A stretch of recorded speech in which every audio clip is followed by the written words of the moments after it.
5, 6, 7, 8, 9, 10, 11, 12, 13, 14, 15, 16, 17, 18, 19, 20.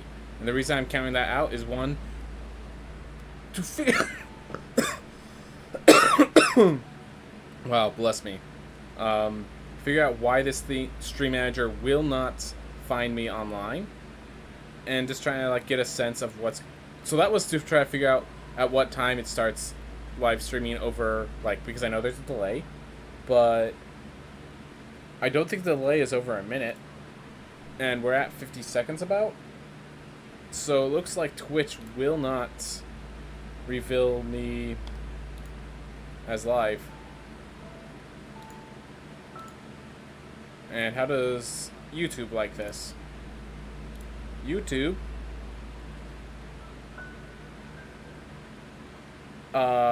What?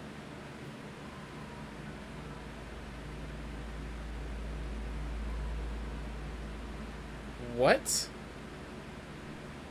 I have an upcoming event on June... Okay, so it's live streaming now. Let me just click on that. Alright. Well, apparently this is going to be a YouTube stream because Twitch is inoperable. It says it's streaming to Twitch, but it's inoperable. Let me just see. So, Twitch is operable on that side, but does not recognize me as online. Huh. Well, I'm just going to go inform people in the Discord that it looks like today's a YouTube-only stream.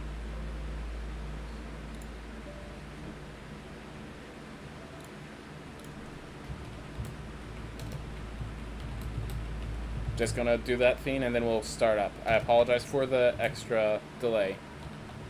So...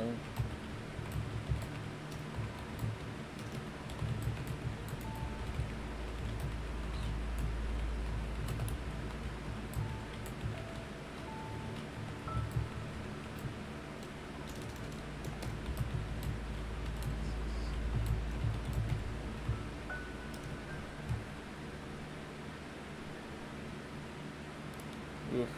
What the heck? Why is it unable to do that? Oh well. Oh well. Let me check on YouTube, see if it's broadcasting properly. Just go to my channel. And it says there's live. And it's the video. Yep. Okay. So, YouTube works. YouTube works.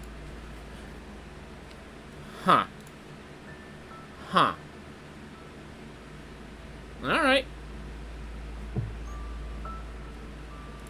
Twitch doesn't. Okay. Well, I guess we're streaming for YouTube today. So we did some streams that were Twitch only. Looks like today's stream is YouTube only. Hope everyone appreciates it. Have no idea why that happened. Absolutely no idea.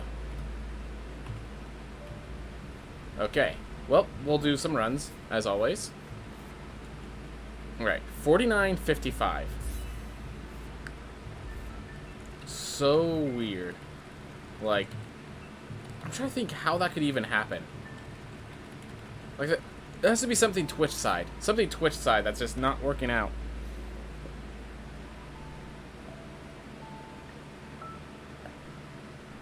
Huh. Because, yeah, it's streaming to YouTube. It's Twitch that's failing.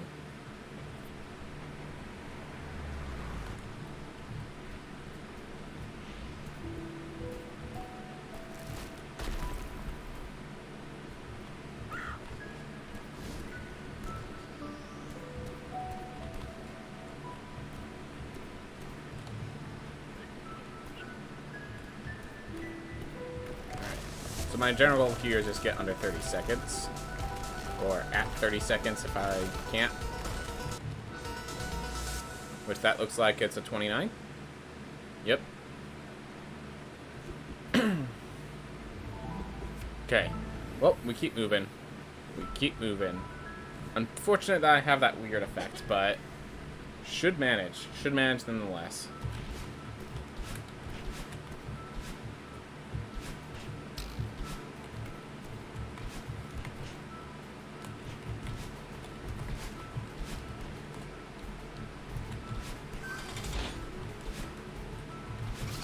Oop.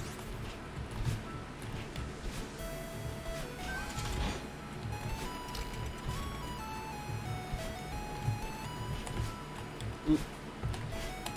Okay. Well.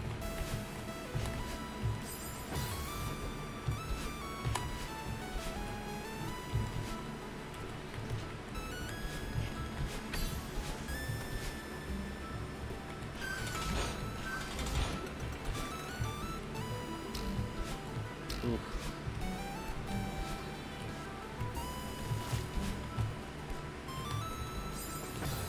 Well.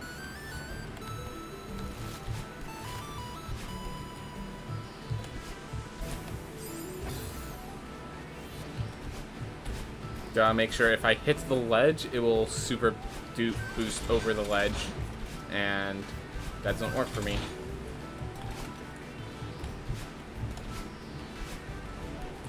That was a bit poor, but we survived. That one was very poor, and we did not survive.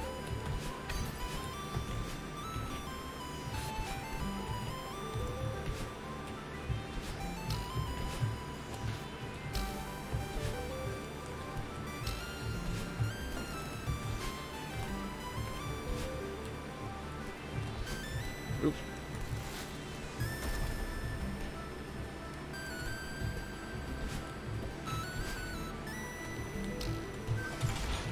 Run out. Oop.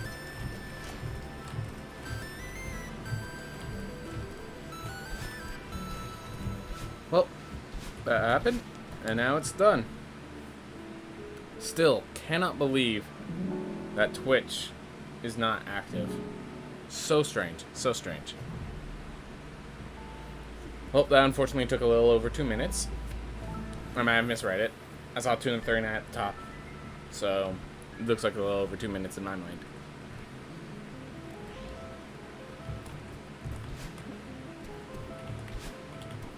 Oh my gosh.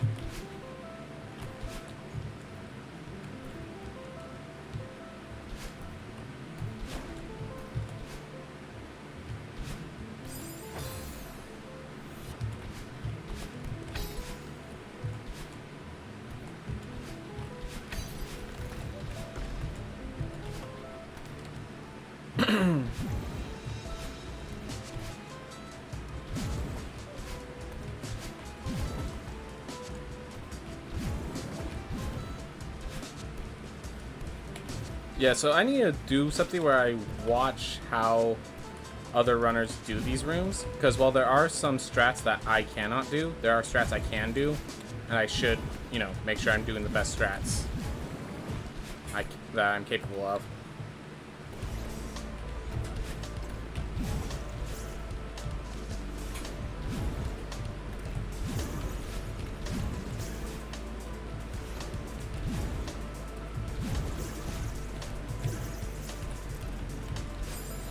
Great. Oh well.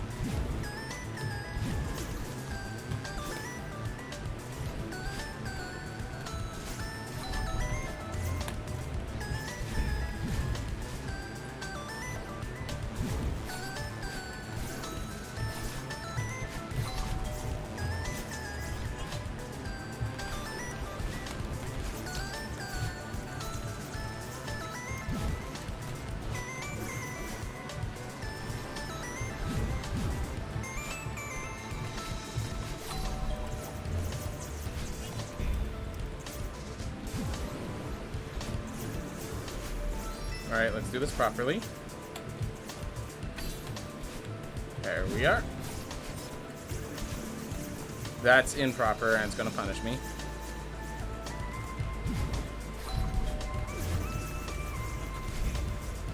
Oof. Oh well.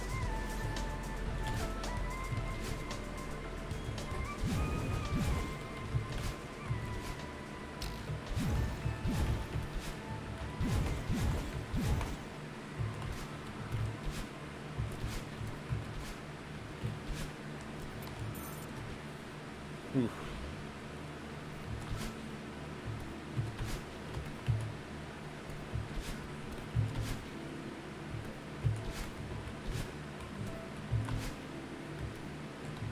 So I was trying to dash off that spot there, but let it in properly.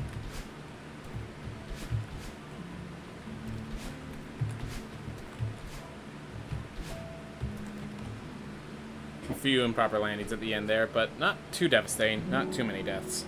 Definitely some bad deaths, but we kept under 3 minutes there. So a little over 2, a little under 3. This is a non-negative run. We'll use that as a claim.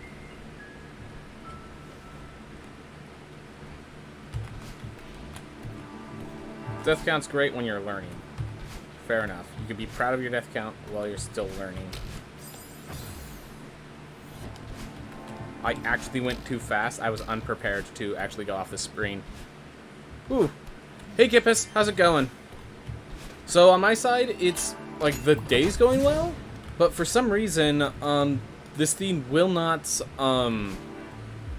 So, like, yeah. So, me, personally, I'm going good, but my stream will not stream over to Twitch for some reason. So, this is seeming to be a YouTube-only stream today. So, glad to see you, man.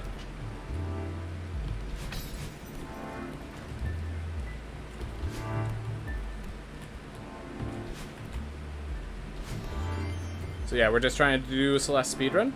I'm okay that I'm not perfect at it, so just doing what I can.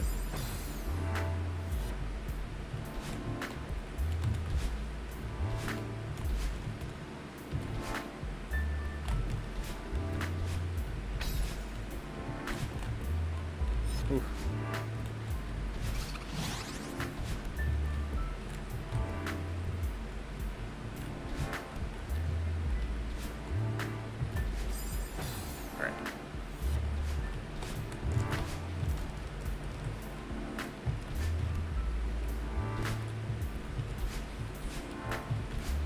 How about you, Gippus? Whew. That was a weird one. Bad route. I'm doing very well. I'm glad that you're well. Glad to hear, Gippus. Glad to hear. Whew. So yeah, for my question of the day, I decided to... Is that what caused it? I went for too deep of a question and Twitch just couldn't handle it. It's not even, like, particularly deep, it's just not a simple yes or no, you know? It's like a kind of theoretical question to an extent. I'm just interested in what people's theories are. Whew.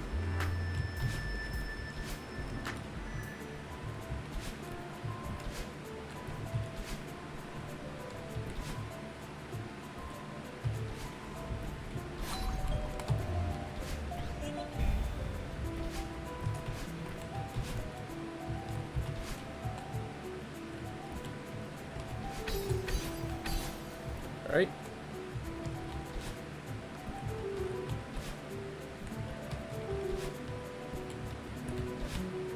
There we are.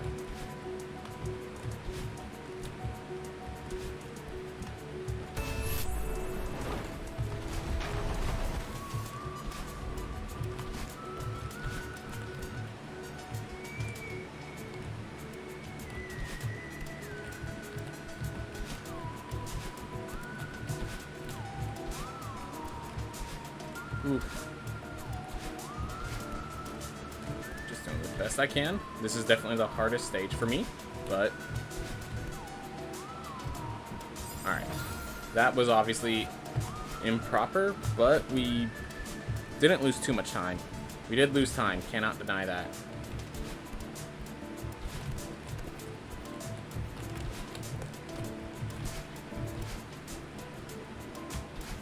Ah, gosh darn it.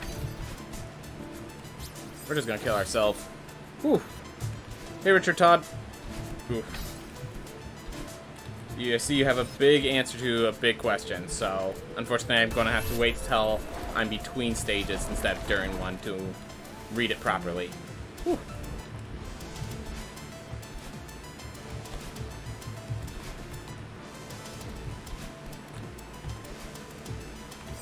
Alright.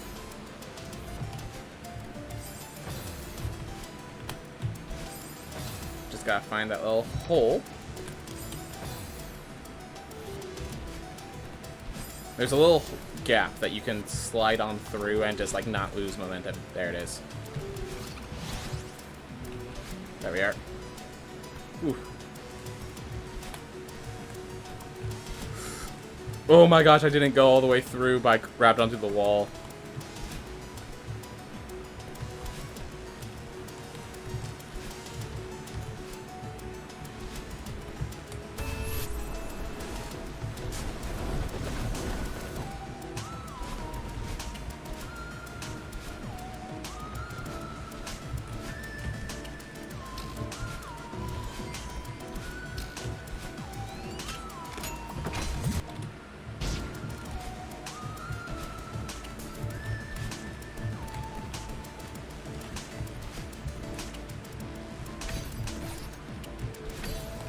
Oh my gosh.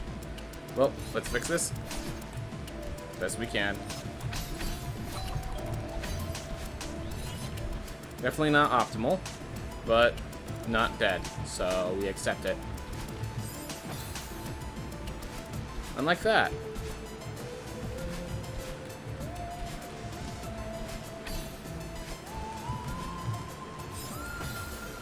Alright. So, let's see.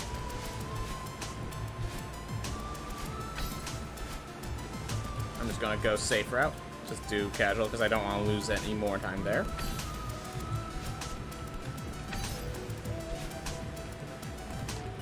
Whew. Alright. Demo dash button ready. So here's the hard part. Well, here's the beginning of the hard parts. Let's put it that way. That's actually a much more accurate way to do it. To say it. But hey, who tries?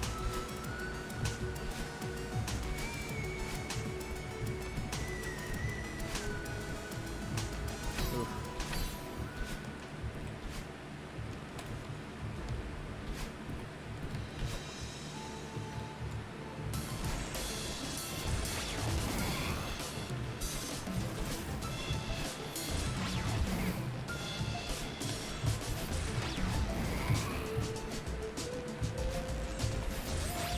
Try to get through a gap, but well, it's the best strategy.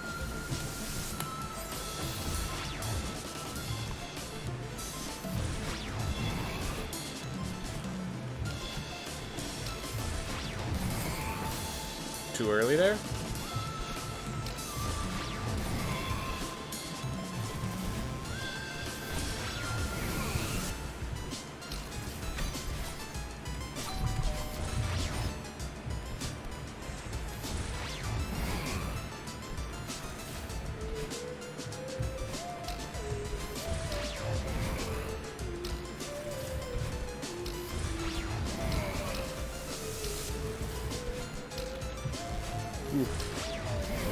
Let that go. Play it safe. Don't lose more time to this guy. Basically. Whew.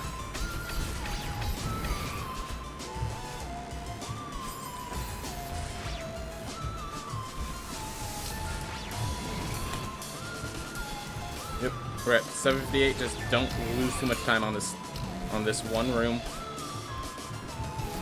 Honestly, if I take this room casually, I'll be fine on time. So just take the room casually.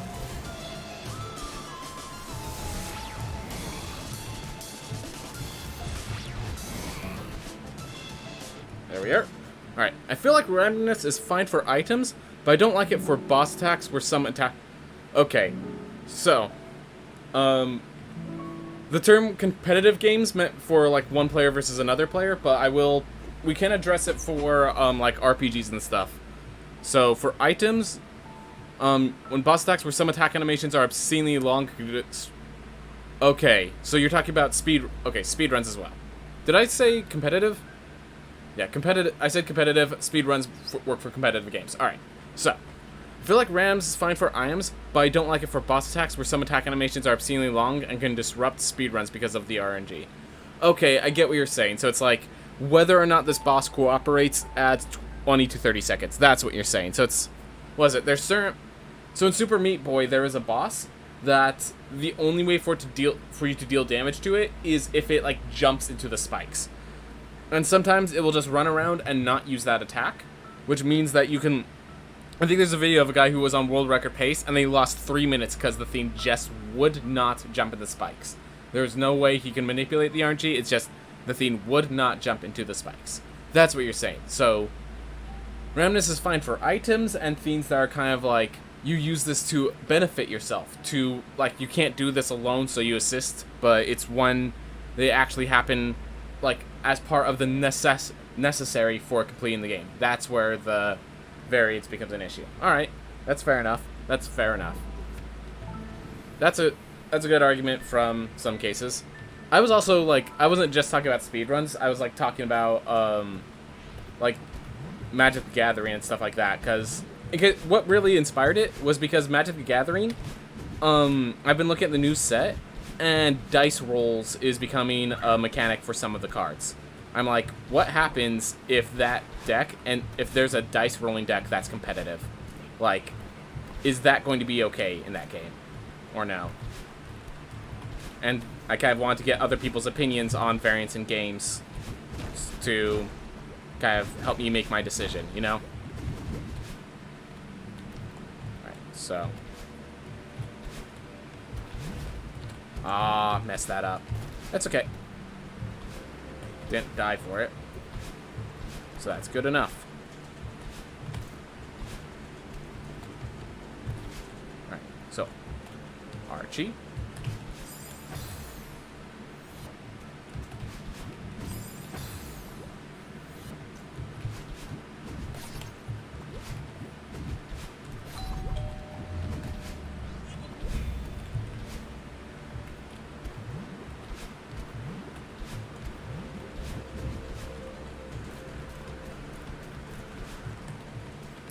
Oh, come on. Messed it up. Whoa, my hand's way down by the space bar.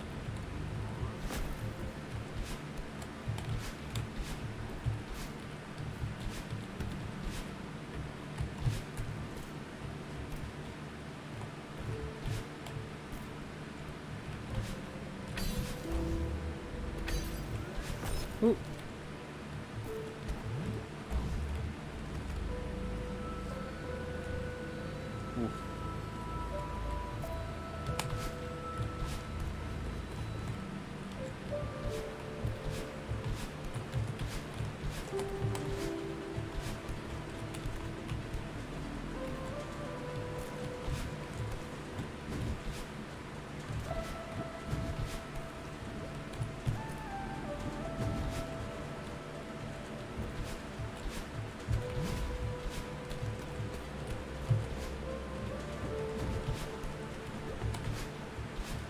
Ah, didn't gain enough distance. Oh well. Should have used backup instead. Ooh. Messed that one up. Yep, backup. Ooh.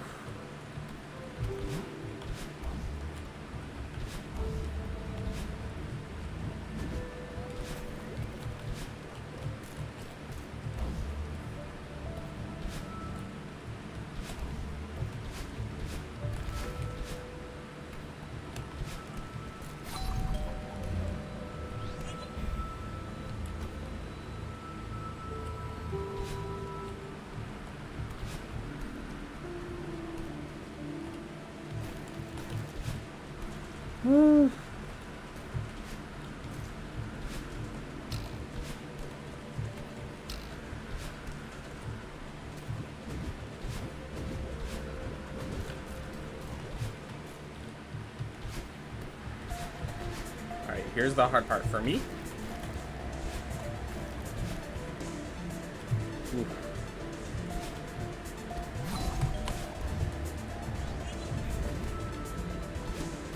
Aww. Had it all working and then I just... Aww. Messed up at the end.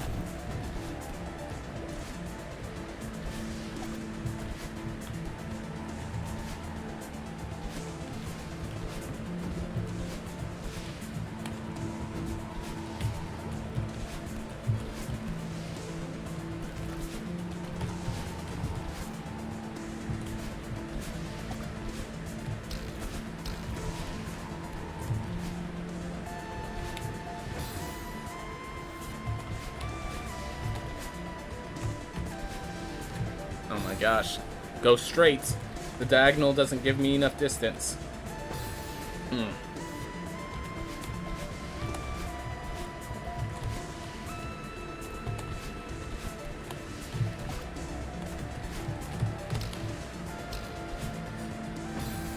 Ugh. Whew.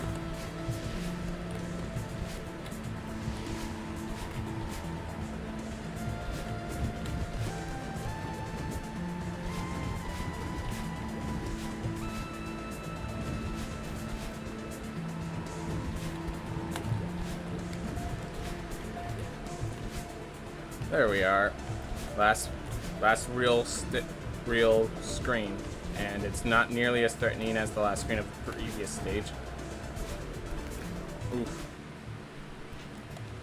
So, I would love to see a competitive dice MTG deck. Seems too inconsistent, but would be fun. So this is why I'm saying, what if that deck wasn't inconsistent? What if it was actually tier 1? What if it was actually a competitive deck? Would that be a good thing? Would that be something that's acceptable? Like, that's where my question is. Because, like, I love the dice MTG deck as like a limited concept. I'd love to draft it. I love the feeling, as someone who plays Dungeons & Dragons, to roll dice at a table sort of thing. That sounds great. I love the flip the coin decks. These rolling dice decks sound beautiful. The problem is, it's what if that becomes consistent? What if it actually becomes a strong deck? What if it actually starts seeing place in the standard meta? Is that okay? Is that additional variance okay? And that's why I kind of want to get discussion going on with. Because I haven't found my answer yet. Like, it really just depends on how big, like, if you're reliant on the natural 20s, obviously I don't think that's okay. But if it's like, the natural 20s help you a lot, but they're not, you know, it's the reliance that really decides it.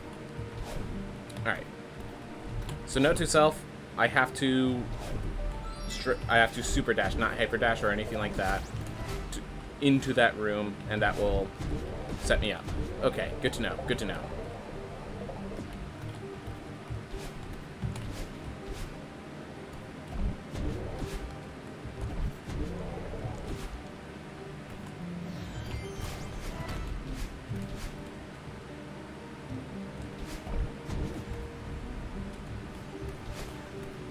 Ooh. There we go.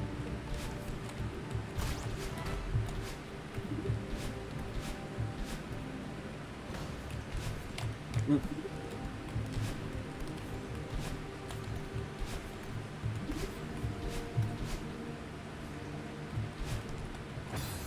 Whatever. Just do that. Not the best strat, but a working one. That was not good. We didn't die, but that was not good. By all means.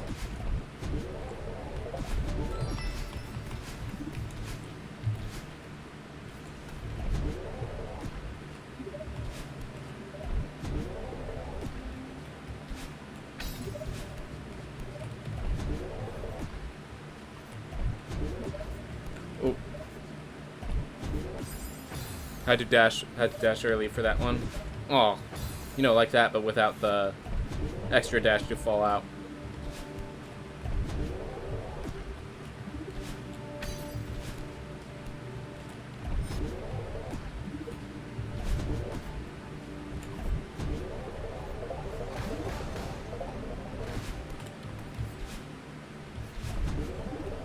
Go.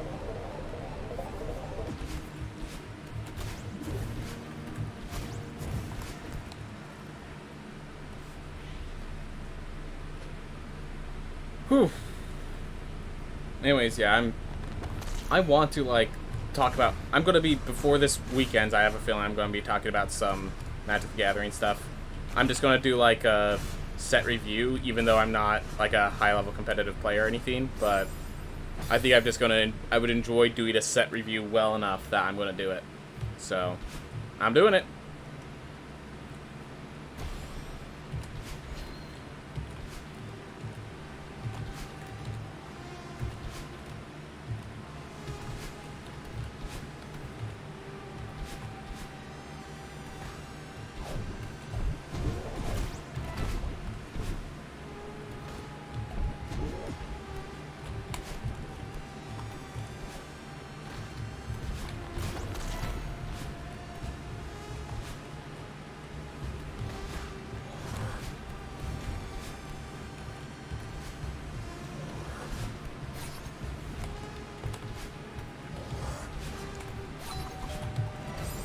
Oh. Alright. So you start here.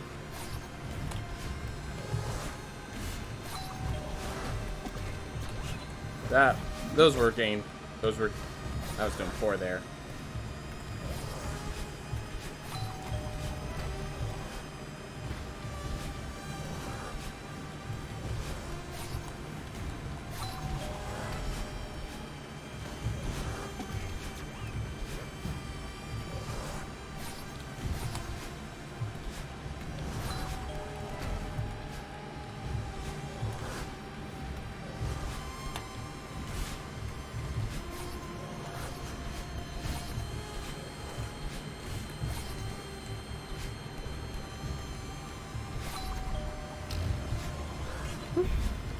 Are you?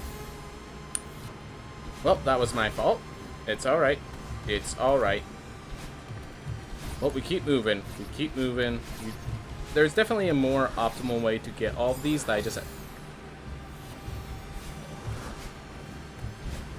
You know, it wouldn't hurt as bad if it wasn't so late into this room that occurs.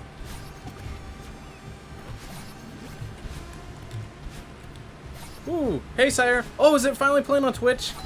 When I started, Twitch was still saying it was offline and I couldn't get it on Twitch. So if you're here on Twitch, then I'm glad to hear you're still there. Rest of the day, very little. So I'm trying to get a precise amount. Like, I'm trying... That's the whole thing. I kind of want a more deeper analysis of, like, trying to figure out where it is. Because we know there is some in... Like, the fact that card games are competitive games really, like... means that there is space for it, but it's like, how much space? Because obviously, rolling dice is not really considered a competitive format. So what I was trying to do is I was trying to spark a discussion of where it ends and where it begins, sort of thing.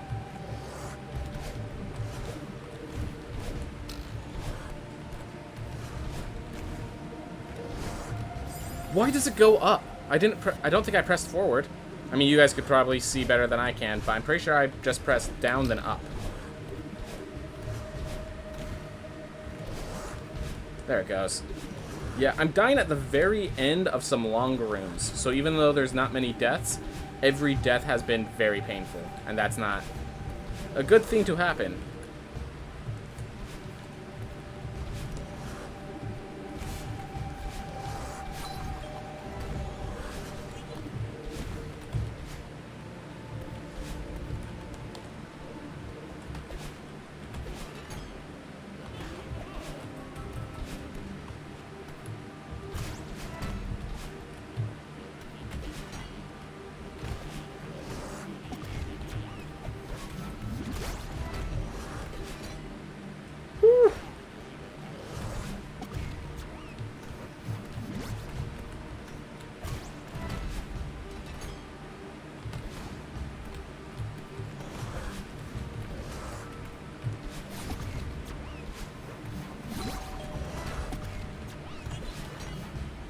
Yeah.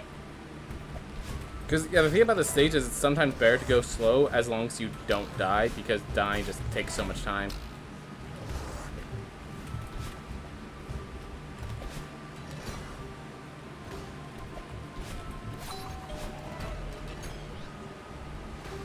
Alright.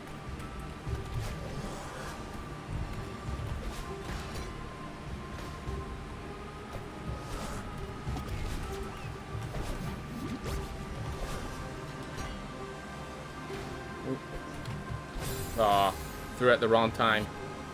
Ooh.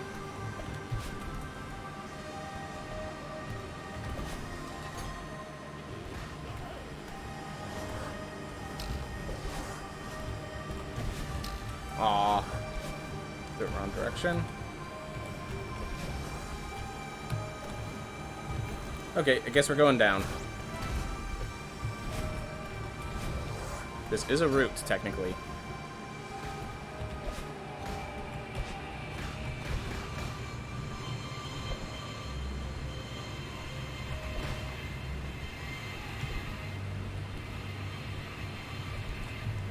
Are you kidding me?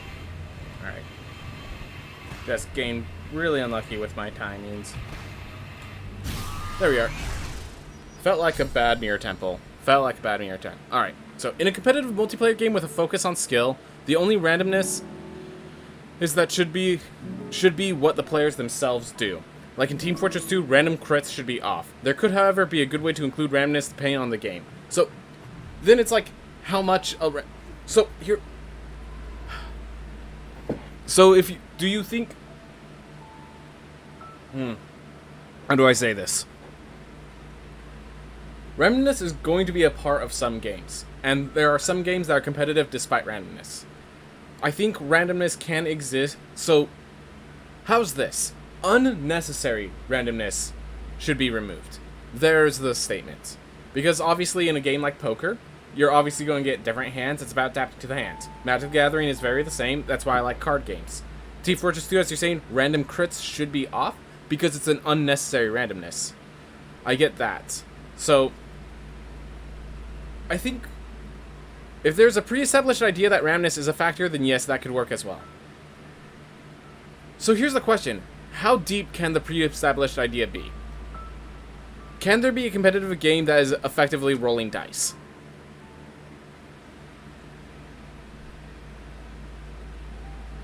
Because the entire game is pre-established as random. Can that game be competitive then? The answer is, I would say no. I would say that kind of leans too far away from competitive. But, I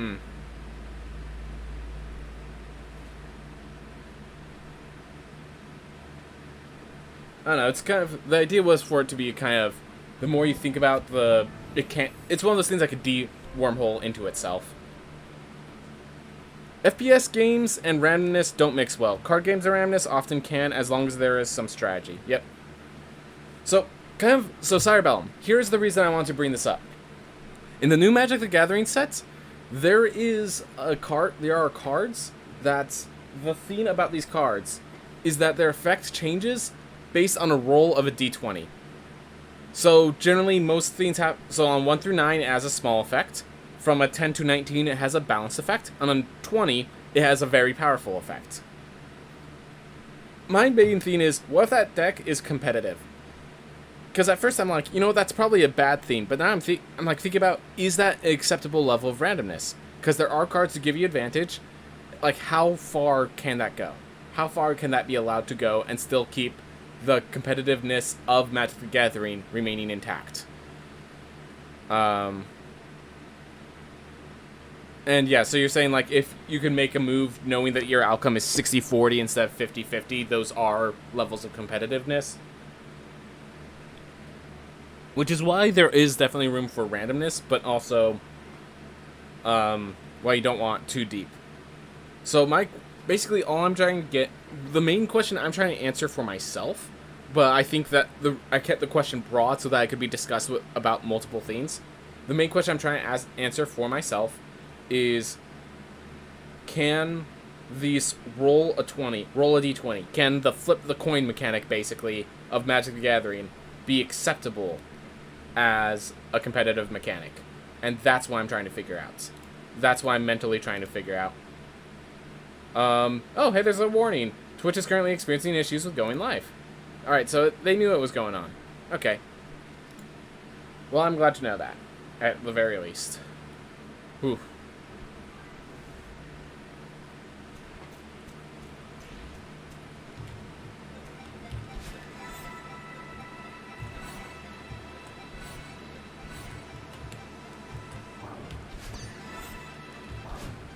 Ah.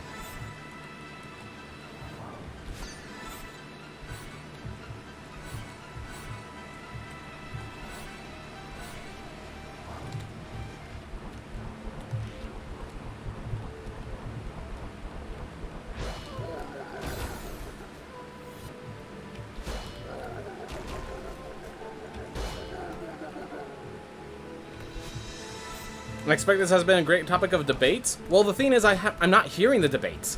That's why I'm having it here. Like, it should be a great topic of debates, like you're saying. But I'm not hearing it.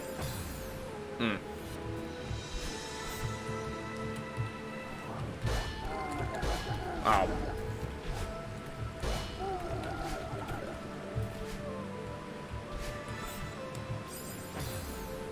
Oof.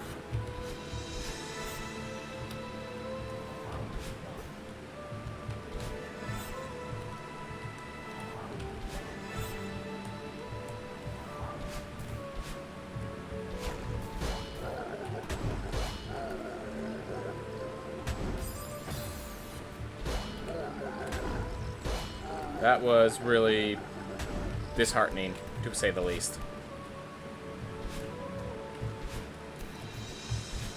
Yeah, so I think generally I'm doing kind of fine at the time, but it's just I've been having some disheartening deaths this run. Ooh.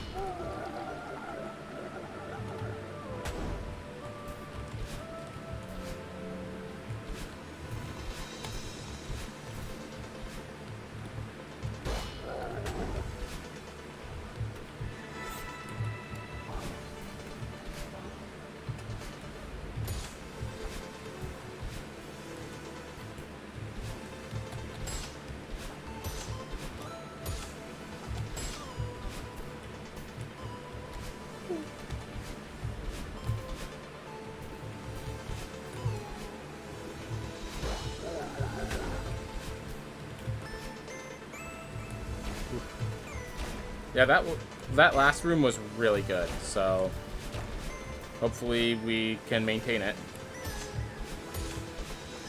Oof. Yeah, the worst part about having good questions when I'm playing this game is I really cannot give it. Until I finish a stage, I cannot give attention to the questions, or I'm just going to get myself killed.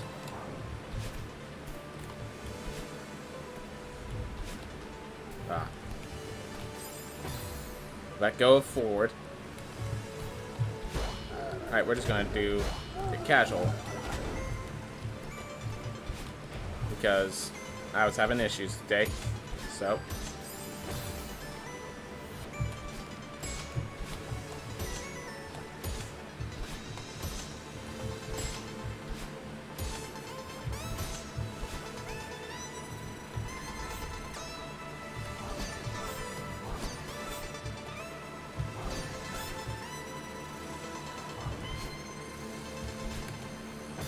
dash over it.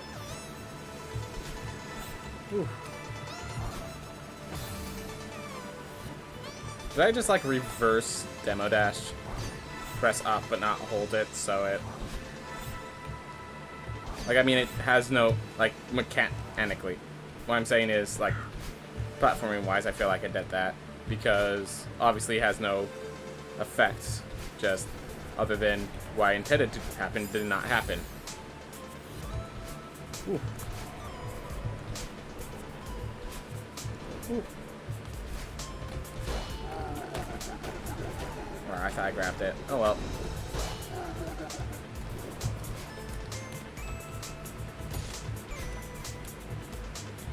Bunch of minor mistakes adding up. It's alright. First run of the day.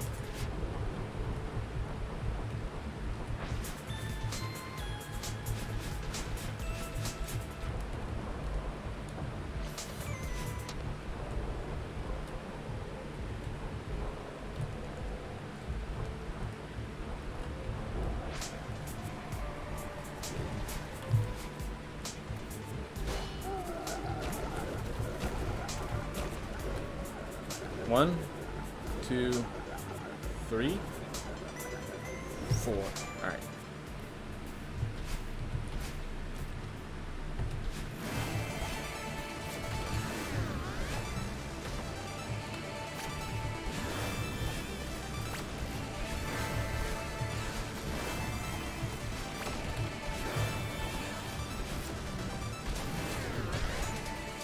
Go.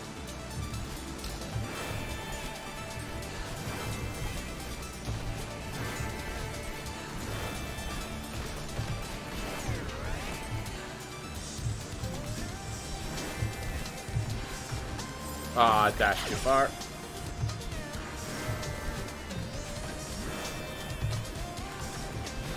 Alright, that's how you do that. I have to do just a very quick hyper dash. Not even worry about getting my theme back. Alright.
Ooh.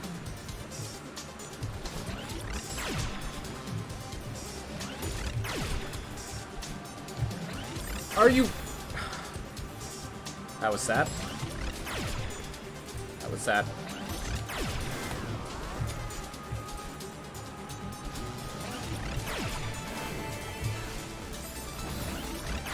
Well, we know one of the places I need to work on. And it's actually hitting my targets.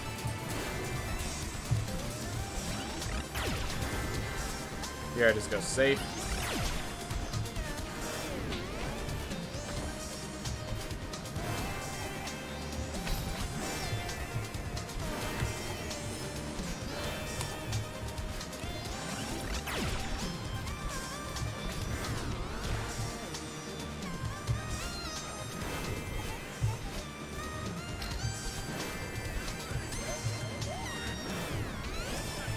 Alright.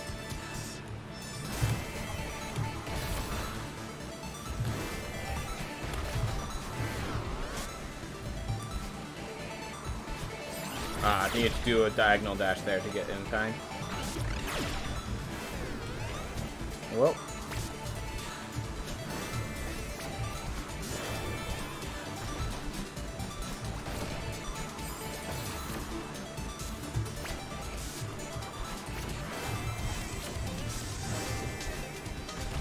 Well, at the very least, I'm getting everything set up. Oof.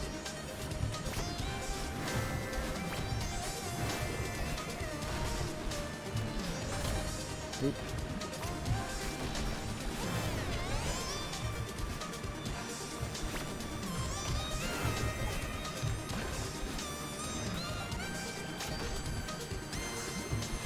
I'm gonna play it safe there. Yeah, I do want to watch, one of the things I need to do is watch someone who's, like, more experienced do some of these rooms. Because there's some of these rooms I'm just kind of doing casually but quickly, is the best way to describe it. Whew.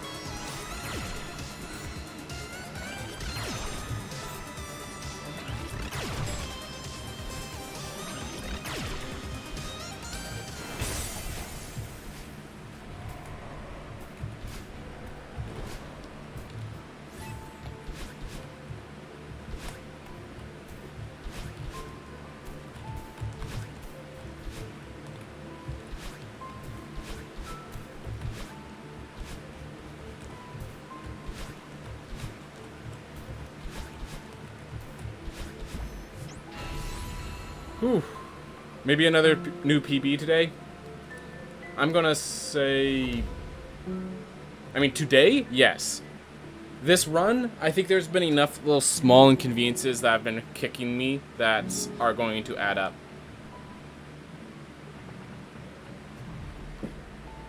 In fact, I think they've already added up. Because Summit took 14 minutes and then some time, which brings me to 51 minutes just as is. So I'd have to get an absolutely amazing Summit. Alright. So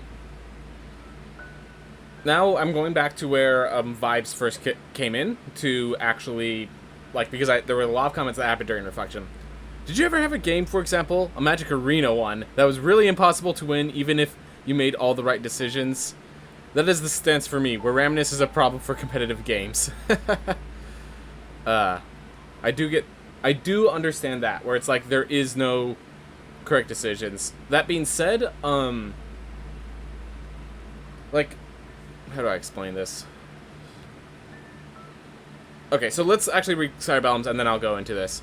The problem is the player with the D20 card could be a fresh install, but get a 20 and foil the veteran's complex plans. You know what I'm saying? That could be problematic. So the 20, if the 20 was like, roll a natural 20, you win the game, I agree. If the natural 20 was the deciding factor. So here's the theme. There are no... Thank God. So Vorpal Sword is actually a card in the game. And mechanically in D&D, the whole thing of a Vorpal Sword is if you land a natural 20, you lop off the enemy's head. Thank God they did not do that for the weapon in Magic the Gathering.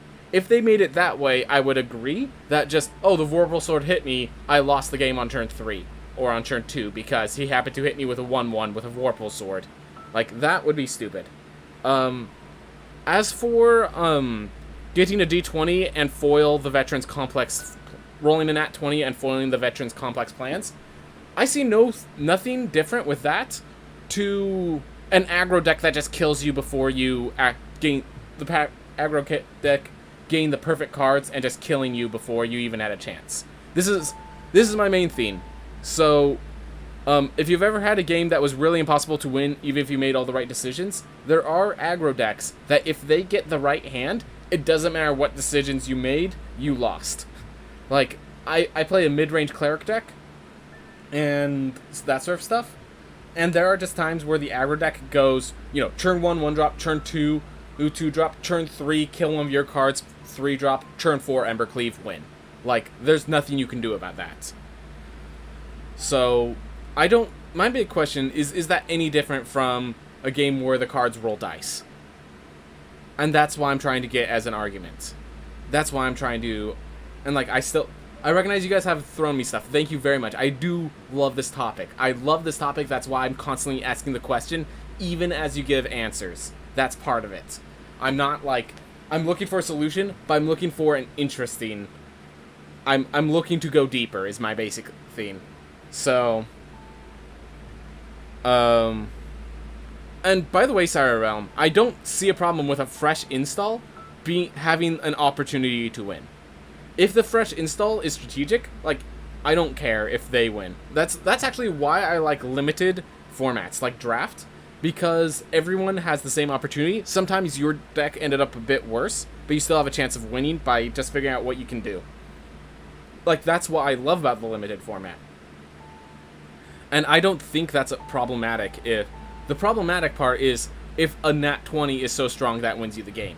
And that's where I'm getting the worries. Because, for example, they revealed a new card called Critical Hits that it's not too strong of a card, but whenever you roll a natural 20, you return it from your graveyard to your hand. So it's a free spell every time you roll a nat 20. So it ends up exacerbating the power of a nat 20. That is where I start having concerns. But generally speaking, the idea of a coin flip deck, I think I have come around to saying, like, if there is variance, there is acceptable variance.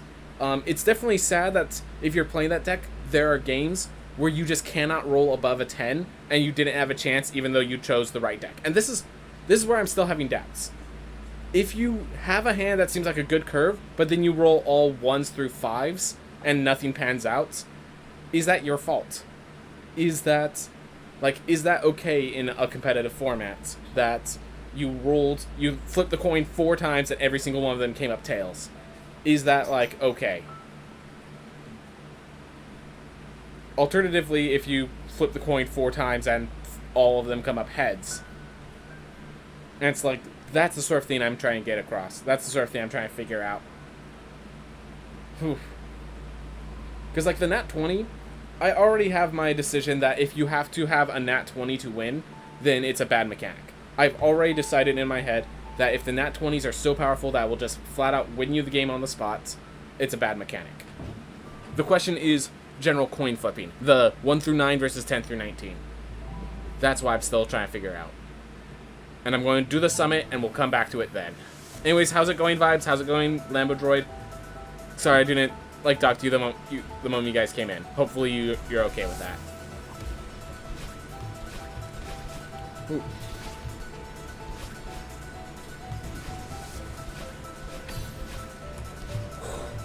Whoops. Hey, Dungeon Crawl. How's it going?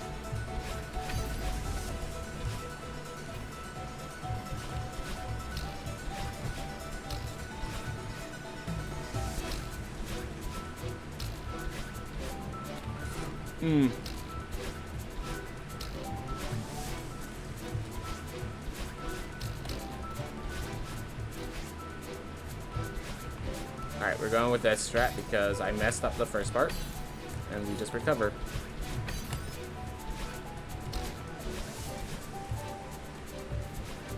Doing good? Yeah, I'm doing good too. We're just having a discussion because, so the reason I have, you'll see the question of the day is a bit more complicated than other questions of the day. And the general theme is because, basically we have an example. Magic the Gathering is making a deck that involves dice rolling. Like, it's making, like, the strategy of the deck is to roll a bunch of d20s and roll high. So that's what we're, like, discussing. Because there's already variance in the game. So is this variance too much? And if so, why? And that's what we're kind of... Oh my gosh.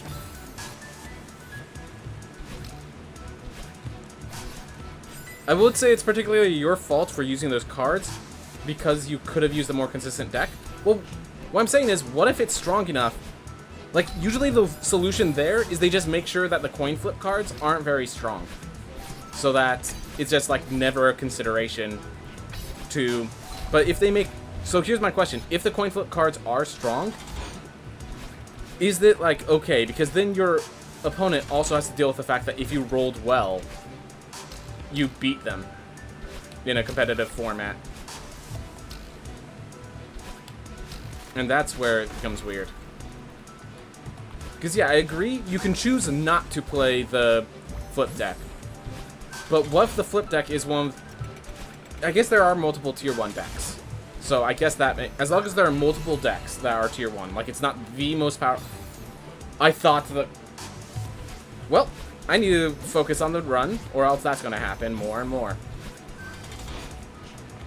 Well, I think this run... I think that stupid mistake brought this out of PB territory. I will say yes, it is partially your fault for using those cards. I will definitely agree with that.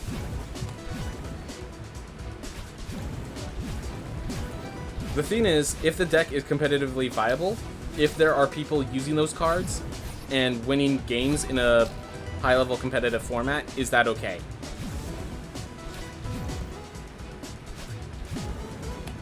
Okay, not high enough.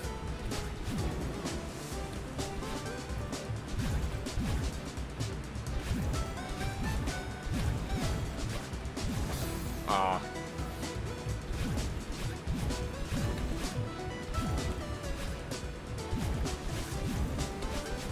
Yep.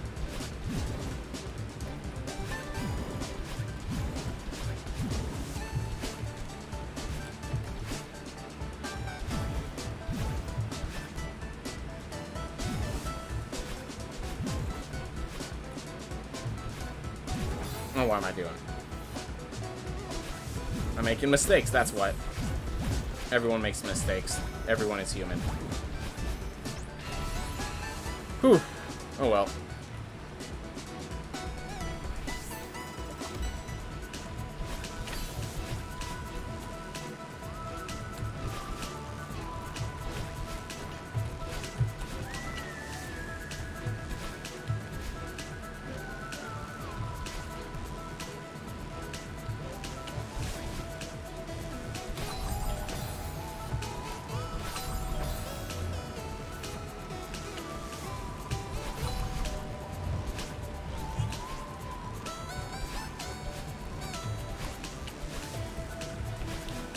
Aw.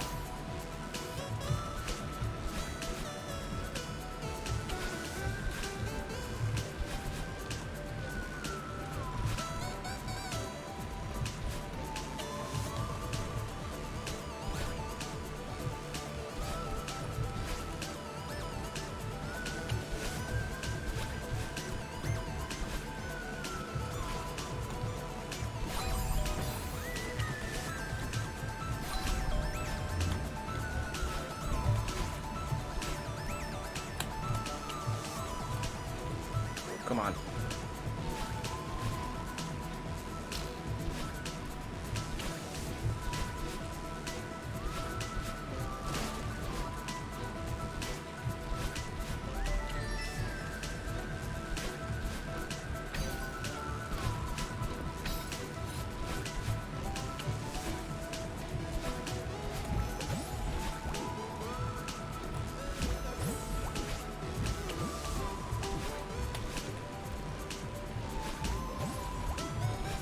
Oh. Yeah, we are already out of range of a PB, so I can relax a bit more and focus on the run.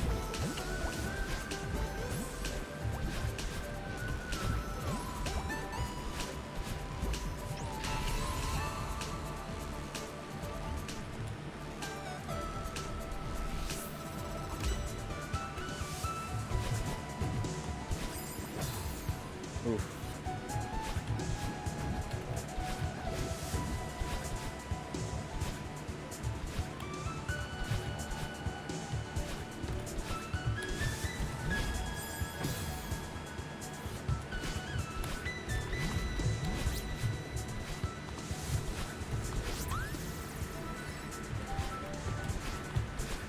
Alright, you just go to the bubble. Here. Oh, no, no, no, no. Darn it.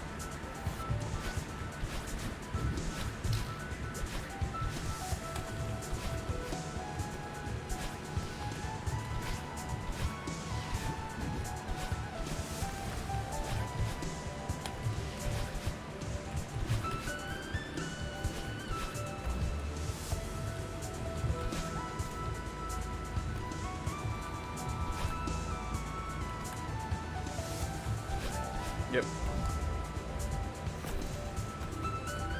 I'm entering the flag area by this point on the current PB, so we're out of this. Right. So Lambrodroid, there is so I'm not sure if they should be strong because it's a risk. As long as top end isn't bonkers, and the low end isn't a dead card. Yeah, so I do agree with that. So here's the main theme. Because you're saying, like, if they put it in their deck, it's worth a risk. There's an entire archetype that they're building around these roll the dice cards. Like, it's a mechanic. And there's a lot of cards that, like, deal with rolling dice and, like, you know, rolling dice more often, gain benefits just from rolling dice. There's, like, it's an entire archetype that they're building, not just, like, a single risky card. It's an entire archetype. And that's where the question starts becoming weird. So it's not, I picked this risky card, it's the entire deck is a risk. And is that okay? Is kind of what I'm getting at.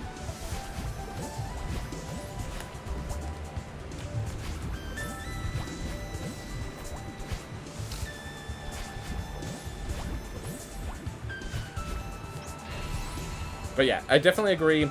Top end and bottom end just can't be super huge between the two. So like there's a card that is like a perfect example of how it should be balanced.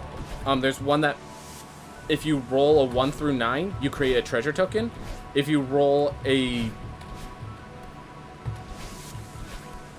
if you roll 10 through 19, you create 2 treasure tokens. And if you roll nat 20, you create 3. Like, that is...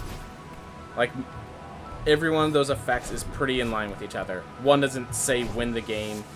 One doesn't lose you the game, you know. Like, there's obviously, like, benefit for getting better, but it's not going to decide the game usually. Because treasure tokens are just kind of a benefit, not a... It can be a deciding factor, honestly, but if that's the deciding factor, the game was very close.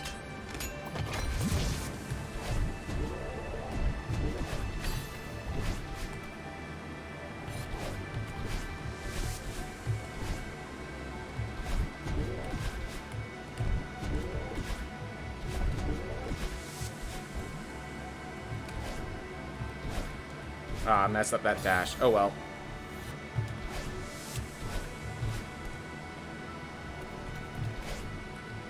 we go.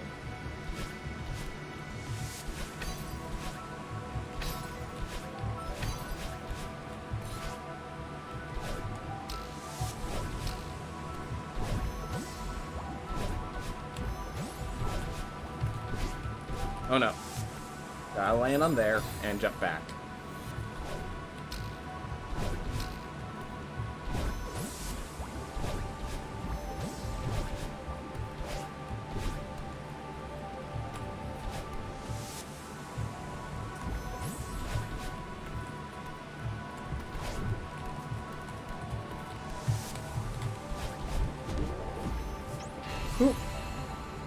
Alright.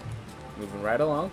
And in case anyone's wondering, yeah, we have to beat this game in 2 minutes, so PB's out of the question. But hey, let's get sub 1 hour because we can.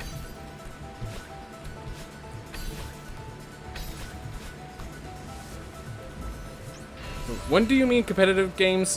When you mean competitive games, do you mean multiplayer games? As in, yeah, usually like one player versus another, not, you know. Like, I just realized, this was also a big question when Hero was first released, on Super Smash Bros. Because he has that move that, like, changes just randomly.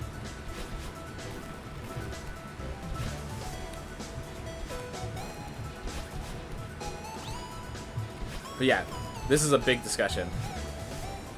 You're correct, this is a big discussion, it's just, I haven't seen people talk about it.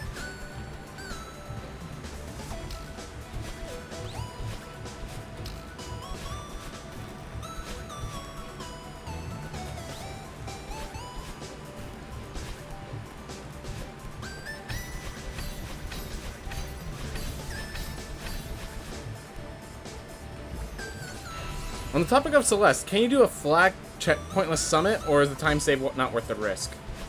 So you could definitely ignore the checkpoints that are unnecessary, but some of them, like you saw how it had that cutscene, I land on the checkpoint when that cutscene ends.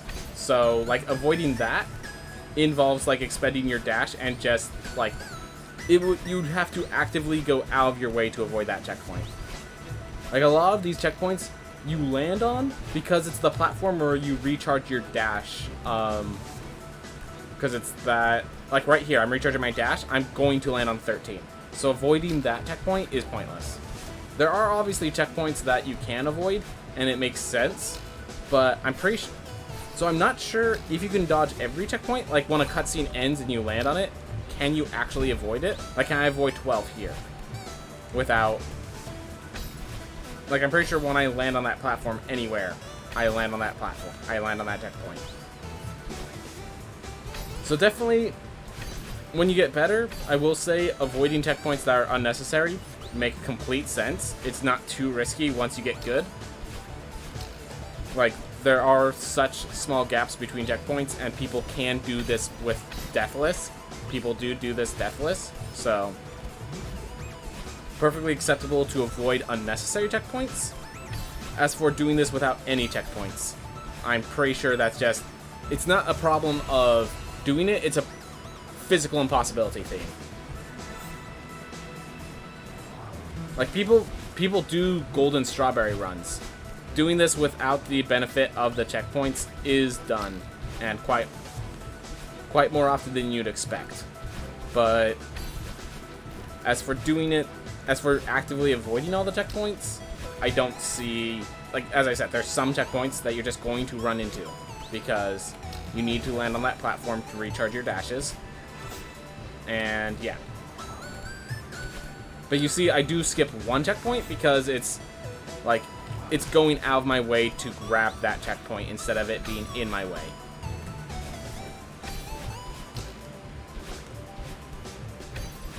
But yeah, as you get better, every unnecessary checkpoint, every checkpoint that isn't directly in your path gets cut out. Which makes sense, yeah.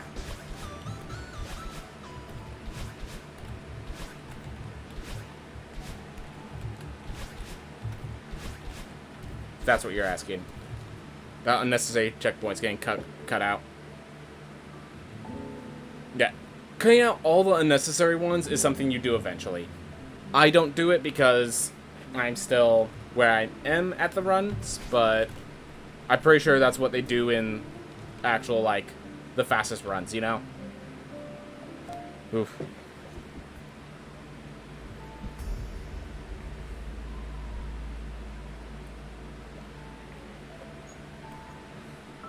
And, yeah, so Dungeon Crawl, as well as competitive games, someone brought up using where variance relies in a speedrun, which I thought was pretty interesting.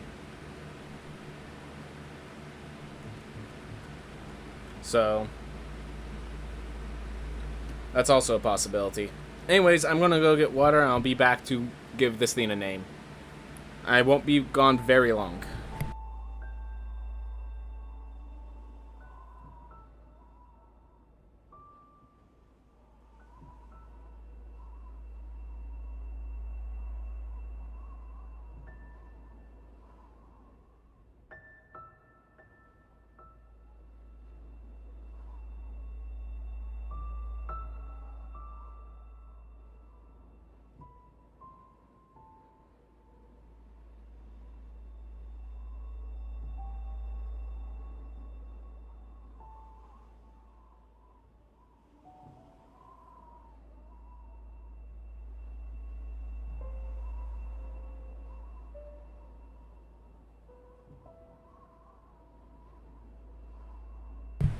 Alright, I did say I wouldn't be gone very long, so here I am.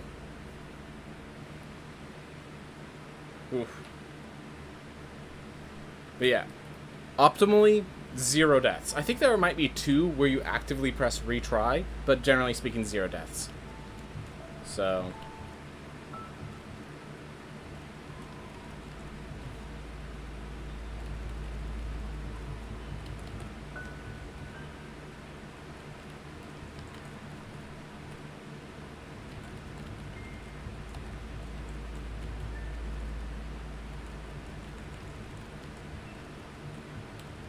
next time, Dungeon Crawl and Lambo Droid.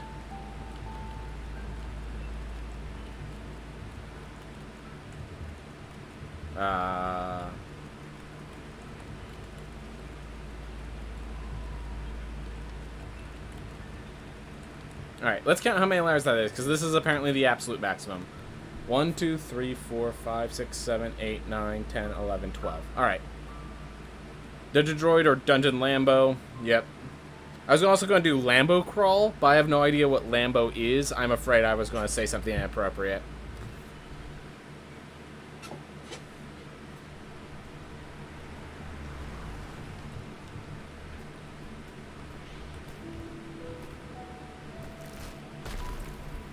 Alright. Oh. That's the biggest mistake. Let's try to keep it at 30, then. That's just short for Lamborghini. Alright. Good to know.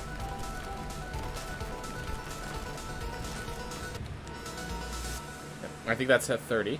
Maybe a 31. Ooh, just barely under a 31. Ooh.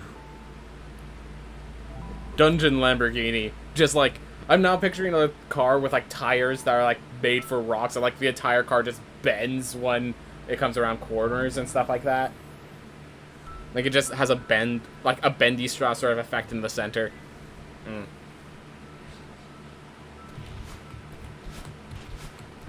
Sun plates just to, like, not a sunroof, like sun plates so that you feel like you can be outside while, like, you get enough sun exposure to keep your skin healthy and stuff while dungeon crawling for long periods of time. Because, of course, the Lamborghini in the dungeon has to be something where you could basically relax in, and worried about getting the proper vitamin D is not very relaxing, so... And that's an actual problem if you're spending all your life in a dungeon. Like super dungeons, you can die of starvation. Don't let anyone tell you otherwise. That's the people who played Out of the Abyss and died of starvation.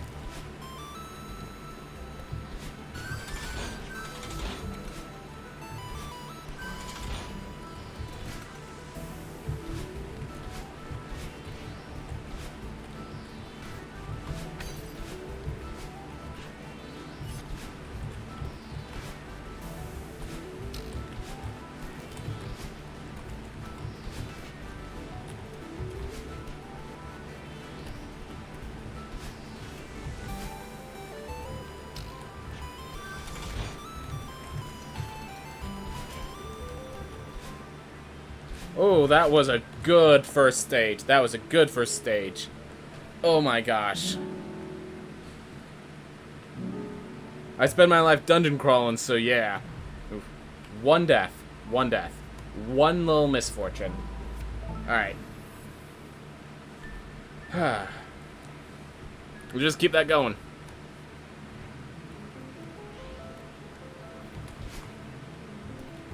Except let's reduce the death toll by 1.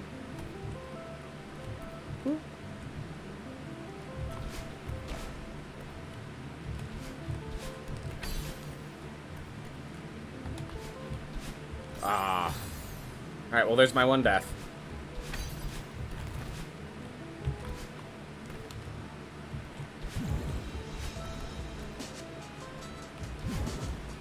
Oop.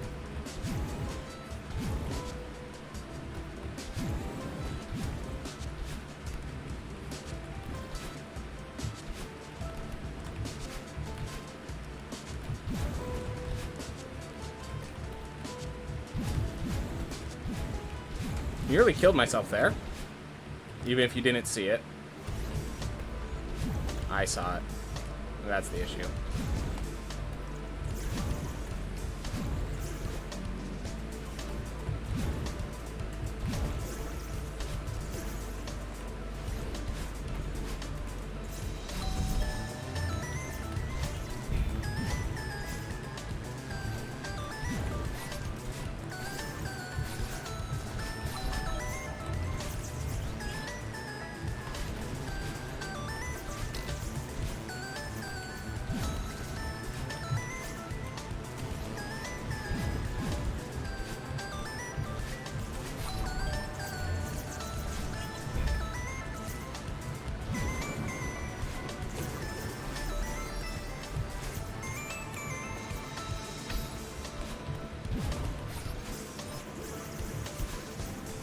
Oof. I didn't want to jinx anything by saying how clean that was, but yeah, it was clean up until that point. But it's been super clean.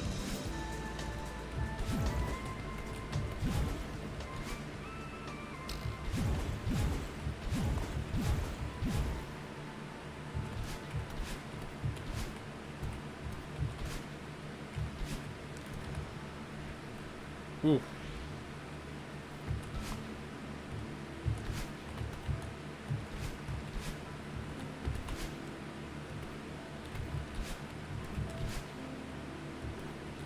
Ah, same mistake as last time. So I'd land on the corner, and got bounced off.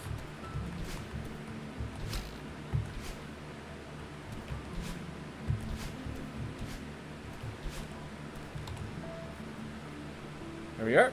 That should have been good. I think I only counted like 1 death. 239 when I'm just going for sub 3 minutes. Like, yep, 2 deaths so far. 2 stages, 2 deaths. That feels good. Dungeon Limbo beat up ourselves. Oof. But you're going hard. You might beat yourself up, but you never take yourself to the limit. Well, you did it twice.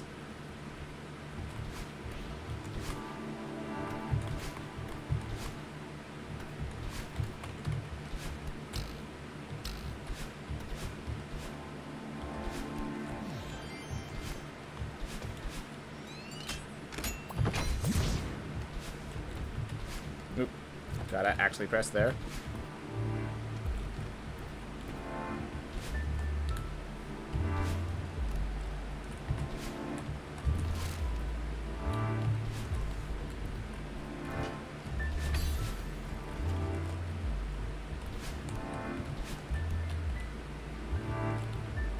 Alright, we're just gonna take it safe as shown. We're just not dying. We have 2 deaths to our name. Let's keep it low.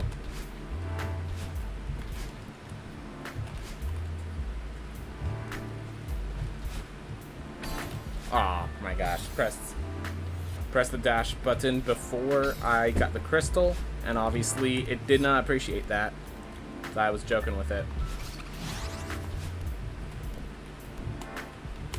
That was a sick joke.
Go.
Alright, so I can do an angle dash into those.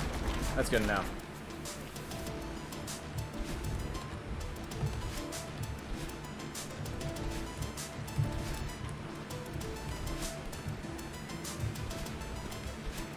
There we are. Right. Seeing as if you die, it puts you in a near perfect position. So, it's like not even that bad. Watch me just do a first-time demo dash and just get everything, like, nearly flawless for my skill level.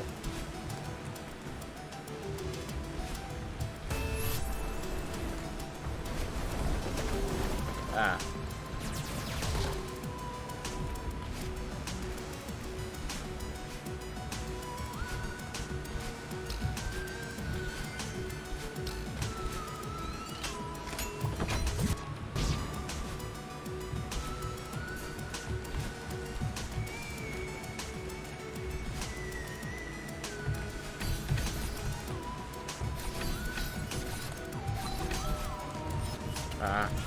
Well.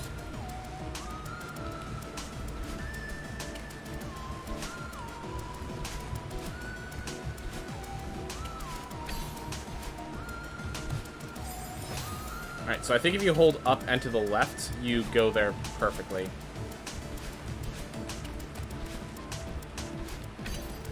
But I'm just gonna pick it safe because it seemed like that didn't happen.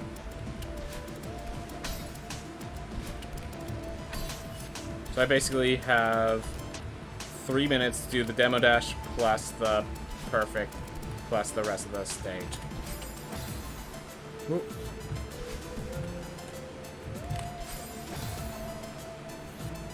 Did you check out some of the games I mentioned? Not yet. Do have a lot of things on my plate, man. But I do know where you put them, so I can check later. Ooh. Yeah, no. Yesterday, what I did is I spent my time making, I think, 17 different videos so I could get them ready for YouTube. So, yeah. Priority list, that's all. I'll get to it, man. Don't you worry. Pizza towers and all the like.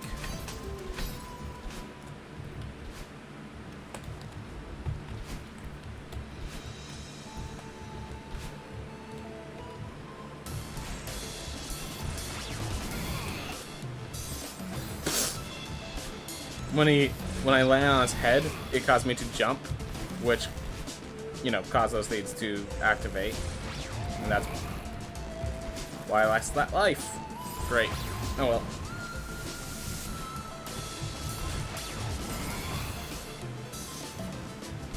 I'm not getting the momentum I expect to get, and it's getting me killed. Oh well. Come on. Just don't go too slow. And don't die too often. Cautious little mix-up stuff, isn't it? Whew.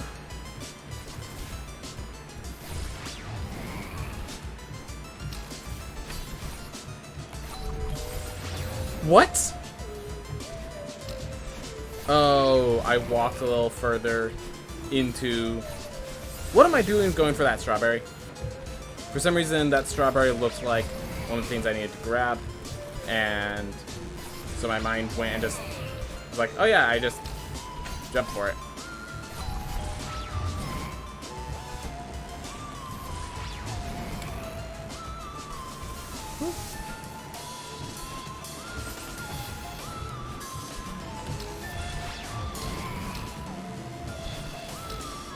There we go.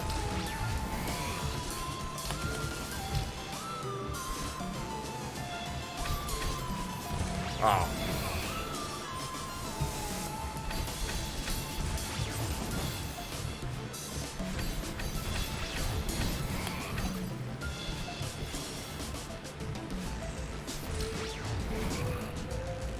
Whew. That was good for me.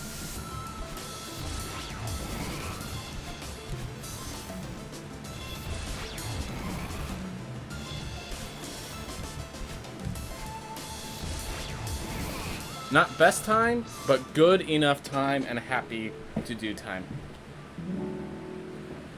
Professional dungeon crawler with a Lamborghini with a, like what's that one? There has to be some of those spy shows where you have the car that's like super intelligent. But yeah, Lambrodroid is basically one of those super intelligent cars in those spy movies, alongside someone who climbs through dungeons and other dangerous places for a living. The combination of which should make an effective climbing duo.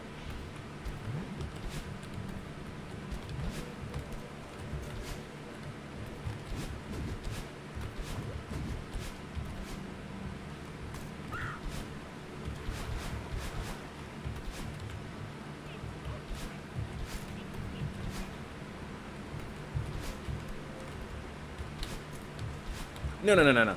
Don't use that dash there. Use it here.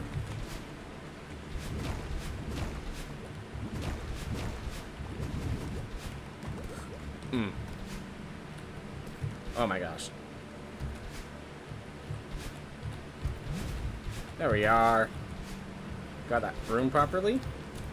This room, however, well, I fixed it. And that's all that matters sometimes. Alright, Archie.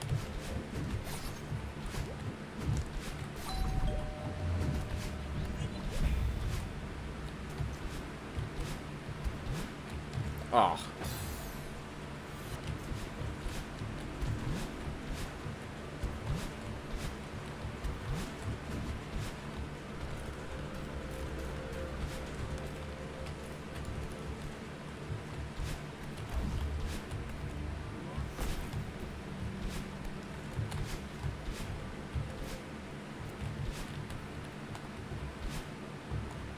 Ooh, I thought I wasn't reaching the wall.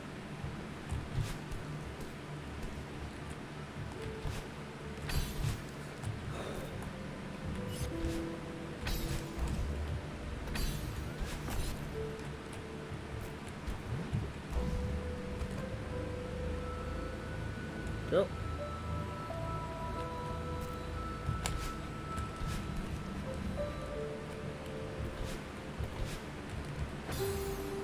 Oof.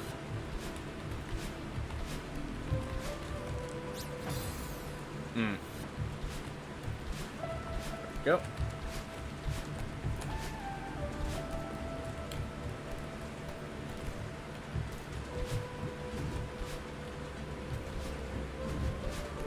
Keep things moving, keep things fair and constant. Oof.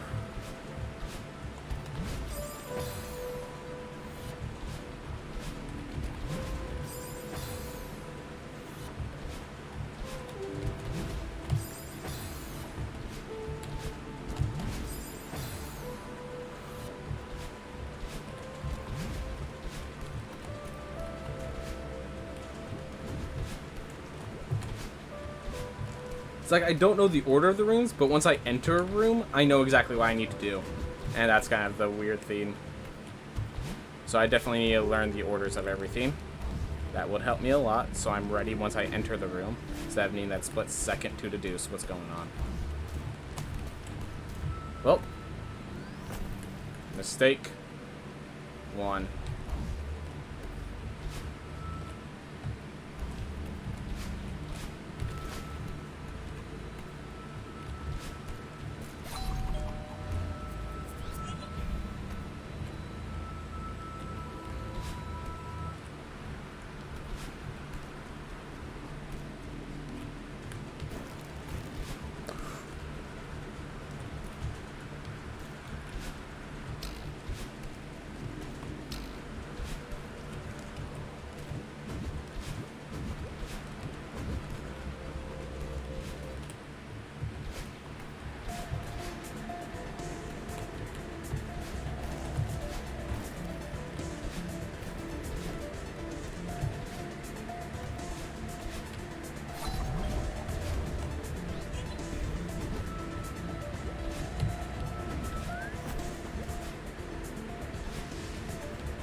Thought I was a little higher than it actually was.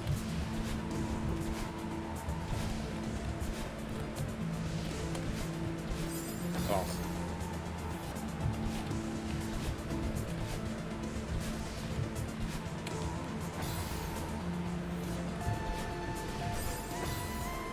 Whew. Come on.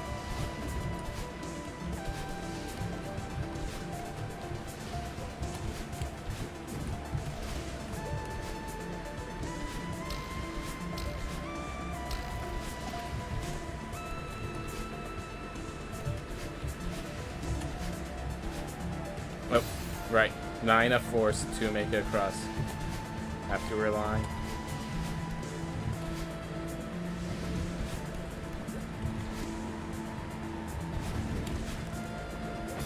Accidentally did a diagonal.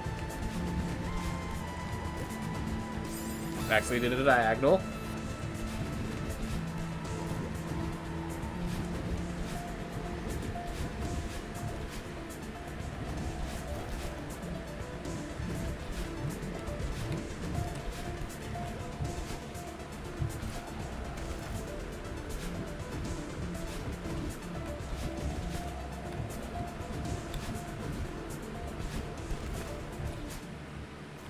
There we go. Sub 6 minutes. I'm going to accept that. I'm not sure whether that's good or not. I think it's good. I think it's good. We will find out later.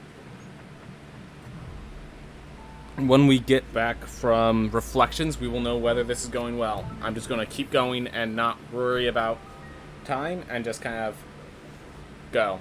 I'm just going to do and then let what ifs die off when it becomes is.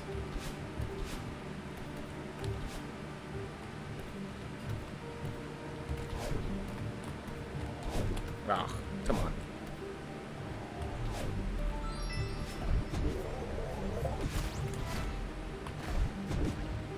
Oh.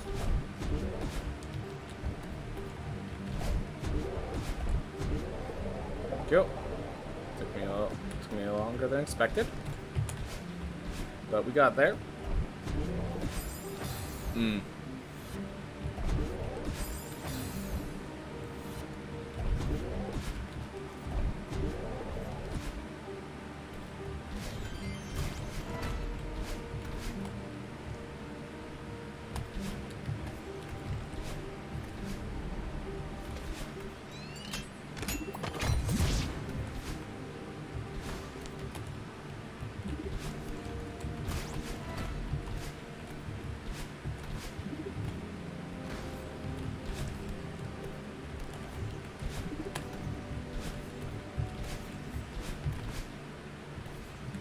Alright.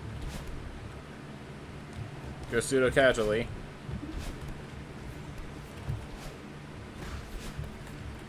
There we are. That's what I've been trying to do. I kept failing.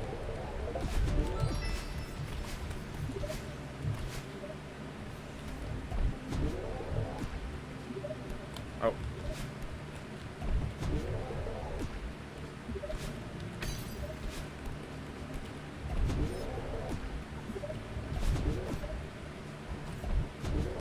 Oh my gosh. What am I doing dashing so prematurely? Tried to speed it up like that, but I just, like, did it after it already went.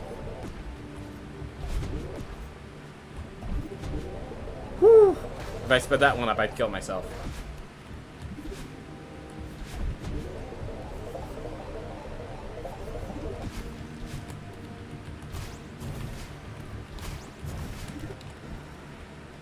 Alright.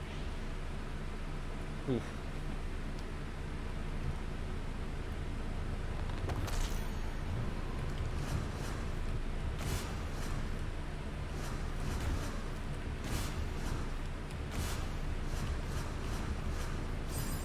There we go.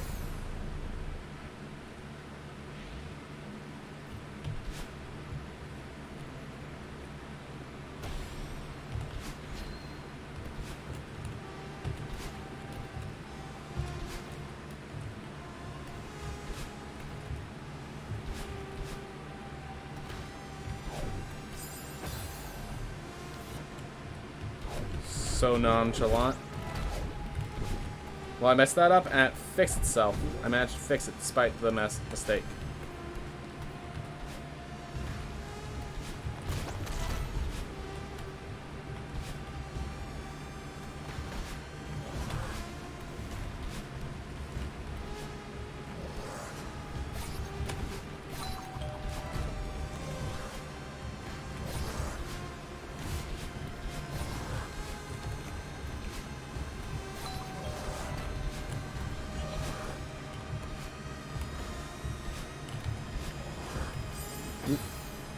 Alright.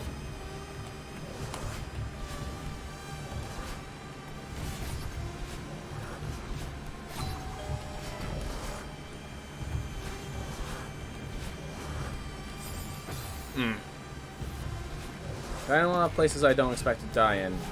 Mostly because I don't expect to die in them, so I don't really worry about it, but you can see gain punished for my lack of worry.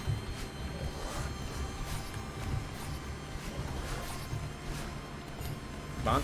Awesome. Thank you very much. I appreciate it. Whew.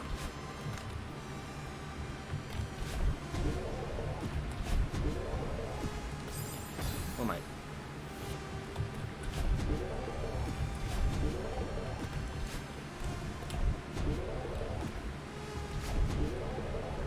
Go.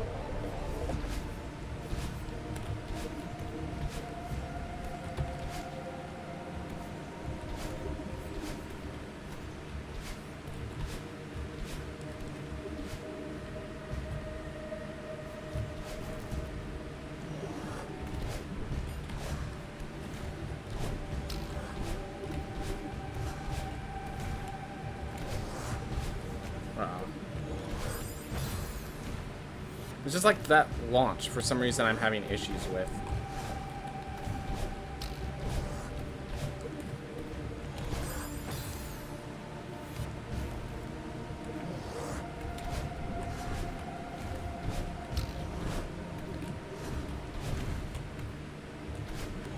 There we go.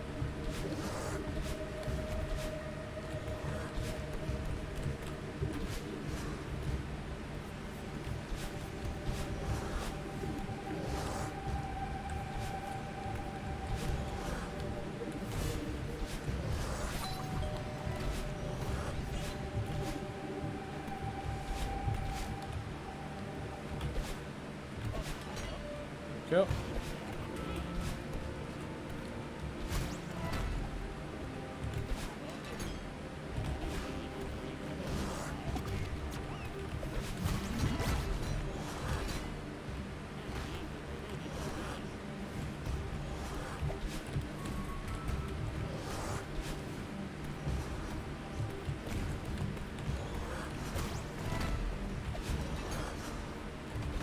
But I said not dying is more important than doing that fast.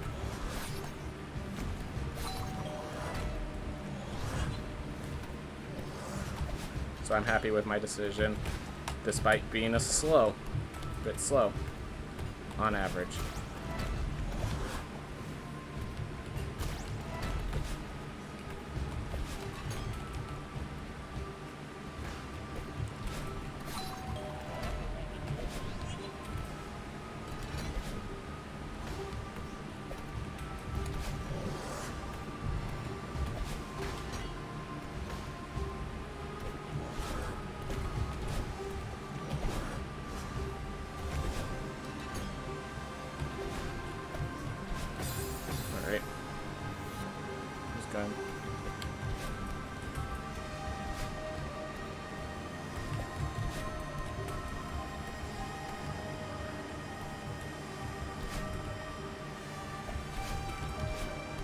There we go. That was getting annoying. That didn't work the first time. Oh well.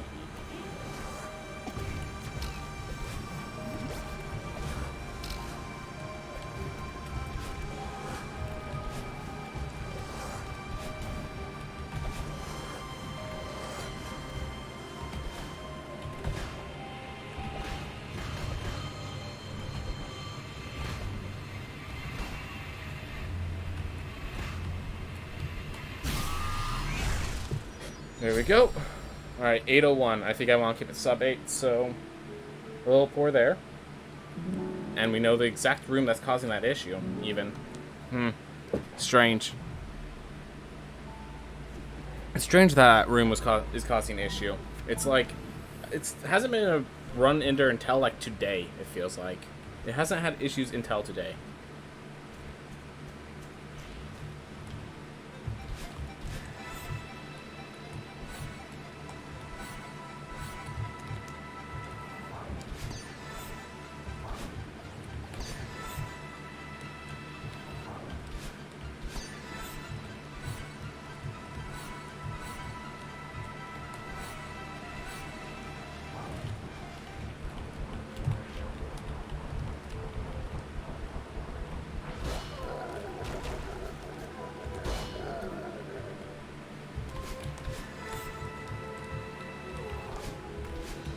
Oh my gosh. Don't worry. Fix the mistake.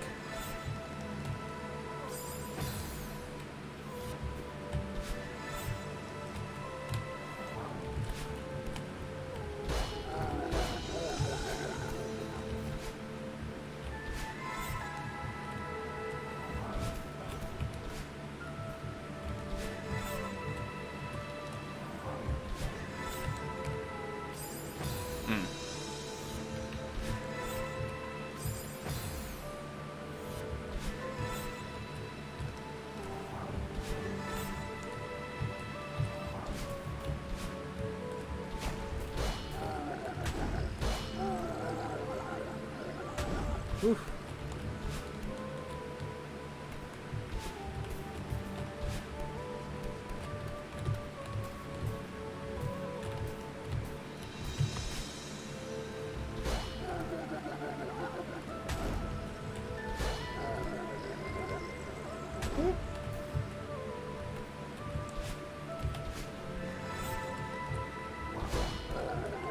Ooh.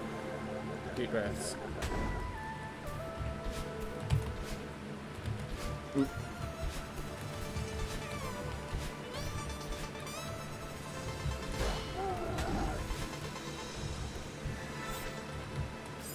Oh.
Doing that too often, where I tap up and then I don't hold up to actually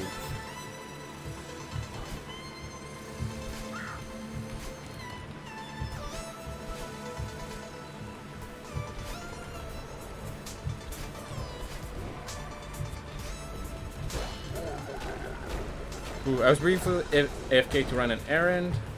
Fortunately, I cannot read the entire thing while I'm focused. I'll read it while we go for summit.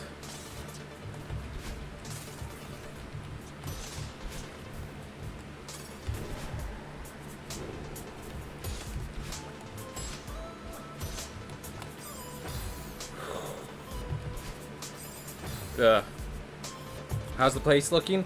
Well, I'm having a few bad deaths, but the pace looks great. The pace looks good. Just having a few positions like this, where I'm just like dying more often than I need to. I'm not sure how bad that's affecting my time.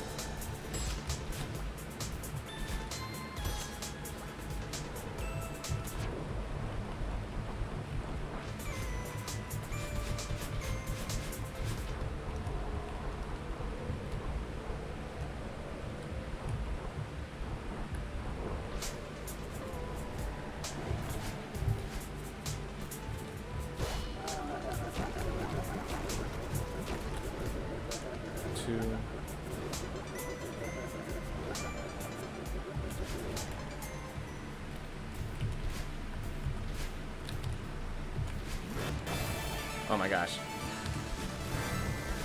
For some reason I thought I was going to be another cutscene.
Oh. All right.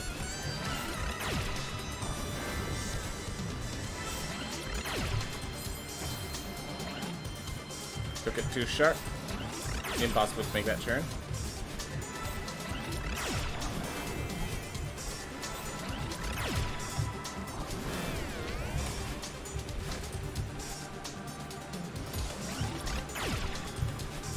Ooh. Oh, I don't have to use this at all. I hit it, but then I hit it at the same time it hit me. Like, you saw it, like, went through as if I completed this round, but it didn't actually complete.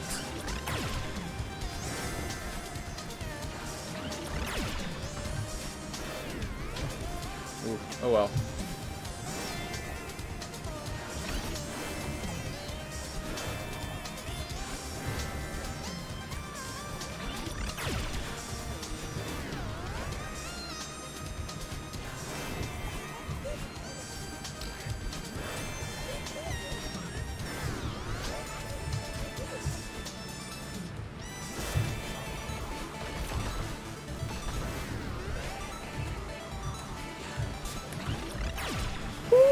Got it. Doesn't save too much time, but feels good when you get it. Alright.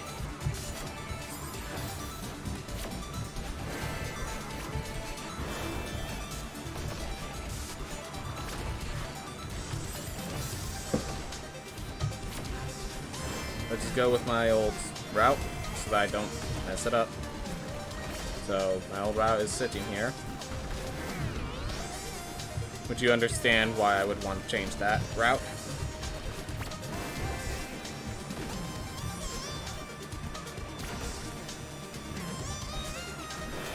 Yeah, I do need to check out how other people do that so that I can get faster.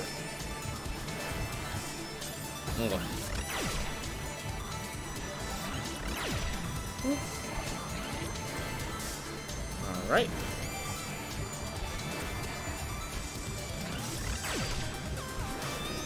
Whew.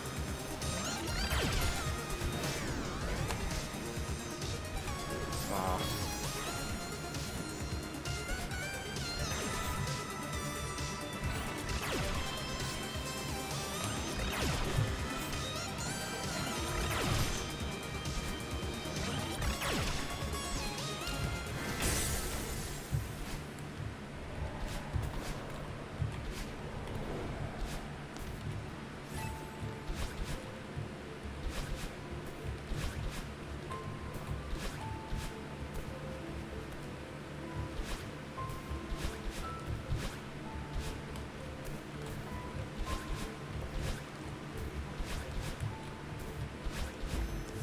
Alright, that's fine. Could have gone better, could have gone worse. Went okay. Let's see. So 37 plus 14 minutes is 51. So unfortunately, it looks like this is not a speed for a PB. We needed to be 35 minutes. Yep, we needed to be ending at 35 minutes for this to be PB. But maybe we just do summit super fast. Who knows? Who knows? Let's see how it does.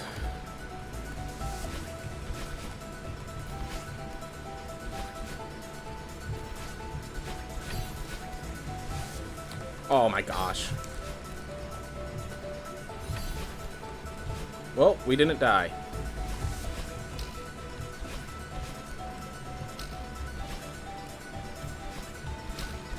I mean, 0 deaths summit would be insane. So, despite that little maneuver there.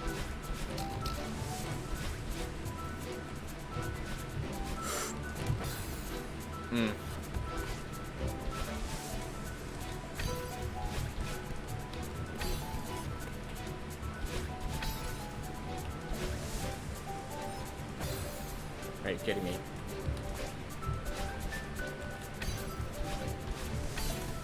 I'm doing poorly, but we can adapt and overcome.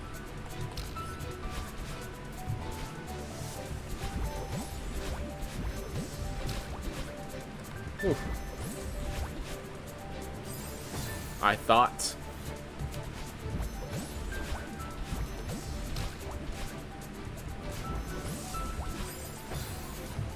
Oh well.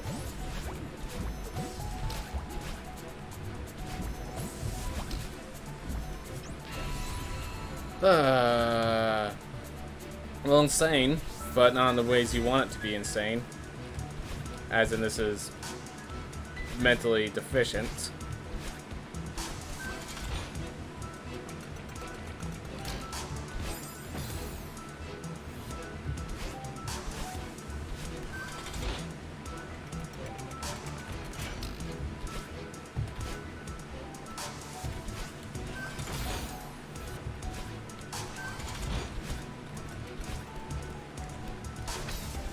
I had to say deathless summits. I had to jinx myself so clearly.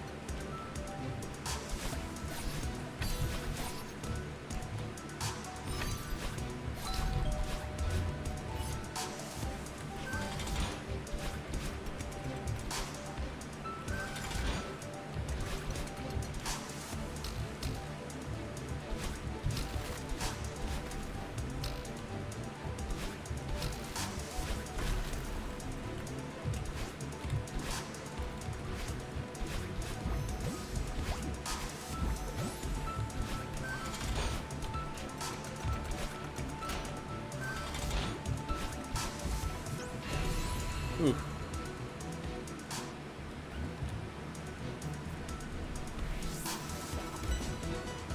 Alright. After this comes the hard part of Summit, at least for me.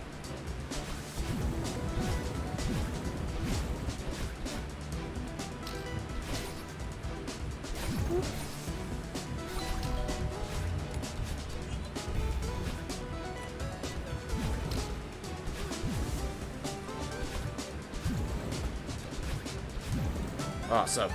Very close, though.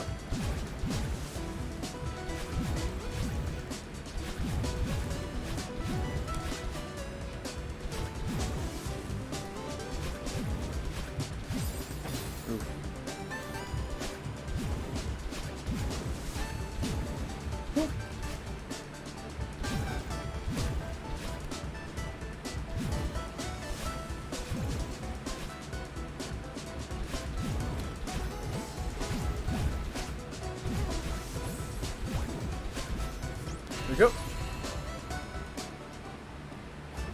Gosh, if I did my actions of just hitting that, I would have reset that, and that would have hurt.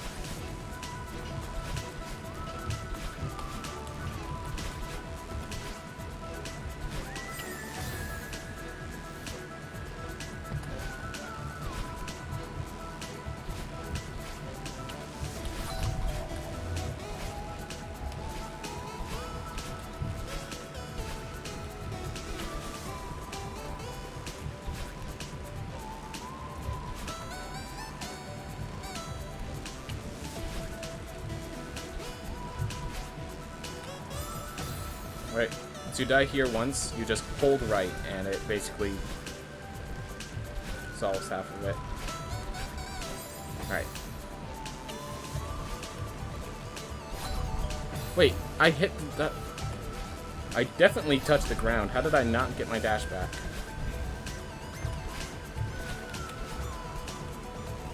Alright.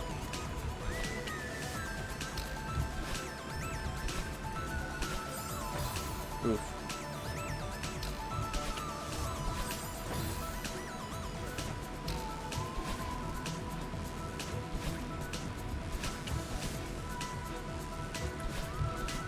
Probably said before, but there needs to be a speedrun mode that auto skips all cutscenes.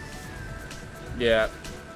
Given that the cutscenes actually add to the time, I'm gonna have to agree with that.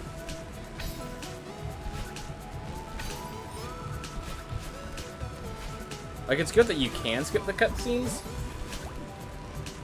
but the fact that you have to basically get precision as to when the cutscenes start in skipping, it's just like a needless challenge, I feel. But yeah, you could see the top timer still counting up while the cutscene goes.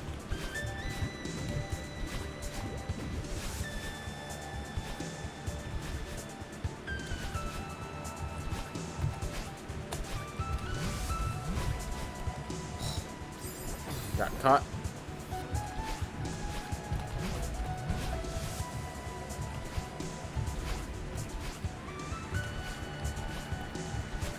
Oh.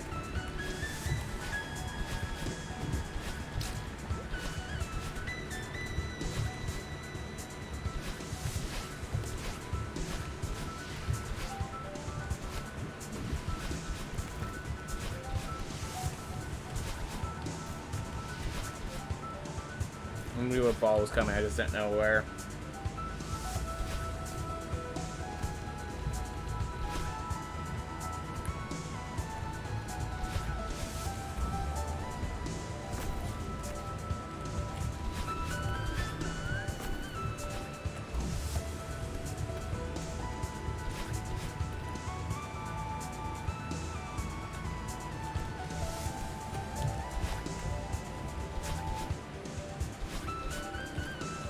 Ooh.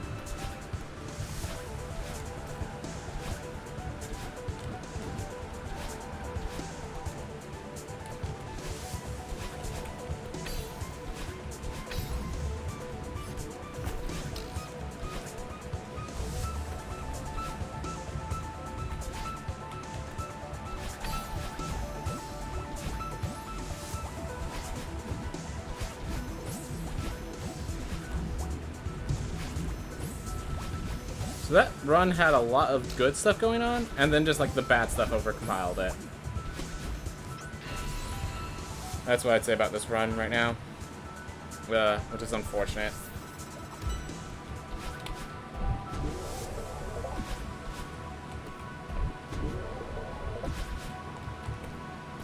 Oh. Just like where I died, It was always on the long screens near the end, it felt like.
Oof.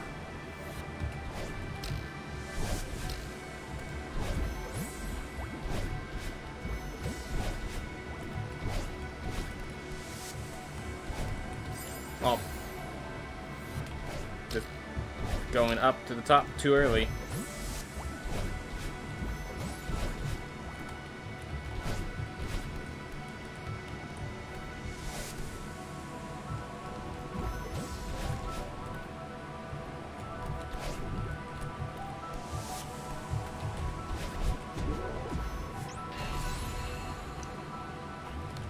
Alright, well, unfortunately I cannot get through these flags in 2 minutes, guys.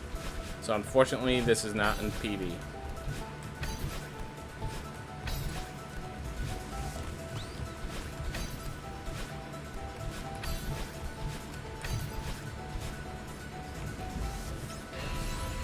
Whew.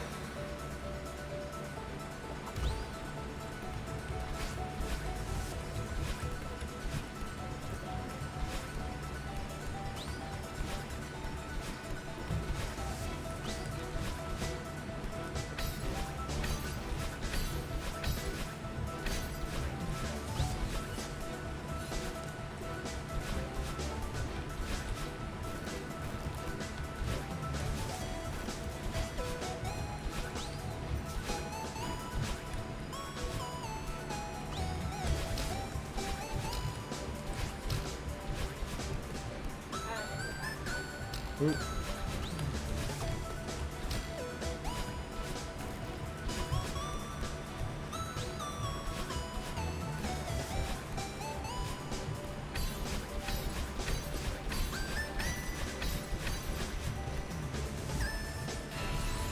Ooh.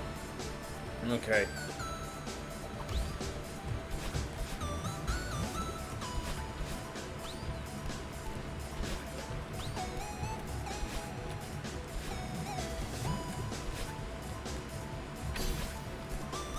Oh no. That's okay, I recovered.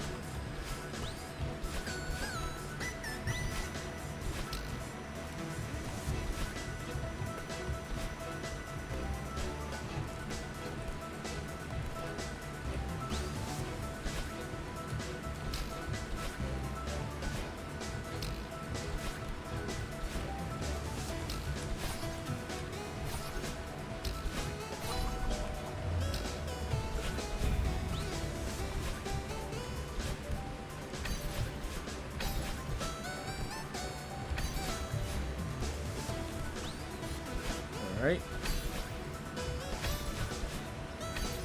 I was hopeful, but I think I just butchered it in a few stages. In a few rooms, I cut too close, did things I shouldn't have, and got punished.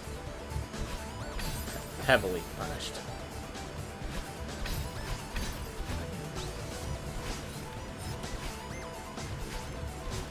So yeah, I'm just like, if I'm already past the time, I'm practicing like a... So yeah. There's supposed to be a way to do that faster, and that's what I was practicing. Alright.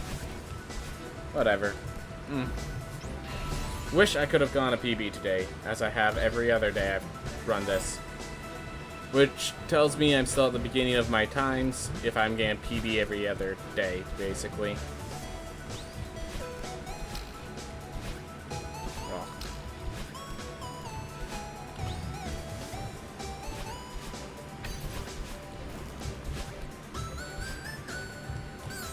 Ugh.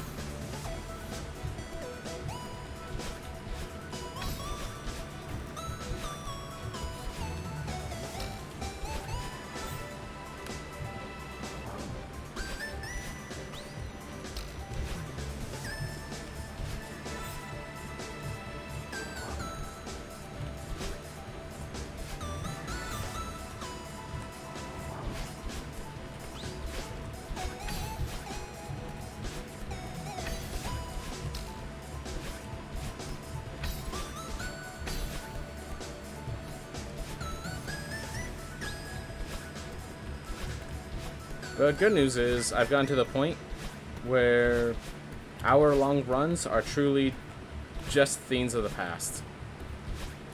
At least I can say that. Hour-long run is not a thing that happens anymore. Whew. Well, I'm going to go get some water and take a quick break. Want to come back? RT. Well, that's the thing. Do we want to do a third run today? Or do we want to jump into the variety stream section? That's basically the big question. And so I'm going to delete this very fast. And I'm going to just set the screen, take care of a few things, and I'll be back to hear your guys' opinions. Shall we move to the variety game? Or shall we do one more run of Celeste?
So, I see Lambo Droid ask for one more run.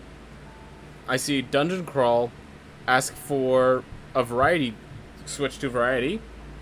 And Dungeon Crawl Sister says one more run. So, well, she says yes.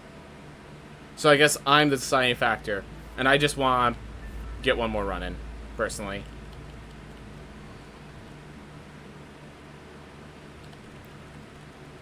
So now we have the other combination.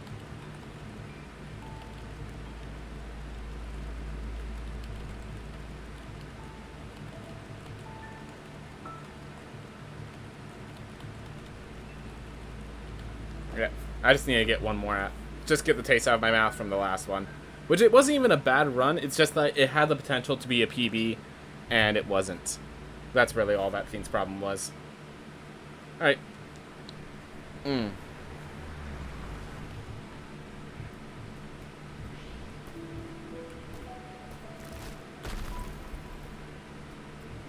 Watch, because it's the reverse of your guys' names.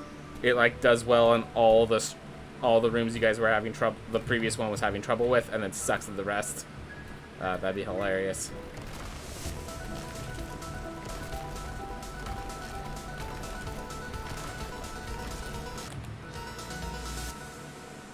Fingers are really nice and warm for it, too. Yep. Getting 2 runs beforehand. But then again, the warm fingers also has the issue of if your fingers start hurting, you know. Well.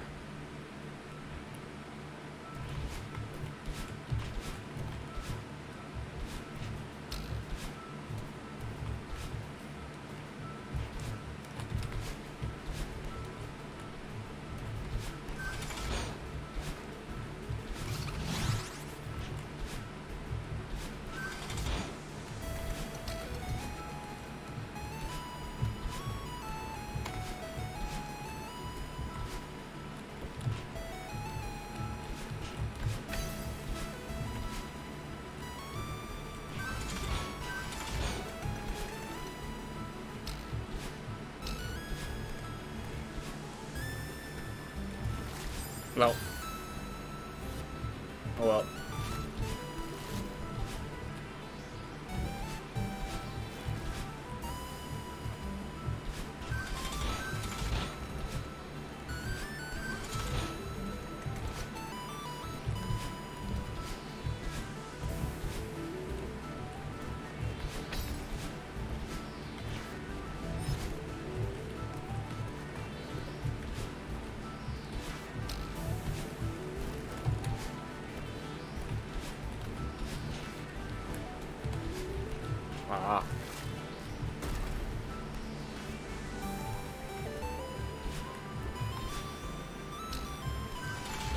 Ooh, that was a trick I haven't pulled off before.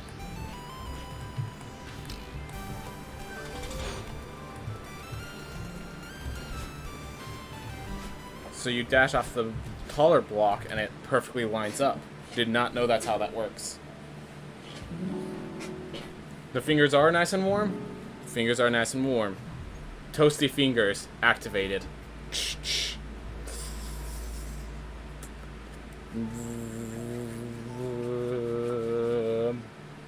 Alright.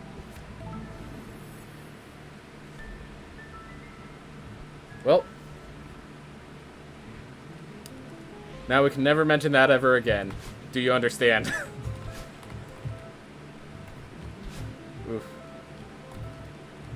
Oh.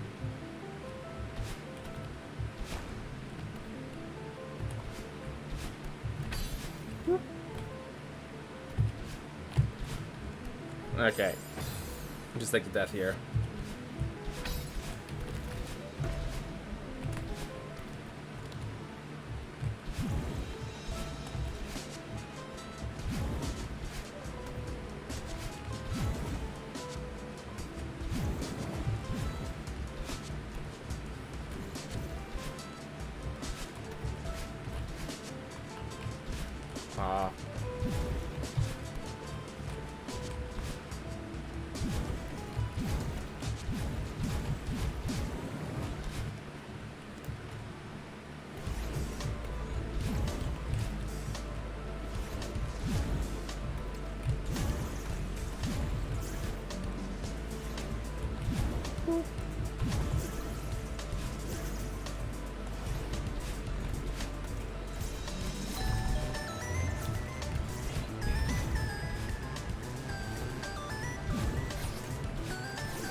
Ooh, that was close.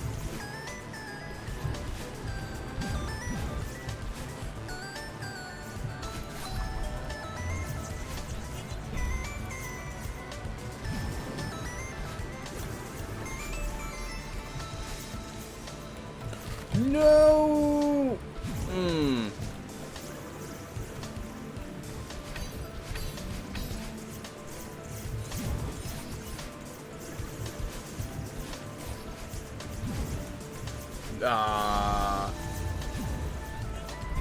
Two pretty big mistakes, but not as big as dying. So we have that at least.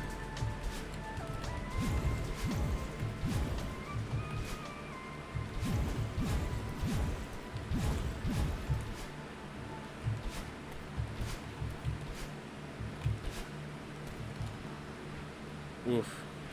Dungeon Crawl, I see that someone likes playing just like mash him on your keyboard. Assuming it's the same little sister. Whoop.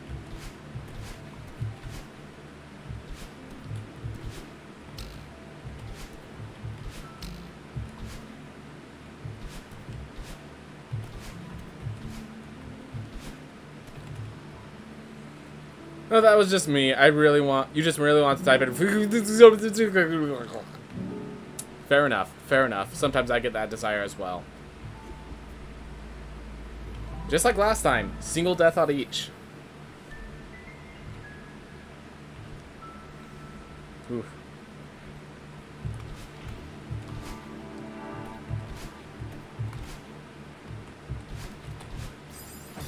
Too fast.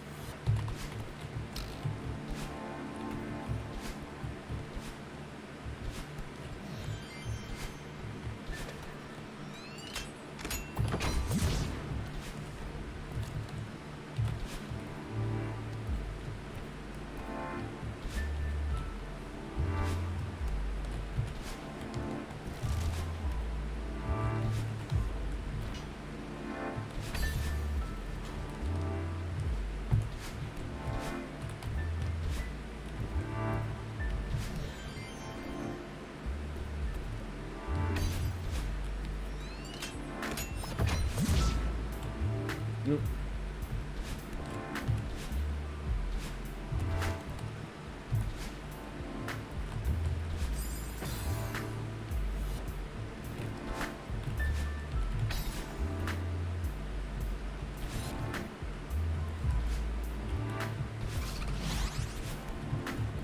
All right.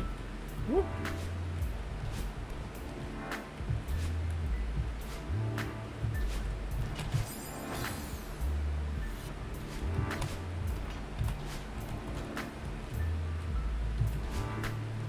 Oh no. Well, didn't die.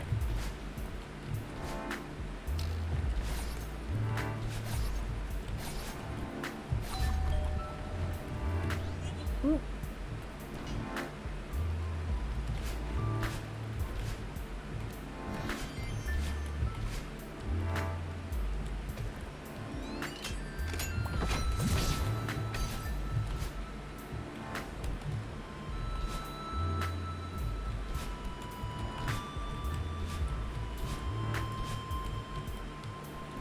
Go.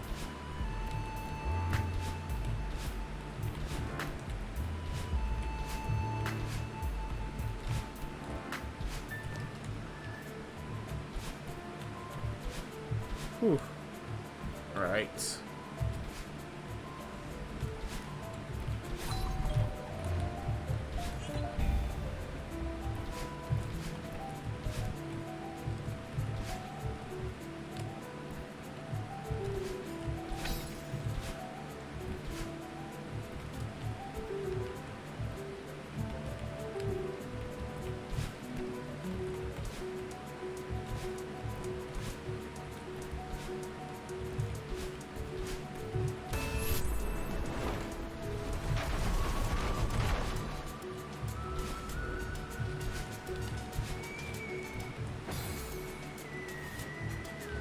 You know, I should probably talk to him before I just retry.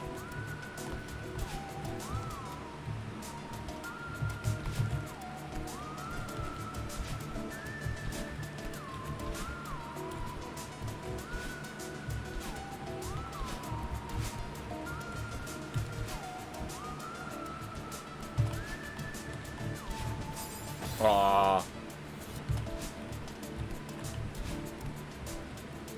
At least it doesn't last long for me.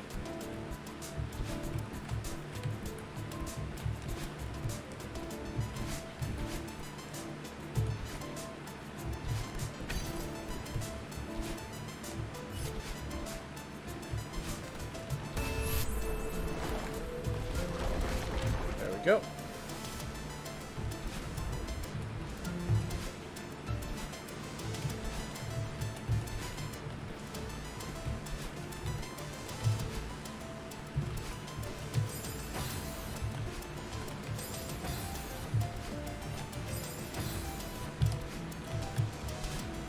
Alright, that worked.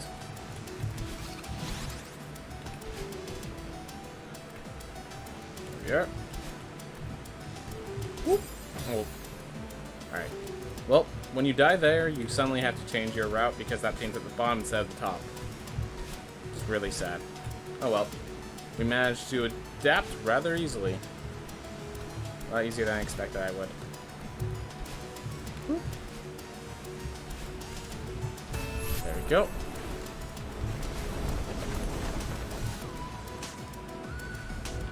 I don't even care if this goes poorly. I just want... I don't think this is where most of my time loss is going to be.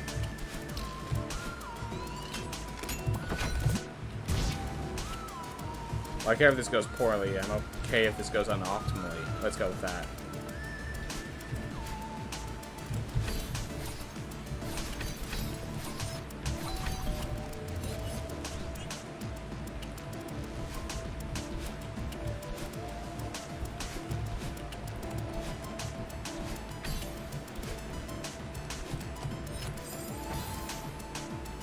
Alright, we're gonna stop trying to do tricky stuff with that. And just go with the safe route there. Because I keep dying from doing tricky stuff.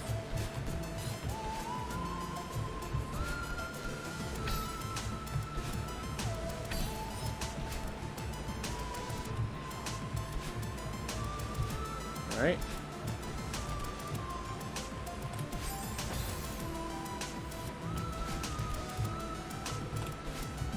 Ooh, that went well.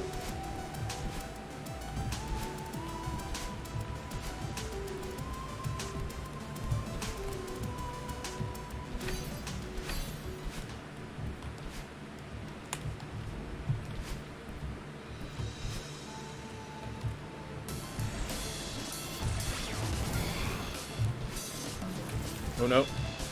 There we are. Didn't get enough distance.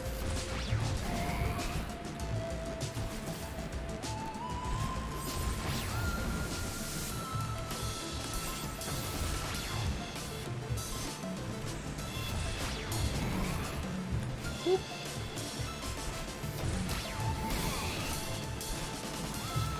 Whoop.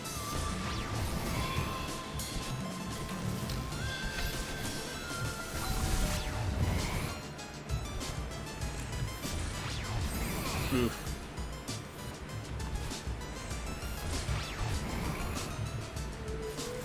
I just realized that's actually a different routing than I usually do because the death actually changes the timings.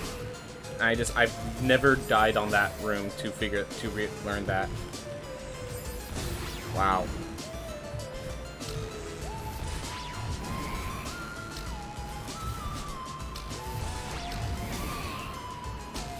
Alright, come on.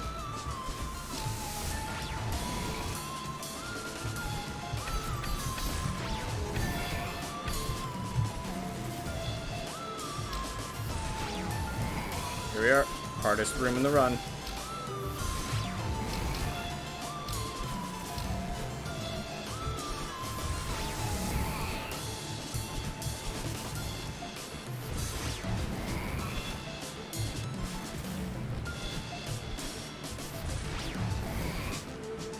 $7.57. There we are. Good time. Good time. Alright. And that's why you just... When you don't know how to do something properly, you just take it casually. Just take it casually. Alright. There we are.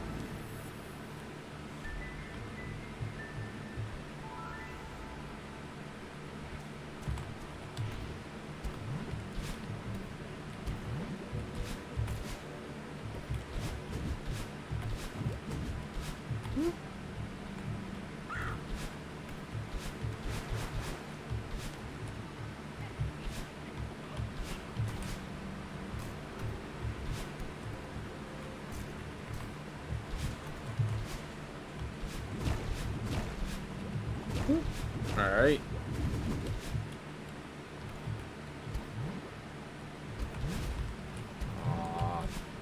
Did it wrong again. Oh well.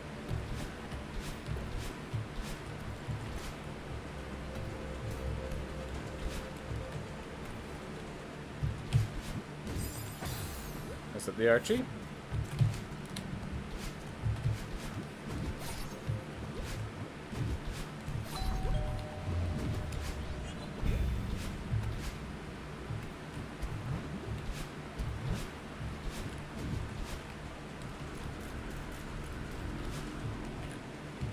There we are.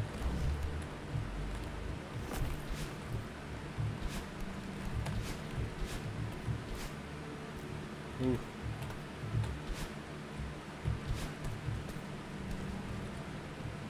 Doing good, everyone. Ah. There we go. Ah.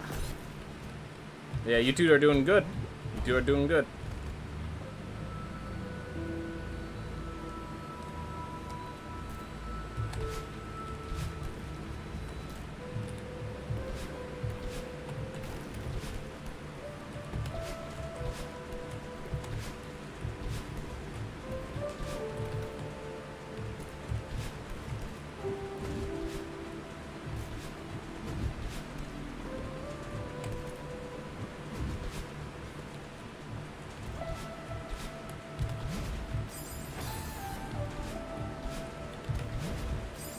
So Dungeon Crawl, about ideas for your game, we don't really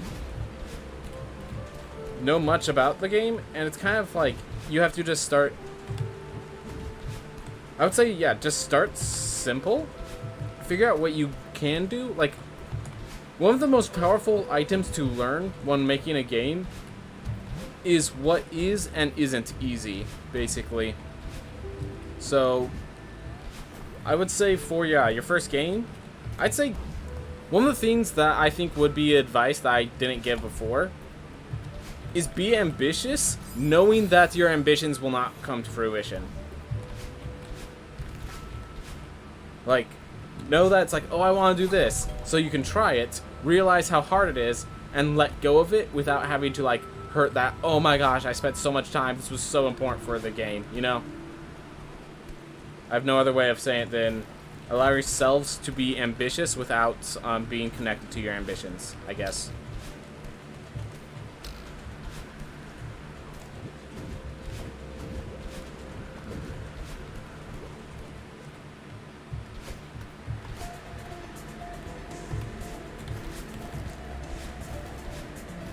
Oh my gosh, I just realized there's someone I could recommend to you, kind of, Dungeon Crawl. Not exactly the same theme, but I watched this guy named Penthos Infinitum, and he mostly streams just for fun and relaxation, but his day job is he actually is a AAA game developer. So there might be some information he has from experience, like building games all the time, that we wouldn't have to give you as advice. So I mean, of course, AAA is very different from indie game and first timer and all that, but worth noting that there is a guy that I know who streams and makes games for a living.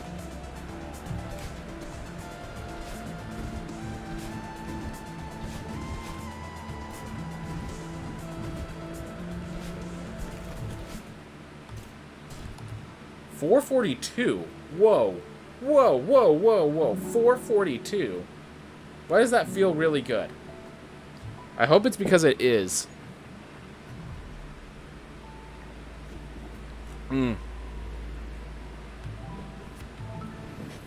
Yeah, 442 sounds really good. I had an idea about some emotion systems.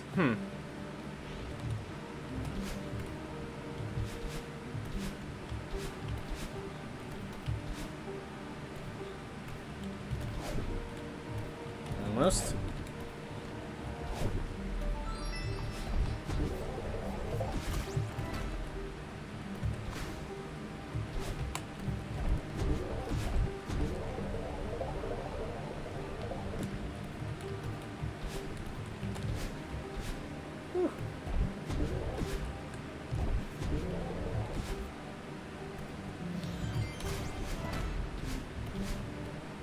Yeah, I would say with that system, just try to implement it and see how hard it is to like figure out like whether it's something you can do in the long run, you know? Like, yeah, I would say for your first game, don't even like with your first game, don't even like make sure it's particularly good. Just make sure it's particularly a game. Honestly, I think that's the best thing.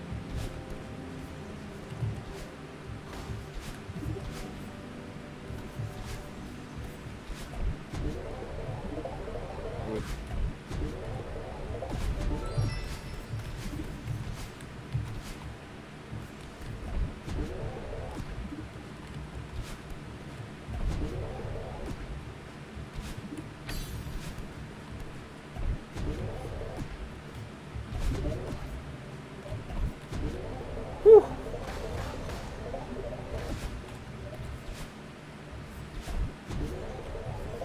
Yeah. Don't be afraid to try new crazy ideas, but never force them. Perfect. Perfect explanation, Lambo Droid. Because, yeah, the only way you can learn how viable that new crazy idea is by seeing, is by trying it, you know? And you will find that sometimes, hey, there's a reason that new crazy idea hasn't been done yet. Other times you will find, like, sometimes you will make it work, and it will just, like, work randomly. And the thing that makes it work is what makes your game stand out from others. So, always valuable one that new crazy idea works because it allows you to stand out.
Perfect.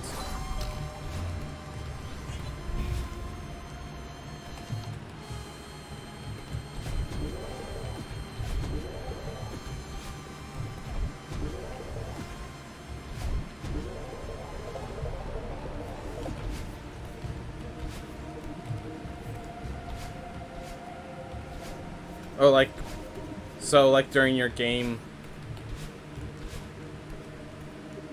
more critical hits and get more money. I'm assuming you're not talking about a platformer with that. If you're involving critical hit systems and economy, or at least not a basic platformer. This room.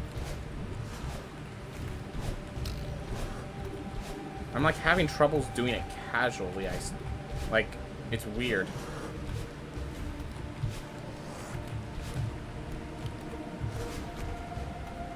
Whew. But yeah.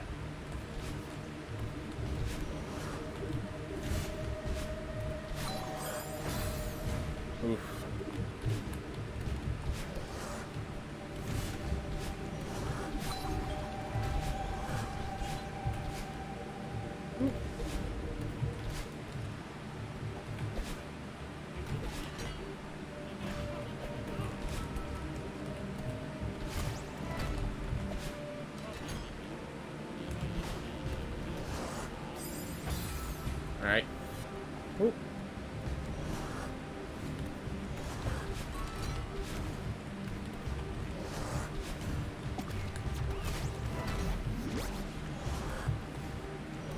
That was just really bad because I fell into the precise crevice where it wouldn't press the button.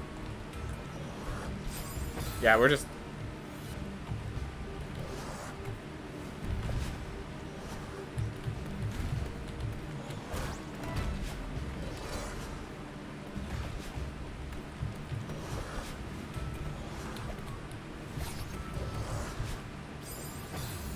Oof. We're having a bad mirror temple right now. That's alright.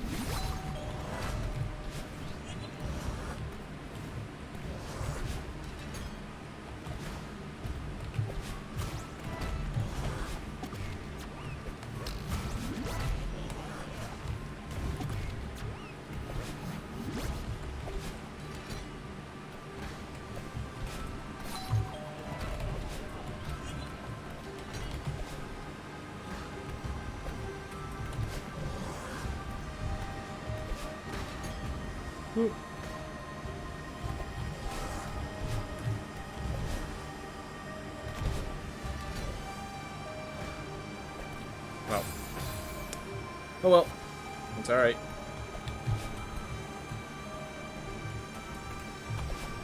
There we go. My keyboard overlay has not been working. Alright. I know exactly how to fix that.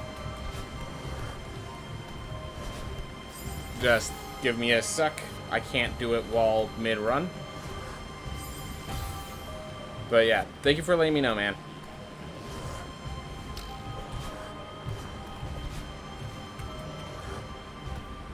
Okay. Sir.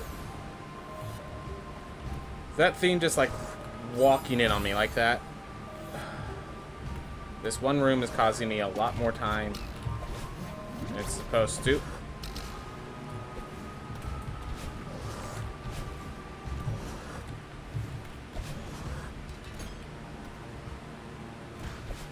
Oh my gosh, that nearly killed me right as I was walking through the door.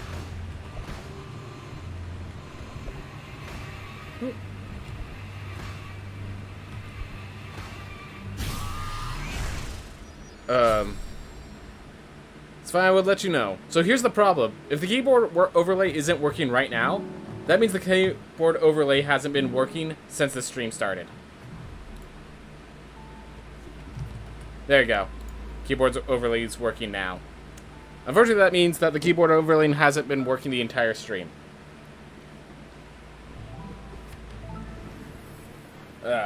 Mirror Temple is now causing some trouble.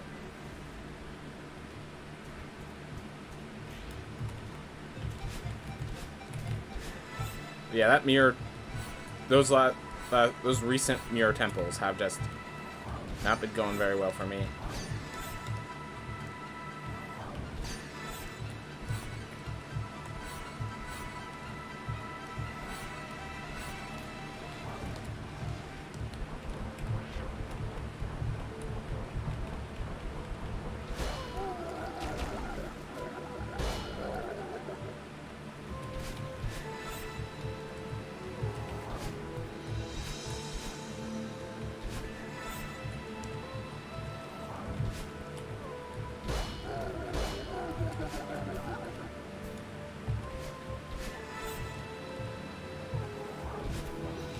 So, in case you're wondering, the reason I know that, the theme that is the overlay itself is basically like a little theme that I have open up in the.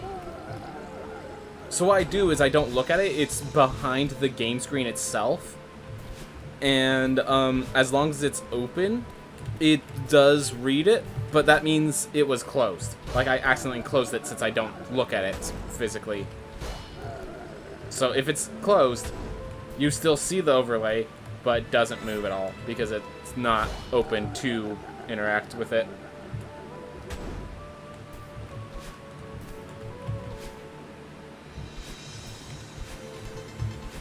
And since I never went over to actively close it at any time, that means it was never opened. It's really disappointing.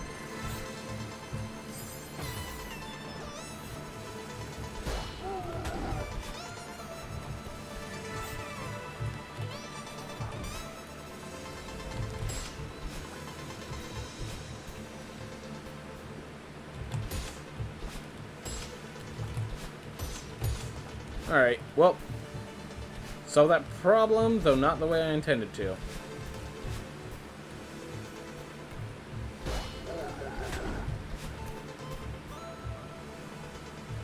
It's more interesting to watch the game itself anyways. Fair enough.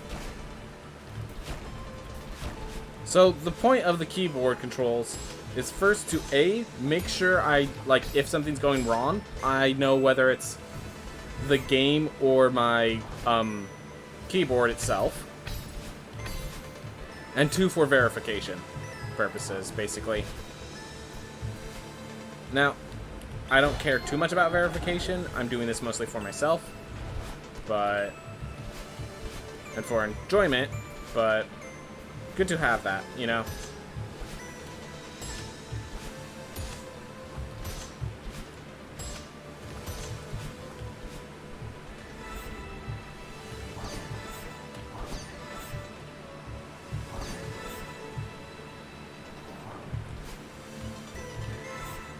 Ooh.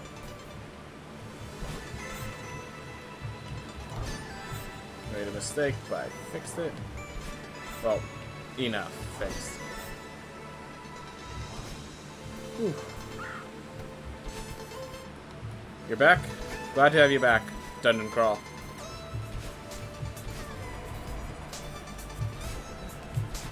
Whew.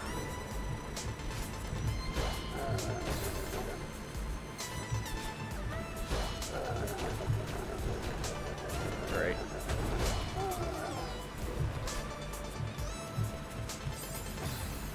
At least I died here, so I have a quick reset.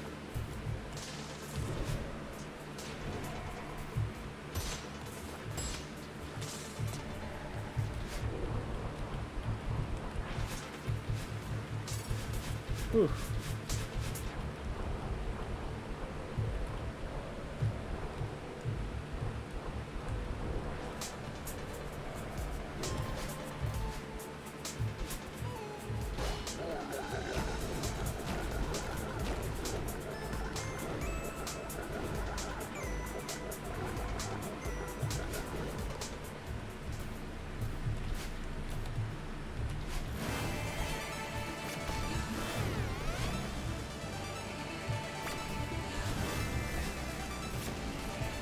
Oh my gosh. Oh well. Not dead.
Ooh. Hopefully that doesn't mess up.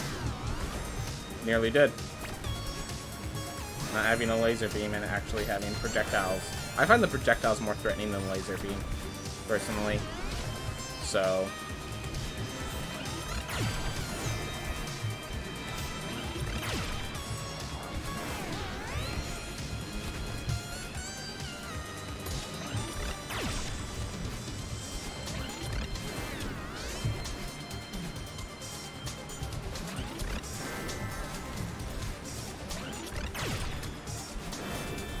Right, safe.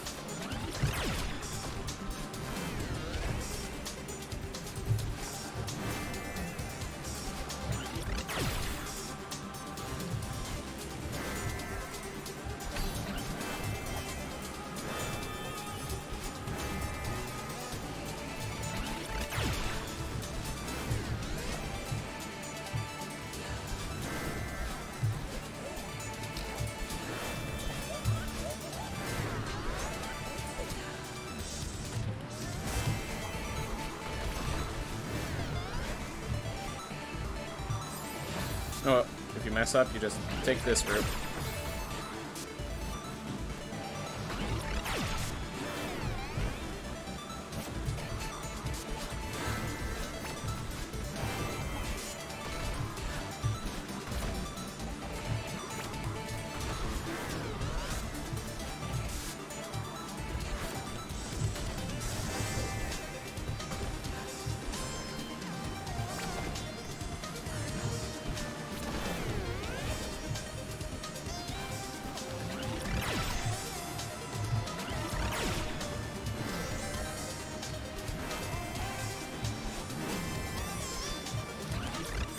Oh my gosh.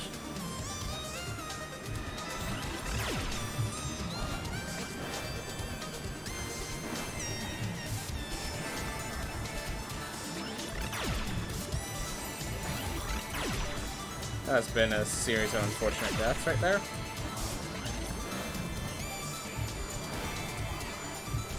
Yeah, I need this to be close to finished, put simply.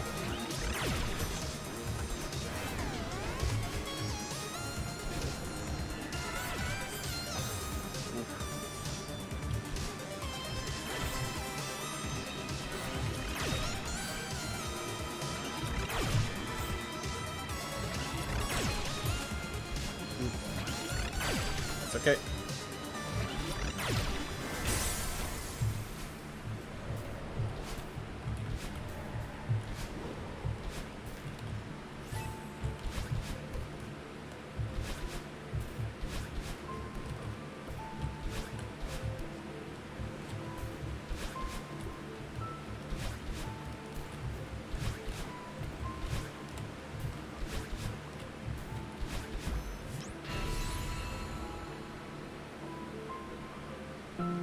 Whew.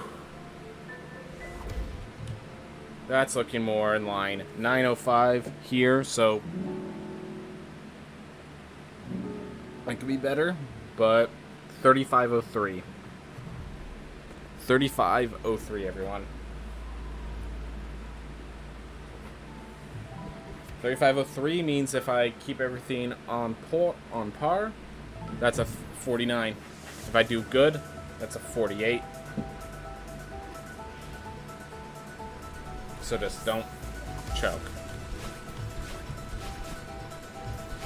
You know, the best way to not choke is to put all the tensions up on yourself. Ask anyone who does these things. Stressing yourself out is exactly how you make sure that you do well.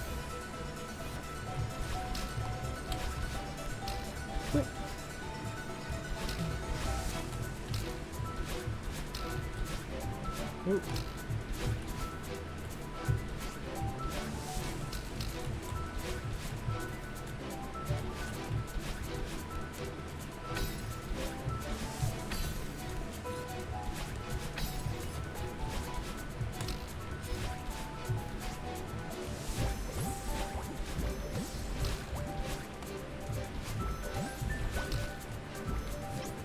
Go.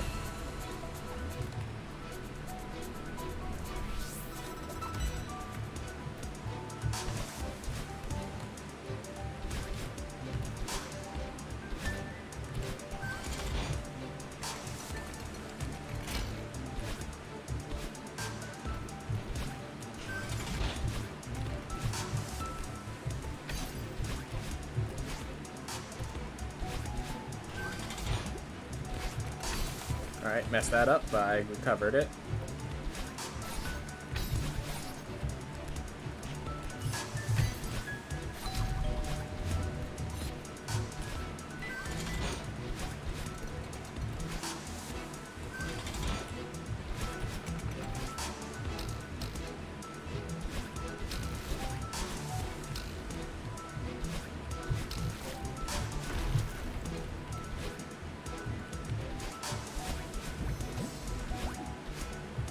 Oh my gosh. Close.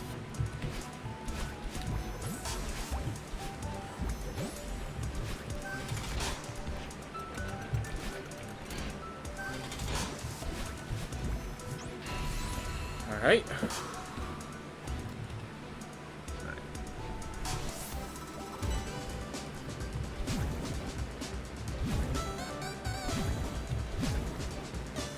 Oop.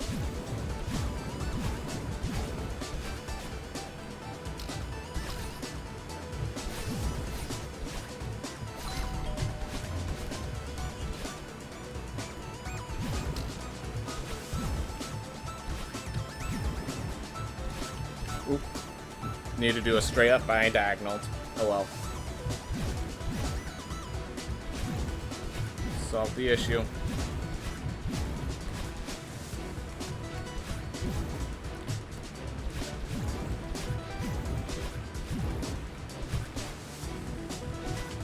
Oh.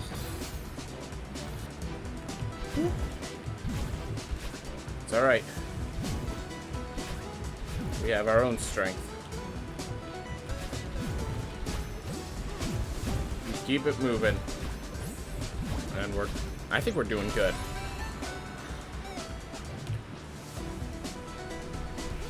Yep, now we get to the hard part.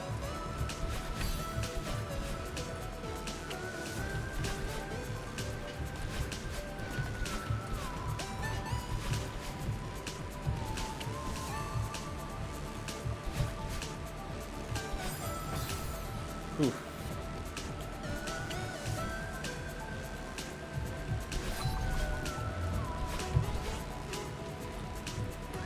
Well.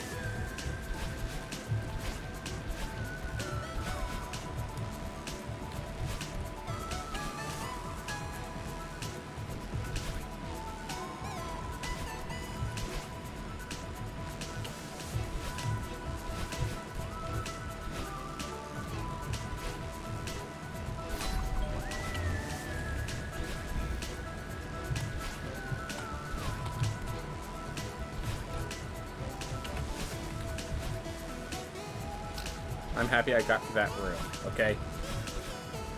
Though that was not the fastest route. I'm happy I got through that room.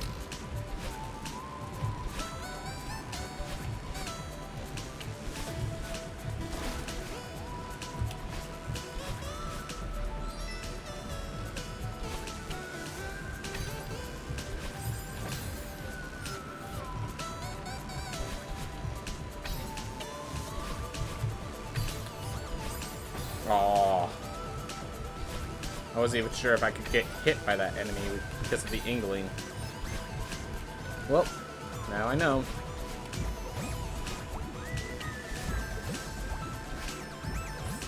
It's a negative way of learning, but at least you know.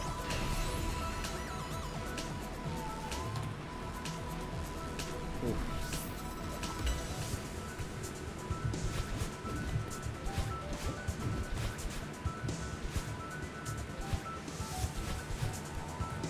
Whew. Almost didn't make it, and so I adapted, and it worked.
All right.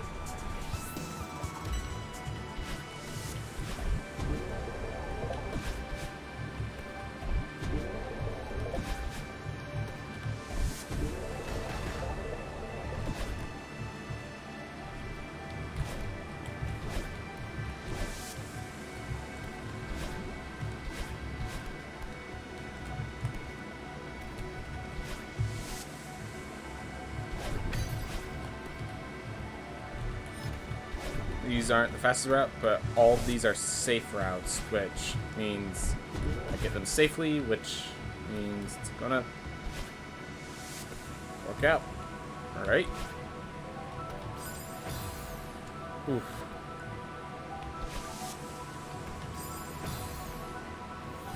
Alright.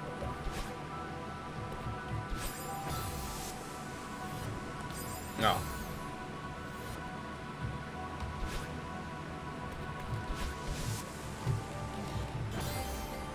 So that's the one of the intentional deaths of this run. Faster to die than to walk all the way down, which sounds counterintuitive, but apparently true. Watch speedrunners faster than me do it.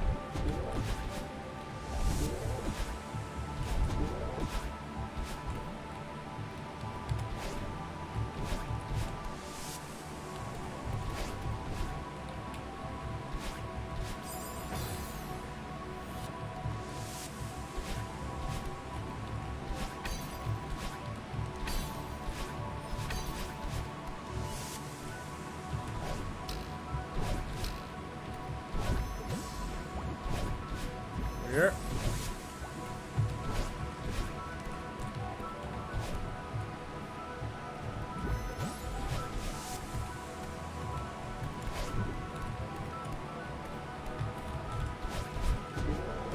There we go.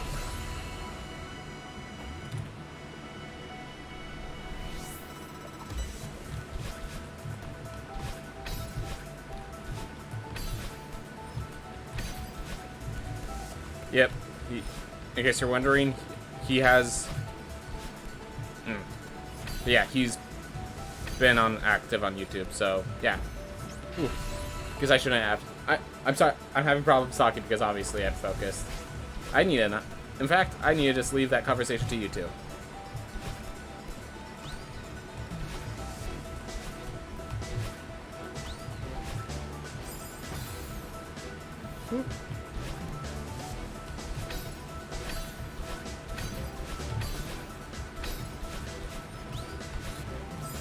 Whoa, that was much further than I expected to go.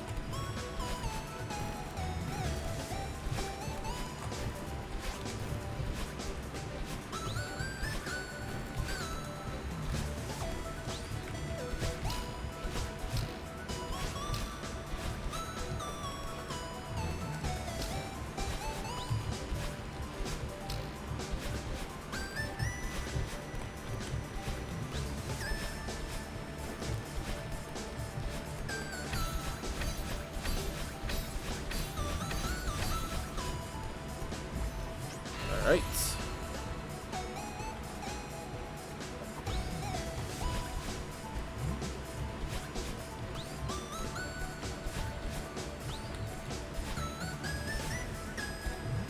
Ooh.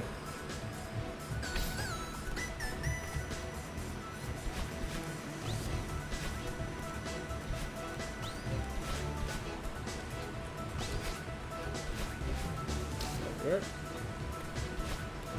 Whoop. That was actually a little close, but I managed.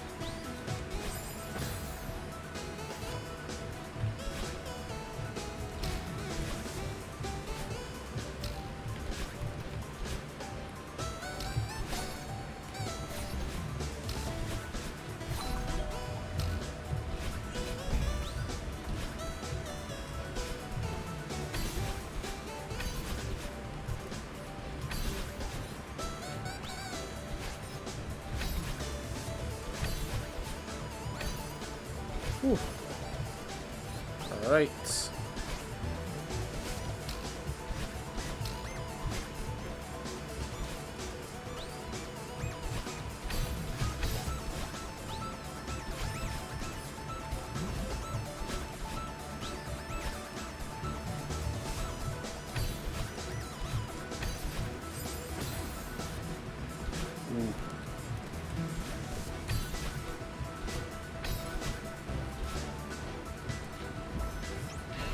Ooh.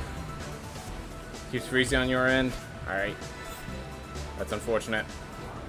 Ooh. As long as the video remains intact, which it should.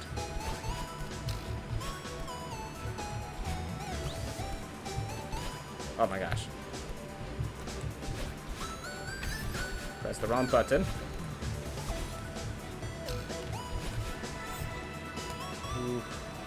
Alright, don't worry. I think we're getting it.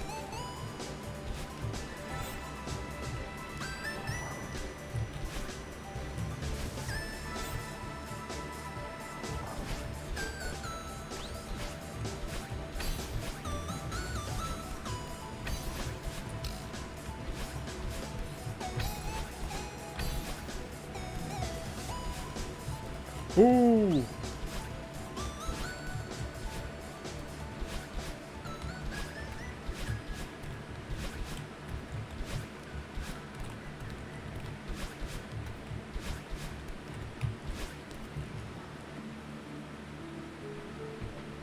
Dungeon crawl? I'm sorry that's freezing. But we just got PB. 48:29. 48:29. Took out a minute and a half. And that was a 13-minute Celeste Mountain. So that was a really good Celeste Mountain, by the way. That was a really good Celeste Mountain, by the way. Feels good, guys. Feels good. Alright. There we go. 48:29, 6:01. And 65 deaths. We keep reducing that number as well. Awesome. We just get better and better.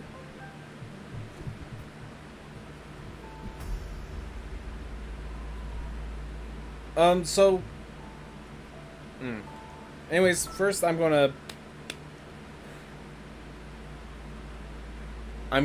take care of that. I'll be back with the next game.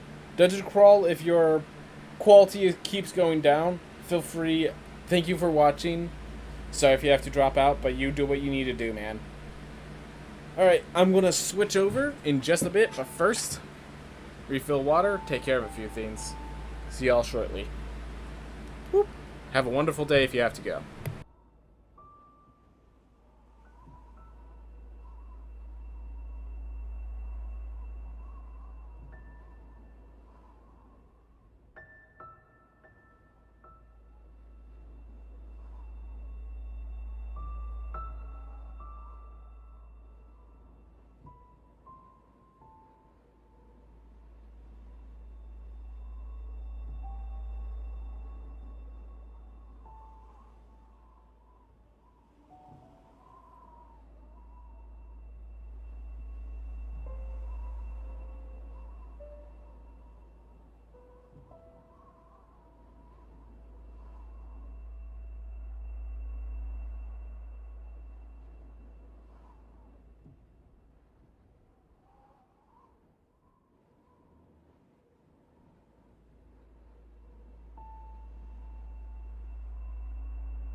Oof. So yeah, in case you're wondering, Lambodroid, I have a theme that I could put on to prevent links from coming into my chat. I just want to, it's just a security measure basically, so. Oof. Alright, let's switch over from Speedruns and Chill to New Game Plus and Chill.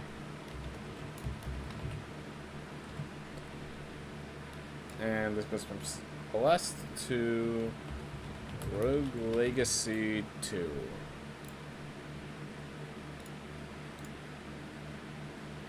Alright. Oop. Also have to change this out. Load the Rogue Legacy setup.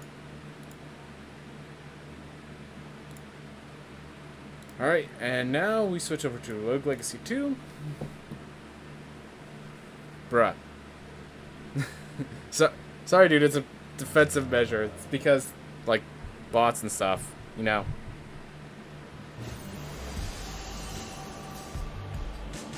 Alright.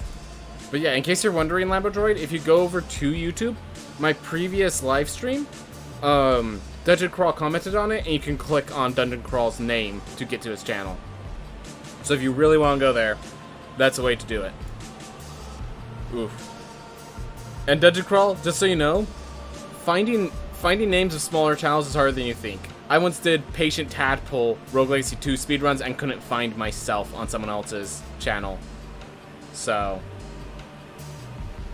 not always the easiest to just say, just search up on YouTube my name plus, like, a name. It doesn't always work, and that's pretty sad. Oof. Anyways, welcome to some Rogue Legacy 2, everyone. Last time, we were fighting this boss, and we're now going to take a night to actually finish off the boss and do the job. Oof.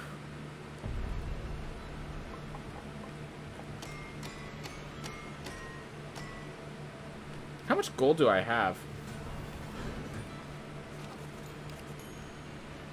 Cucumber design. Unit says makes a delicious stew, and I can make some really, really burnt meat. Alright. So I think I'm going to upgrade the fiends that I already have equipped. But I do need to get the Leviathan leveled at some point. I have another upgrade?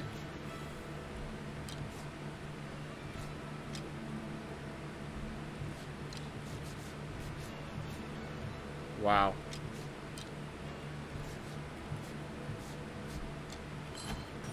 Wow. Alright.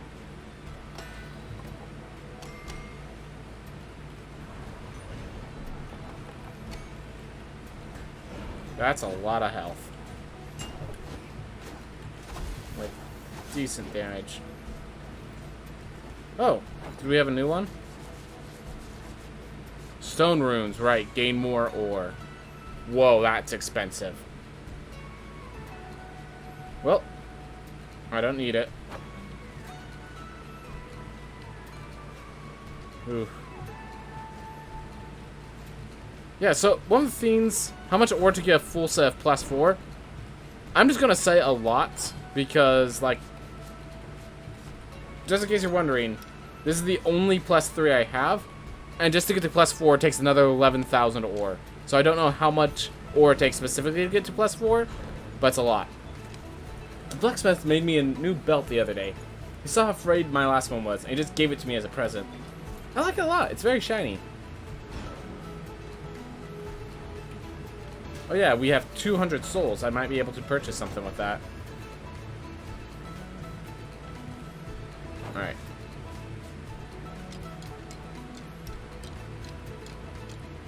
I'm gonna put the knight here for now. And let's see.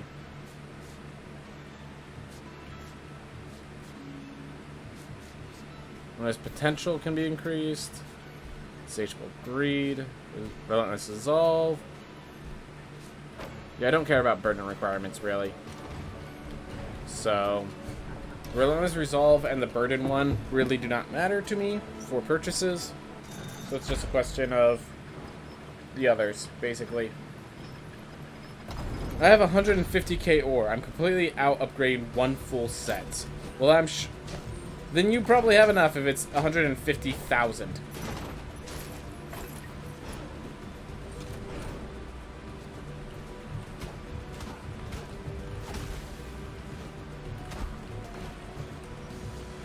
Alright. I'm just gonna skip through all of this. Fish and Dry Lake, risk level, max. Good to know. I like how that they work that. And that's gonna be very valuable once Fish and Dry Lake is actually complete. Because it's like, alright, you're going in here? Well, max risk level. You're gonna die. This game is gonna be real good when it's finally released. That is true.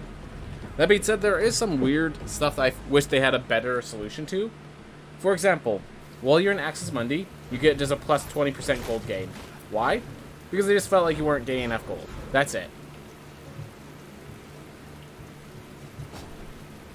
My goal is to get +4 of all the gear so I could add it all to my spreadsheet. That would be pretty nice.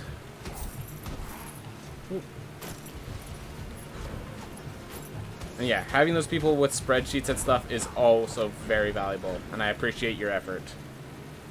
Just get more money. I mean, working on it, it takes time. Not getting a single diamond in a chest in New Game +6, that's actually surprising, despite, like, no diamonds? Alright.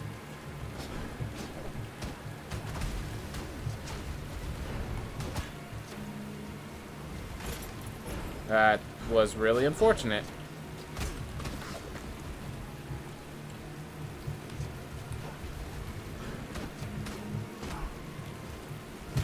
Oh, I thought I hit the ground first. Taking a bunch of needless damage. I don't appreciate it.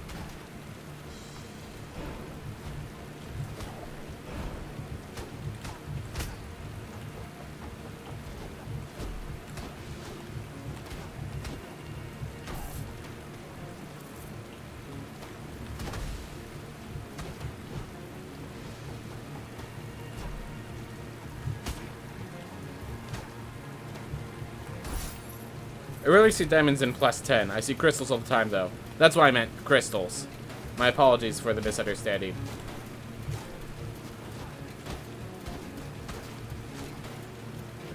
Crystals, the one above the money bags. That's all I was trying to say. Get a set.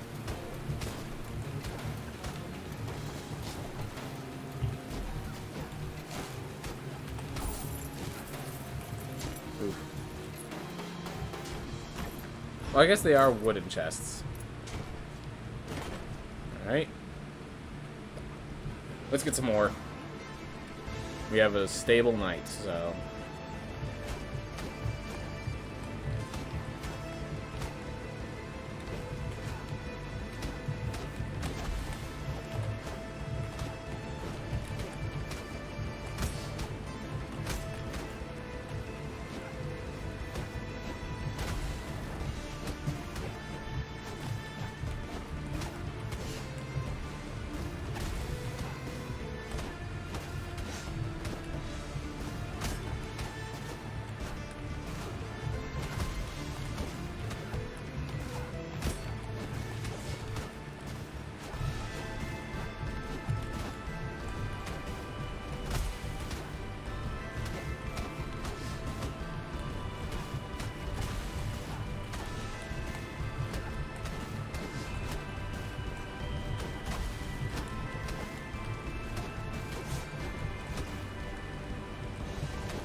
Ooh.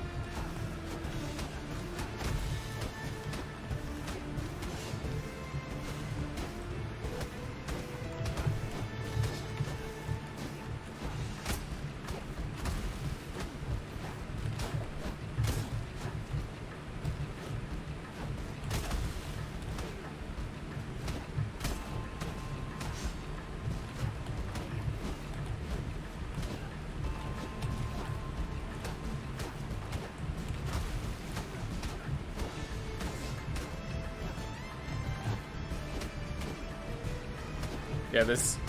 As long as you have a way to deal with the chasers, this boss is not very hard at all. So, yeah, don't worry. Be right back. See you later, Dungeon Crawl. See you later. Do what you need to do. Alright. That helped with ore gain. I don't think I took a single hit. All went well. All went well. Back on the night. Stable.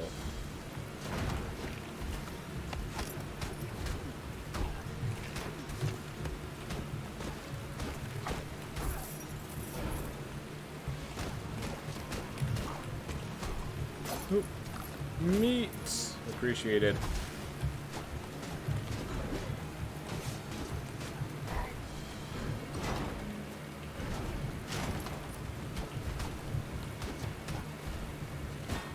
Oh my gosh.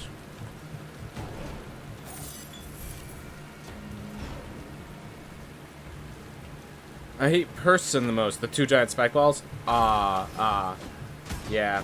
Agreed. I faced that boss. It's the fact that there's no knockback, which, fair enough, it's a mini-boss. It's just... no knockback can be just, like, lethal for some characters. It's the ability to interact with the opponent to a certain extent.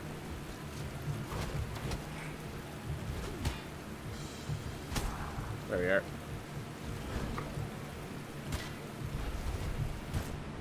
I was just trying to open up that chest. Oh well.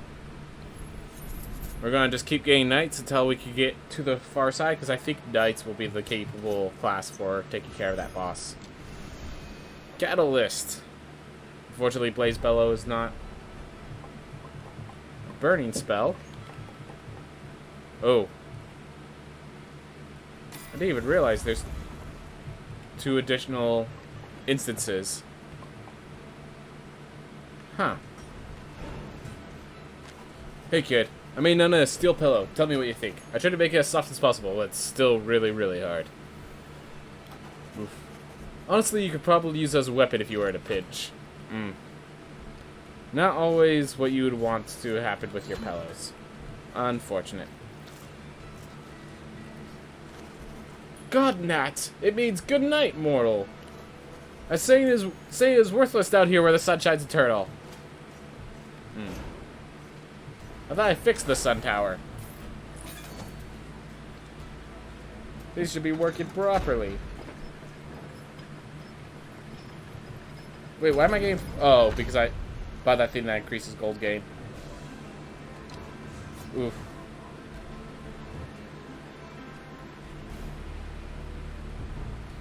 Gold gain can get really big. I once had a run with 1070% gold gain, but you died 3 rooms in, because I'm assuming it involved pacifism and also no Jesus. That's just a guess on my part, but that would sound about right.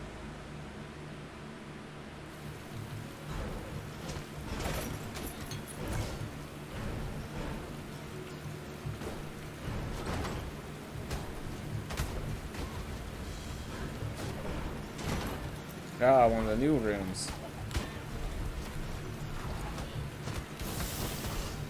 Oh, I have this spell now, right. I have a different spell. And it's a better spell.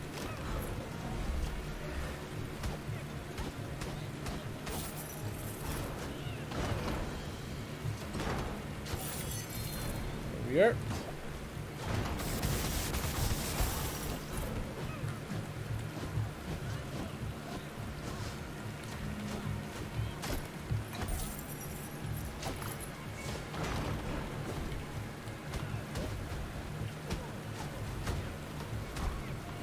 Oof. There we are. Oh, every single part of that is resonant. Not just the grounding. That's good to know. Not just the peak of those spikes, but every part of those spikes is resonant. War drums is always enjoyed. Each unique relic. Wait, hold up. They did change that. They did change that. Yeah, every unique relic increases your damage by 8%. Okay.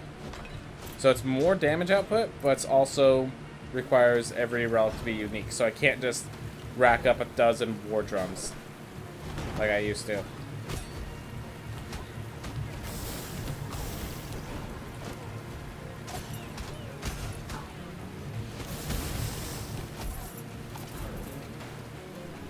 Yep, can't stack. No trash stacking. Makes sense.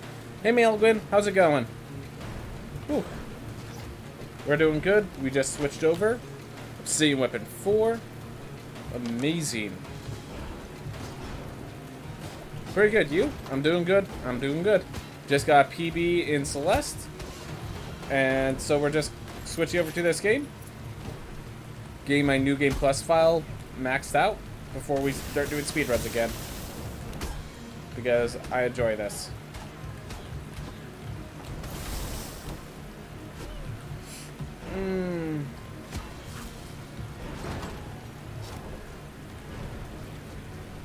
Alright.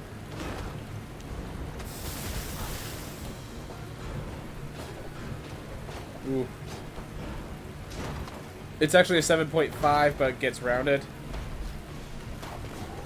Just woke up and fed your kids. Always good. Always good to have kids that have food.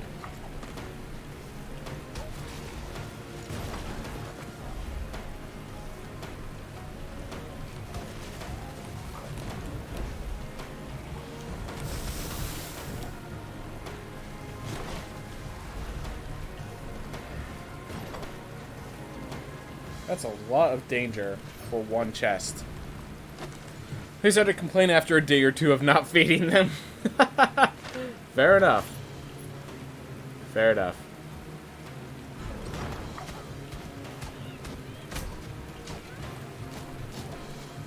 Yep. Well, I wonder if they all... What's next? They're going to also complain about not being allowed the basement often enough? Shh. Kids. Oof. To be honest, they complain after 20 or 30 minutes of not feeding them. Yep.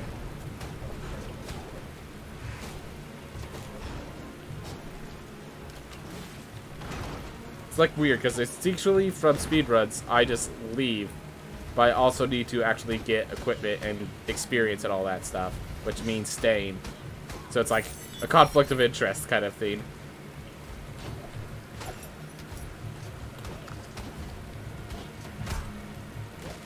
Oof. Especially the smallest one. I'm not sure why, but if you get a second wardrobe, it says 60% instead of 50%.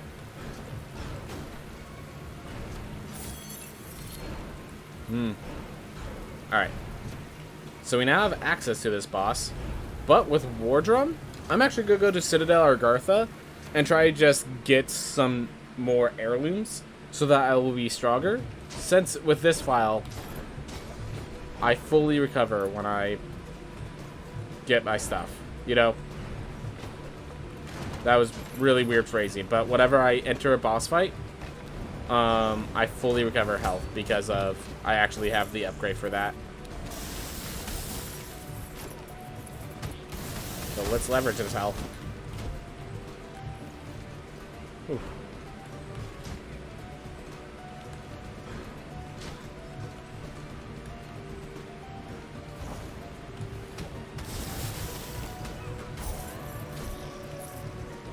Ooh. How are you fighting the second tier pirates? There's a boon. So you might notice this is New Game Plus 6. One of the burdens is that they evolve to their next phase very consistently. I think it's a 75% chance of evolving to the next phase. So it's actually far more likely I find the tier 2 characters than the tier 1.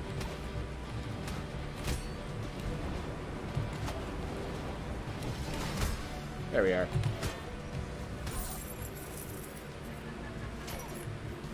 Oh, the second tier pirates? Yeah, there's also a burden.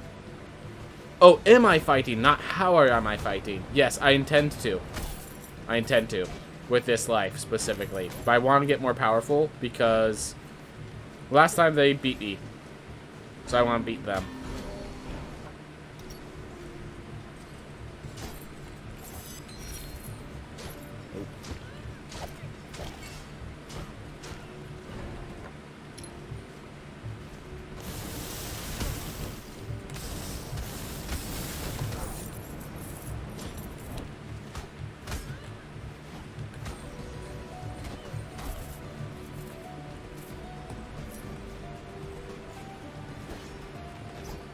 Awesome.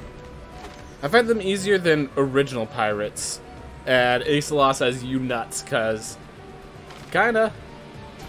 Yeah, it's phase 2.5 that really gets me.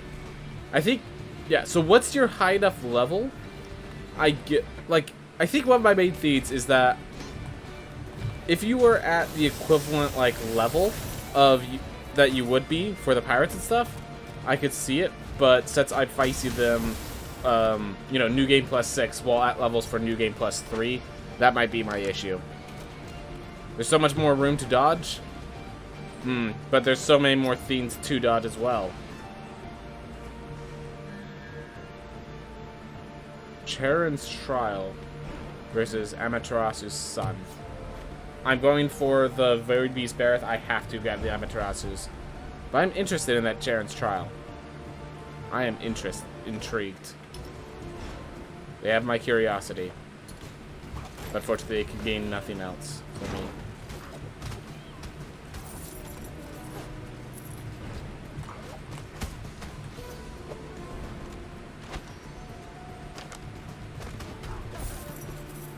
Ooh.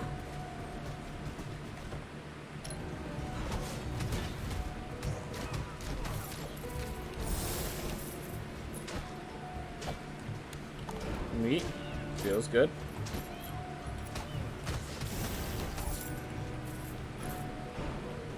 Ooh.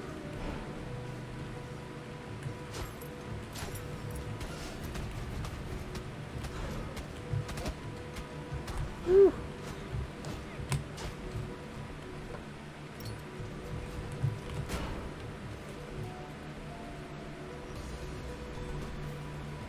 Ooh. Yep, enabled Catalyst. That's exactly why the Amaterasu's Son was so necessary. I mean, also because Amaterasu's Son is amazing. But, yes, I did, in fact, consider the effect with Catalyst.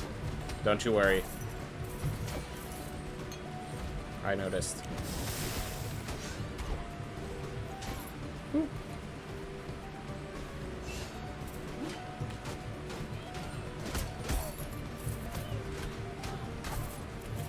Ooh.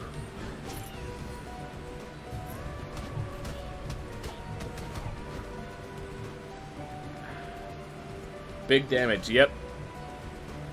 Do you remember what the trial does? That's what's going to make it exciting when we have time to do it another day. But not, that day is not today, unfortunately. Whew. Well, if you remember, please don't tell me. I want to figure out for myself when I have to do it. Don't get hit. Cool. Keep in mind it said don't get hit, not don't take damage, so that failed.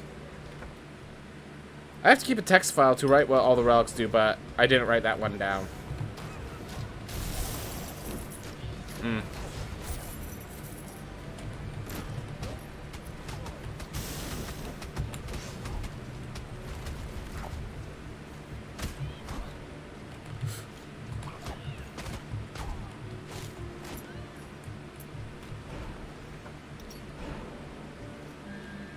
Alright. I love Farron's Reward, even though it's not, it only gives you plus 8 damage from the War Drum. I'm taking it. There's currently no accurate database anywhere. Ooh, that's not good.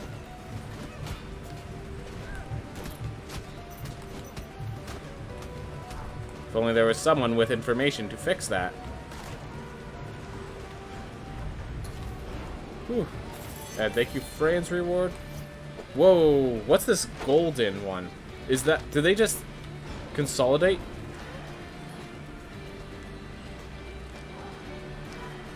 Ah, they consolidated.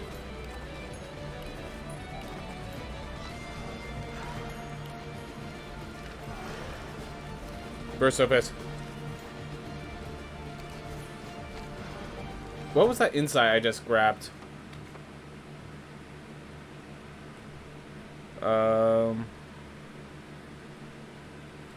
5% damage versus the question mark, which that means there might be a final boss version, which is exciting. A prime final boss, basically.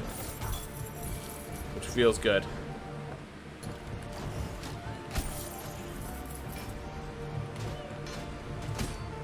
Because think about it, you have to go into New Game Plus to get that benefit. So I have a feeling it's going to be more than just the final boss of the game.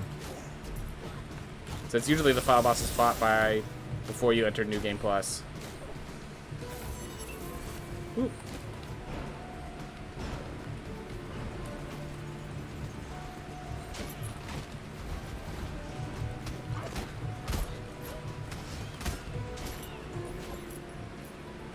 Probably the last one says you got for killing a boss.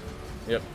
But you got it for killing specifically a prime boss, which is only available after you beat the game.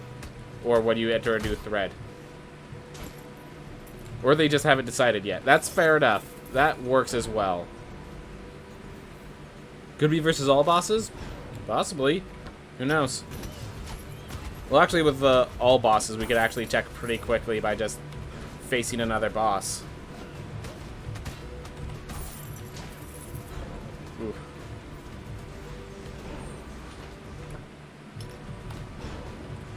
So I did this because I wanted to check all those left paths, because I had a feeling that this is where I was going for that.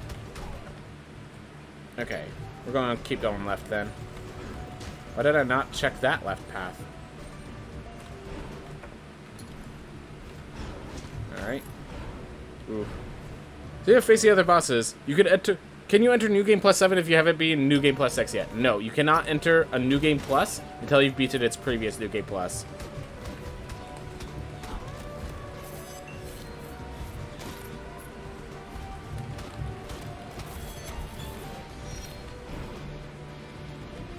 Alright. Alright, don't get hit.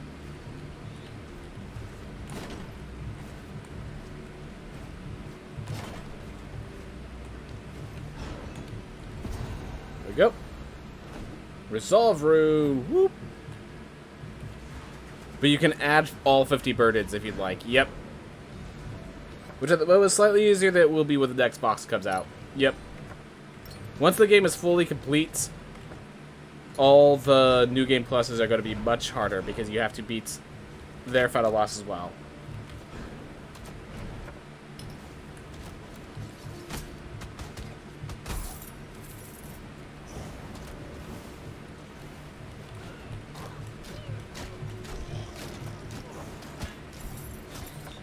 I still haven't found it.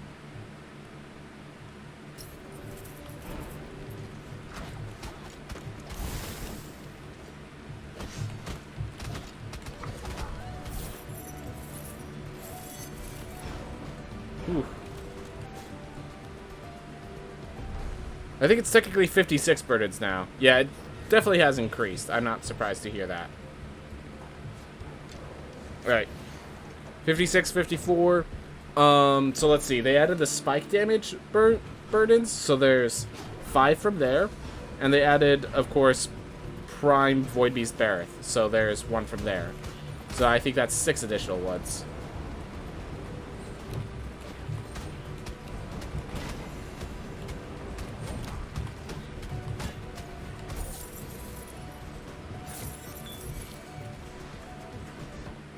Ooh. Be right back. Alright, see you later. Prime bosses are +2? I thought they were just +1. Huh.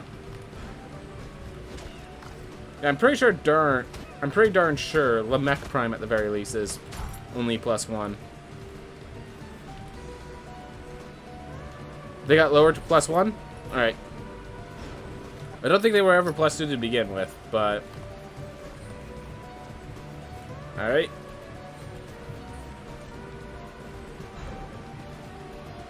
Ooh. Alright. Go right here.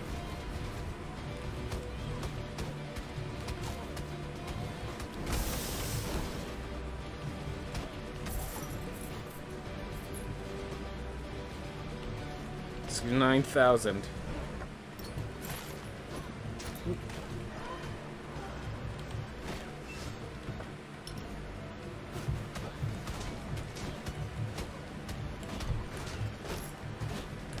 Ooh. Thought they were dead.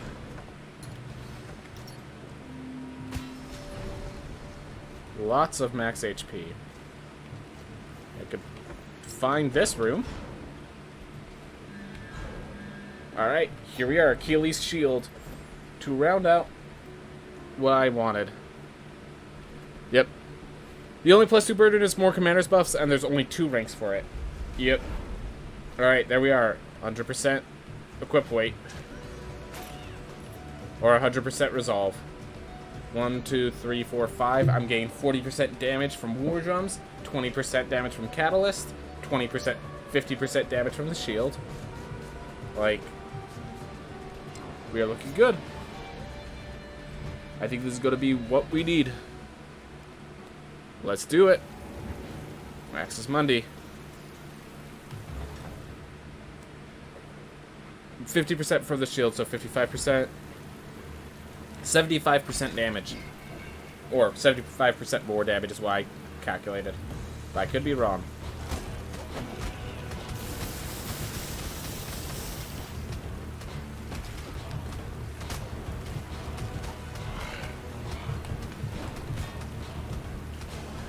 I always think that those are platforms up there, but they're not.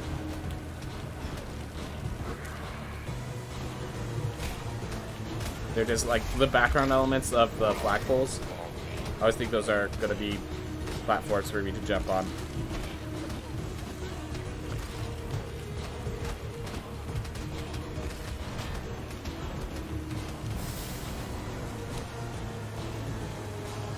Yep, I tried to jump on it just a second ago.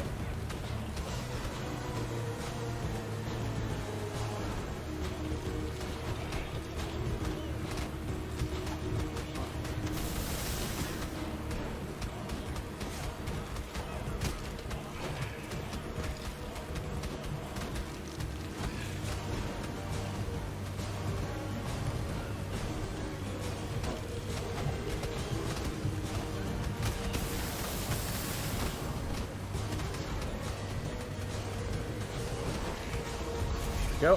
One down. Start getting some damage here, but I do not want to kill it until we deal with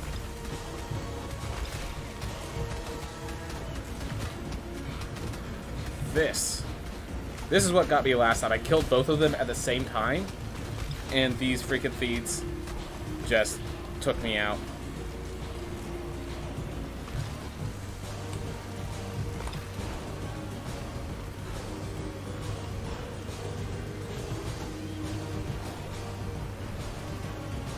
Because there was just 6 of them. They were everywhere.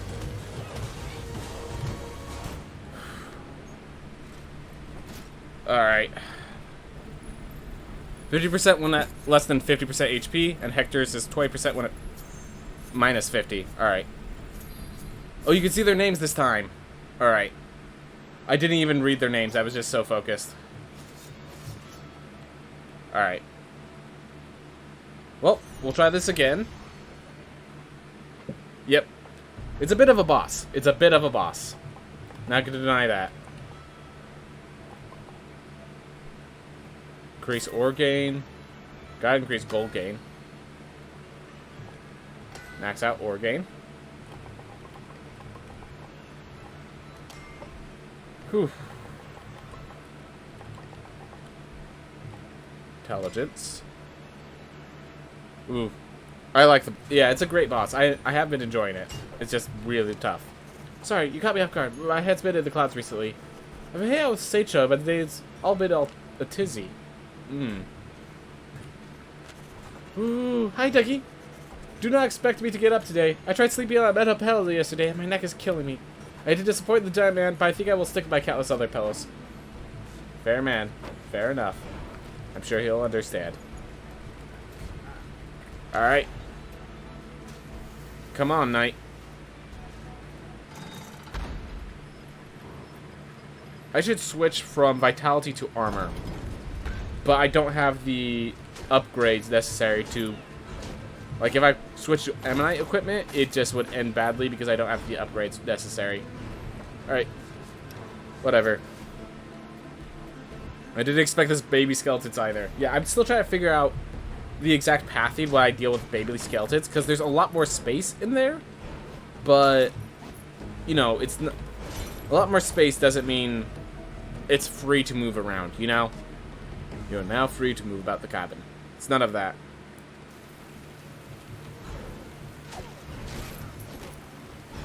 Yeah, but you weren't on New Game Plus 6. Precisely. Precisely. That's the main issue.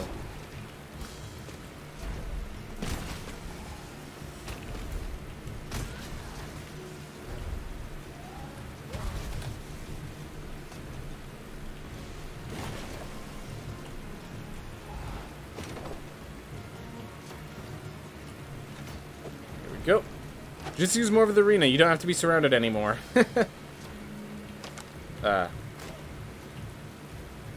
You have your instinct that you have to remove as well. So it's...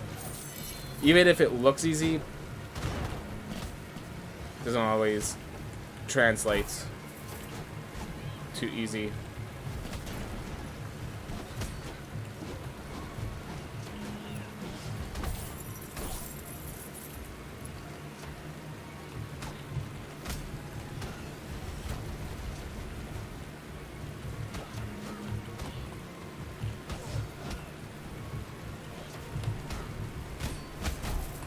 There we are.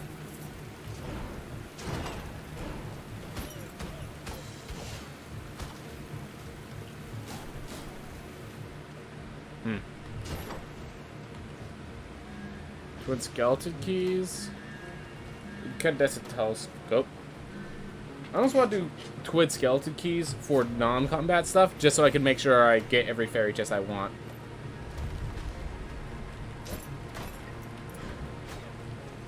Yep.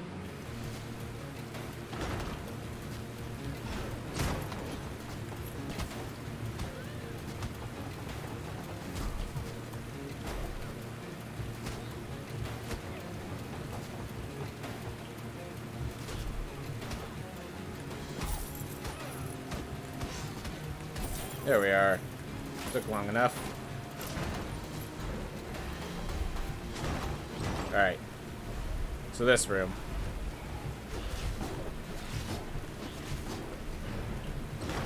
The fact that those lanterns are actually the trap. Pretty sad.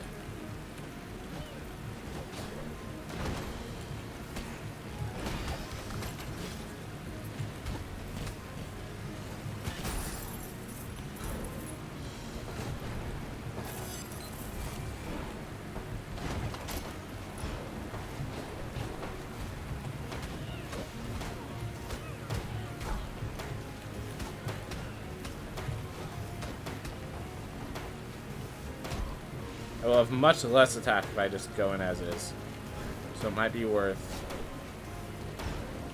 making some changes. Oop. Just a battle arena with some legendary creature. That's nice. Like, yeah, just look at this. It's literally just, they added a battle arena. I like that. I like that. The enemy that I was battling was far too weak. I now see why blobfish are considered so lesser of enemies by Kissa, but...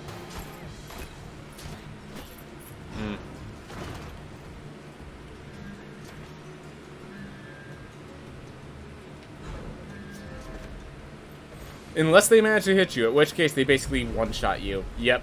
That's the whole thing. That's the whole thing. Boop.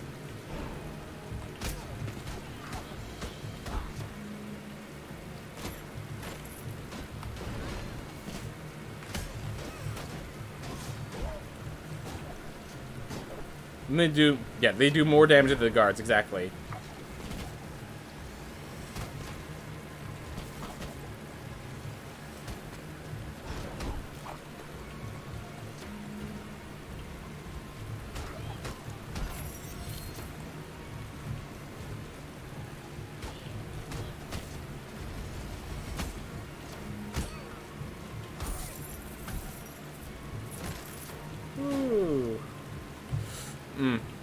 Did I hit the ground? Did not.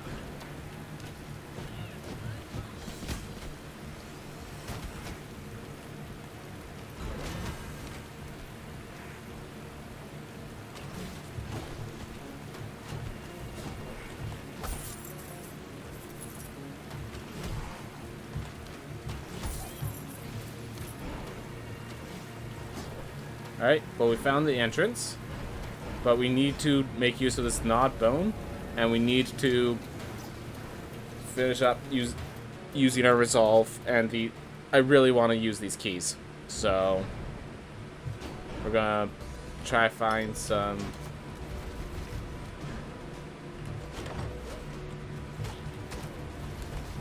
fairy test rooms. Doesn't matter how easy or hard they are. I mean, I guess if they're too easy, I end up not having to use it.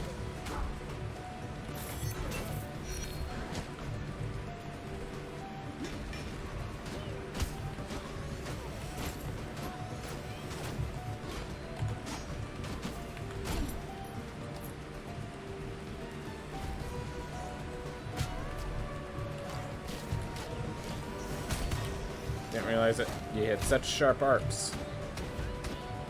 Well, now this gnawed bone's gonna be a lot harder. I like the way the higher tier eyes work in RL1 far more than I like how they shoot in a straight line instead of like constantly chasing you while doing it. Yep, agreed.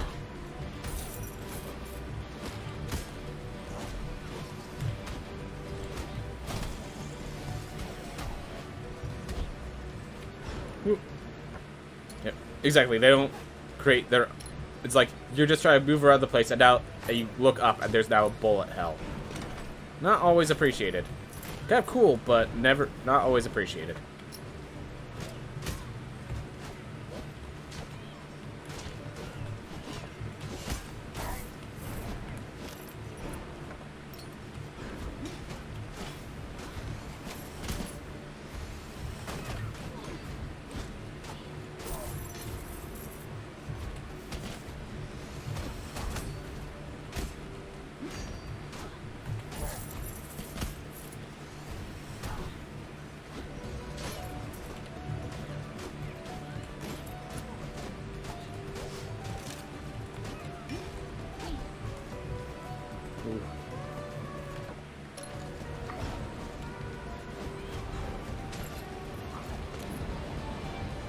I'm just gonna look for treasure chests.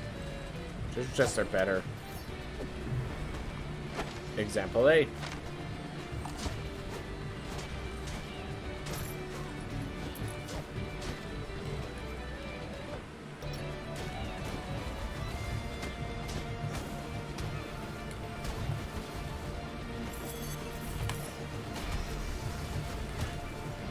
Of course.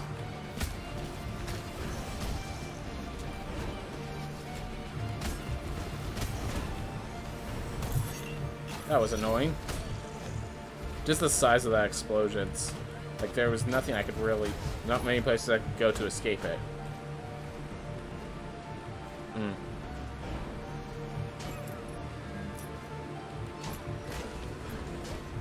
I'm thinking about it. I'm thinking about it.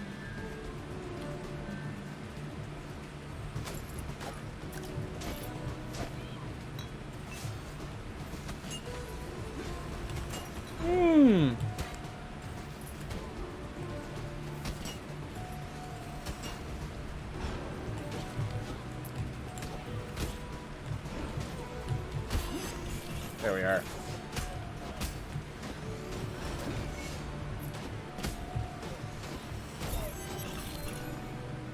Your R&R belong to us.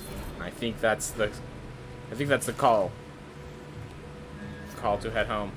We'll take the Labris. Make ourselves able to spin to win. Stop there.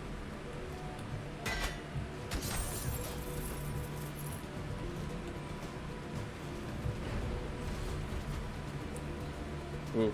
Have you ever had a huge boss with the explosion buff? Ooh. I could imagine. Oh, I never got any fairy chests. Oh, that's sad. Alright, well, we'll just beat this boss and not die so we can actually use this fairy chest buff. I have no idea what else I'm supposed to be doing. I mean, exploring, I guess, but...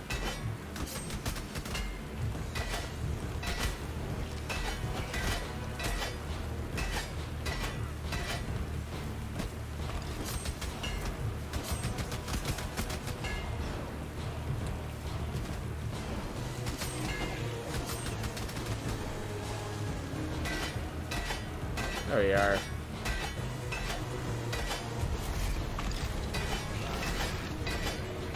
First mate virus.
It wasn't spinning. Ooh. Oh well. Well, we got plus equipped. Wait. Charismatic. Associative agnoxidative. Charismatic with flame barrier. That's some damage. That's thin. That pillow I made for Nut was a terrible idea. Her back trying to sleep on it. She likes soft things, but I'm a blacksmith. If the MX is gonna be hard. If I really want to make something, I can't just resort to what's comfortable for me, you know. I need to be better. Seriously, a metal pillow? What was I thinking?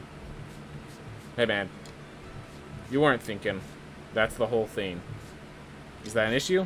I mean, couldn't help. Could help to try to get better at it, but like, that's you, man. It's who you are. Right. So we're gonna purchase this stone rune. We're gonna purchase this resolve rune. To pick up the resolve rune, we knock off the quenching rune because we don't really use it the way with the buffs we have. Ooh. Oh.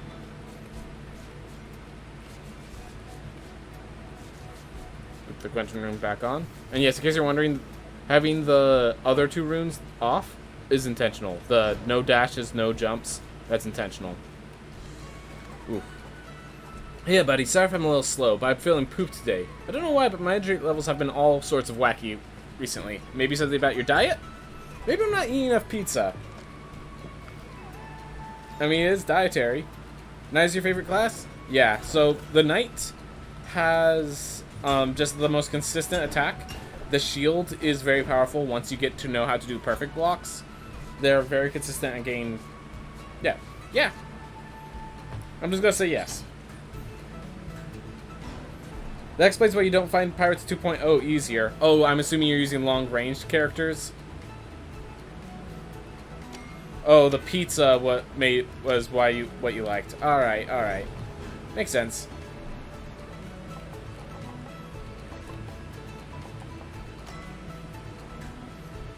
And you have extra vaults and jumps. Okay, okay. Everything's coming together. Everything's coming together. And this is what I'm saying, that, like, when you add in New Game Plus, these bosses become, yeah, a lot easier when you have all these options. Because I'm sticking to one option, kind of. And that's my issue.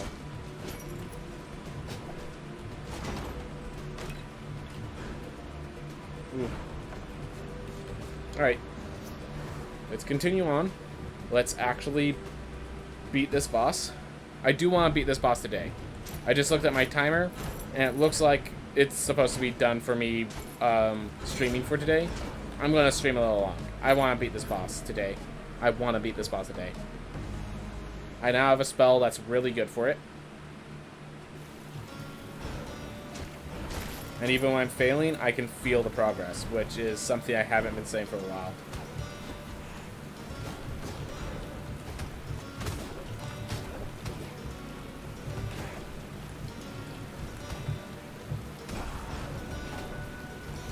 Whew.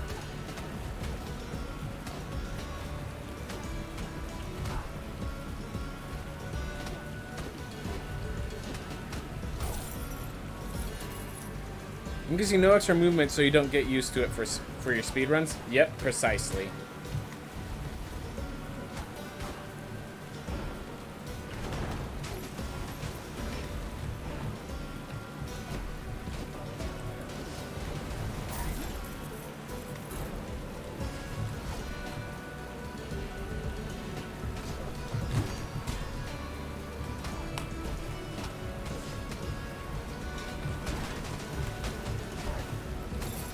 That wasn't very good, but we are not dead, so it was good enough.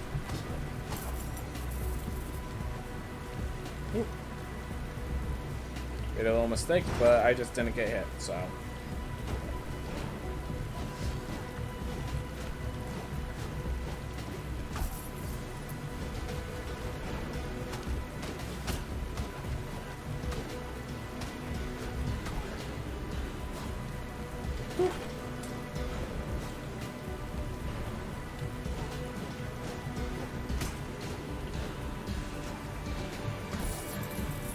Go.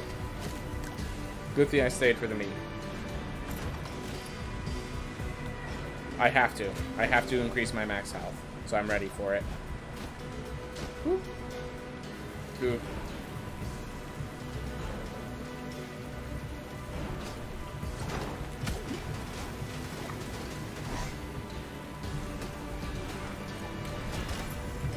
I didn't know if those skeleton projectiles were gonna hit, so I just like went aggressive to try. Where's myself?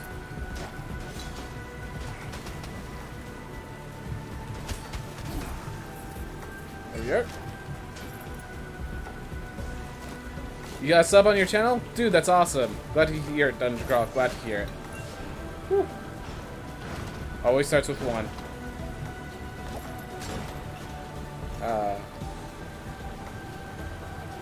And of course they're all hammers. Okay, you know what? I'm gonna draw this hammer out. I have the ability to draw this out. Let's get this away from the other hammers. I don't want to deal with that.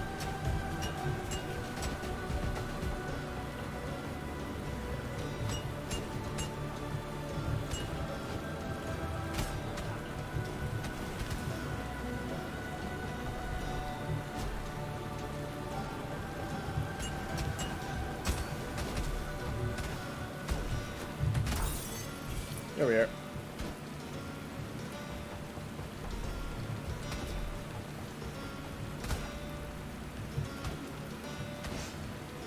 Keeping it like that. Well, the best, kind of slow, but there's not much I can do. These are not the regular everyday crushers. These are advanced crushers. Oof.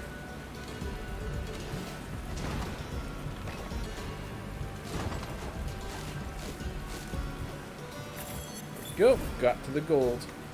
Got myself a crystal.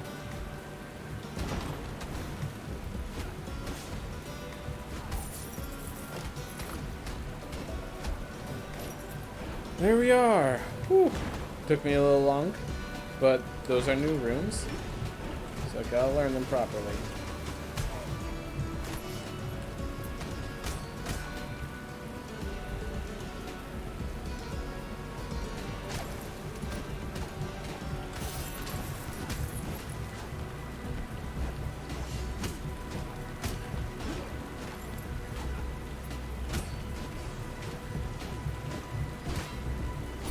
Oh my gosh.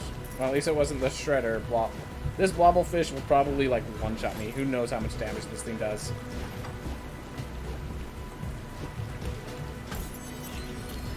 Go. Do like the iron upgrade.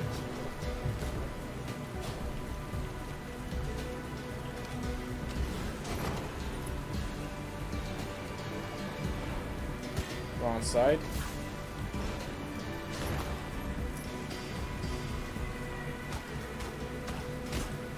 I'm not gonna kill myself going back for that chest I missed.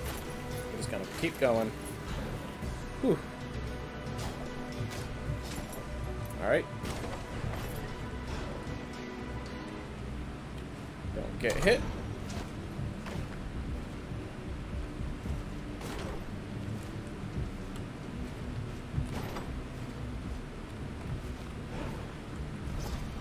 Alright. Got myself another siphon rune.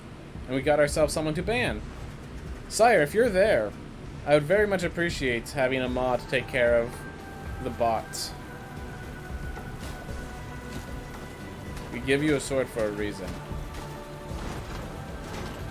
Alright, well, you must have had something worth doing. Something needed to be done. I'm really happy that they have changed that so that you don't have to go back or go invisible to complete that. Right.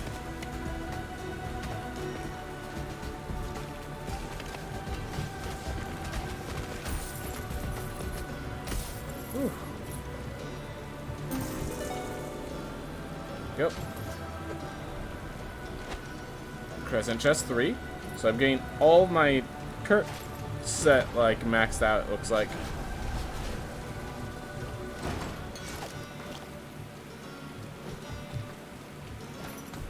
Thank you, Blobfish. I'm going to just ignore you guys since I know there's no treasure chests until after. So here's the treasure chest I want.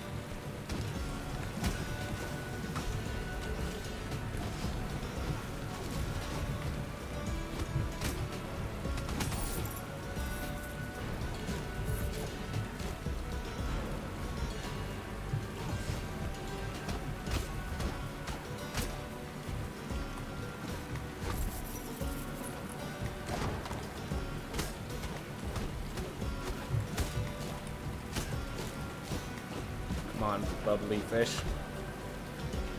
Meet your fate and accept it.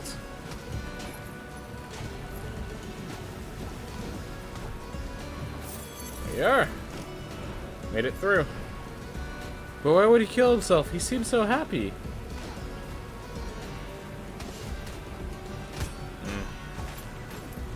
Well.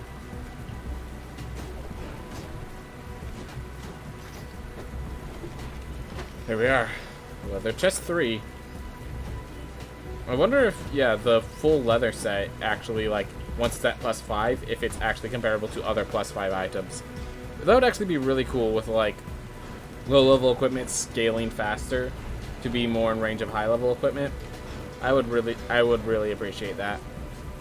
Anyways, as always, we find here, and then we get some equipment over at Citadel Argartha. Such as relics to help us in the fight.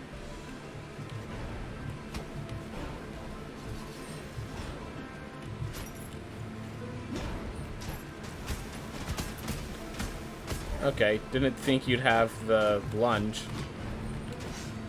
Didn't think the lunge would be significant enough. Ooh. The look on the fish face as the world froze with him halfway off the cliff. Yep. Oh.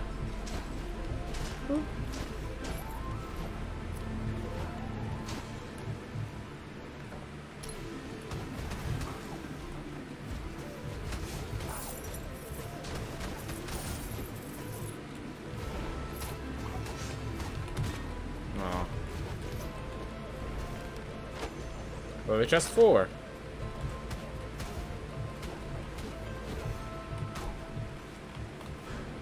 It's alright if I take damage as long as I don't die, because all damage I take is going to be removed once I start the boss fight.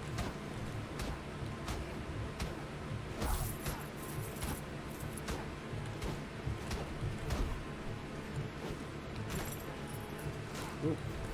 Come on, I just need relics. We're looking for the book and the dash heirloom, because those places are guaranteed to be relics. Whew. Beautiful. Yes.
Alright.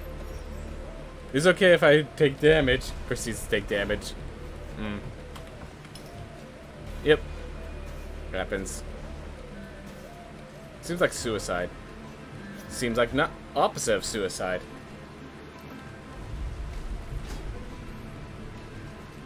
Alright. We're gonna be happy with that. We got what we got. We're not gonna throw a fit. Flame barriers are damage output. We now have recovery, and we have this key. Should we live, so we could go back to that room.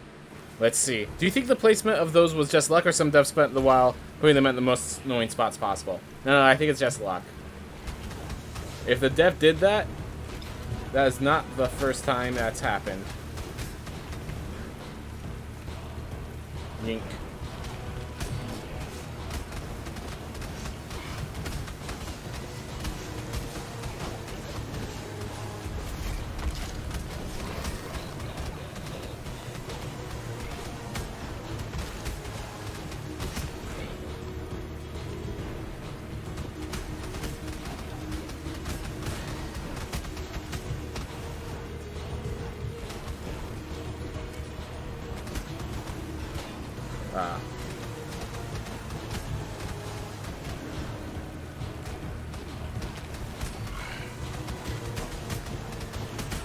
Oh my gosh.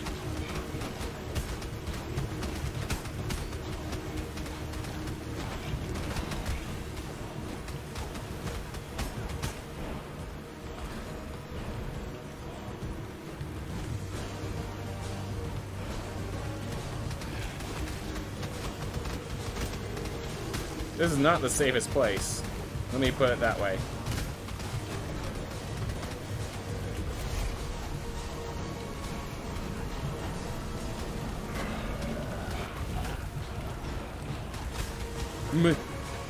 Oh, this is Mahougal's estuaries? Alright.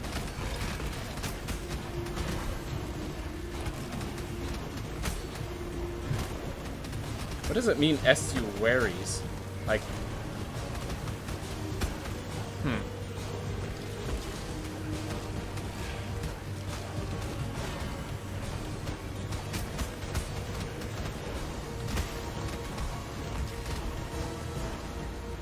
Huh.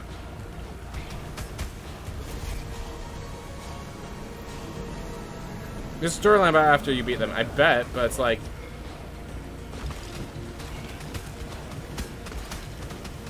I didn't know a person can create multiple estuaries. I thought only the king could do that.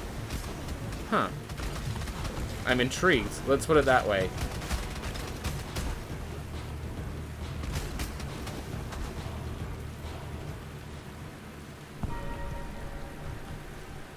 I like how they have that little shaping as if there's more to this area.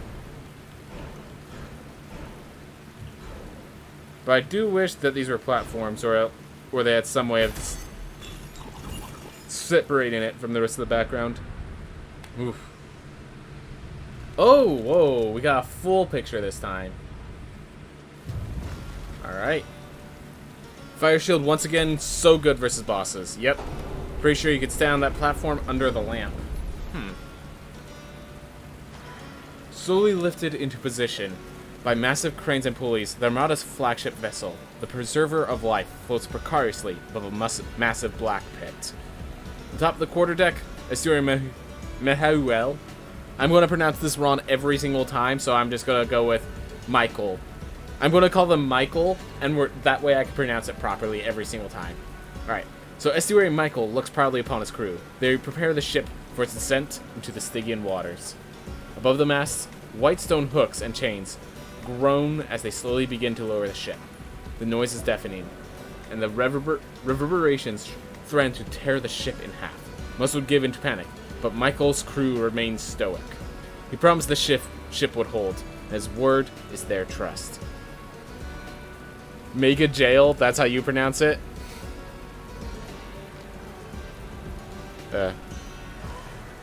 In the dark, the once pristine decks of the Preserver of Life are awash in the black and blood of monstrous void beasts. Their numbers seem endless as more and more of them emerge from the Stygian waters.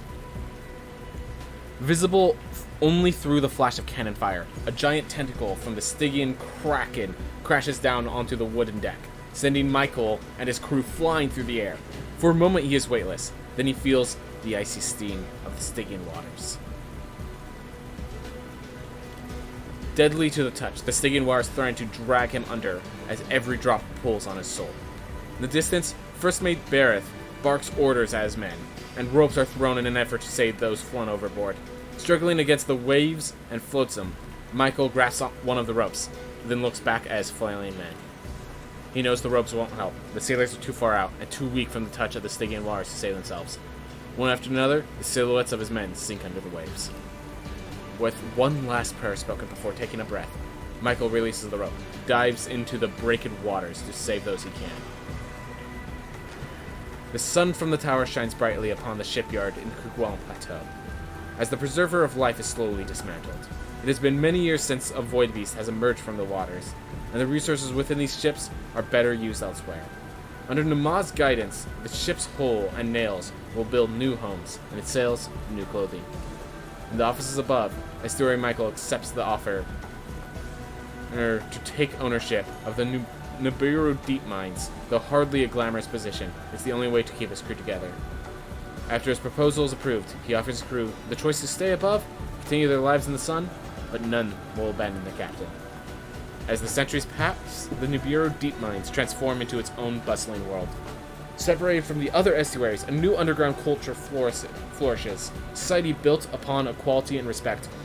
Okay, so this is where the rebellion begins, because it's a new culture beneath the capital. This is where the rebellion starts, I bet.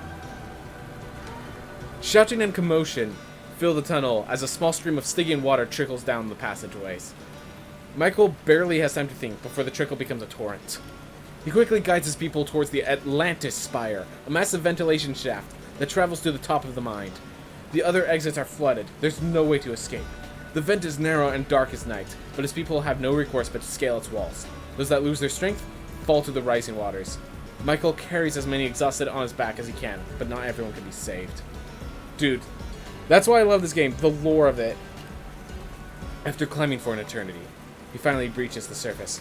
Half a dozen people clung upon his back, and he barely manages to pull himself up before giving into exhaustion. The storm rages on the surface, obscuring his vision. The wind breaks just long enough to see the Nibiru deep is no more. The water has risen to such a level that the land surrounding the mine was completely flooded. Only the very tip of the Atlantis vent is still visible. With little strength remaining and no concern for what to come, Michael produces a knife. Take from me a piece of my flesh. Become my child. Survive this night. That's how they became Michael's estuaries. He actually had them...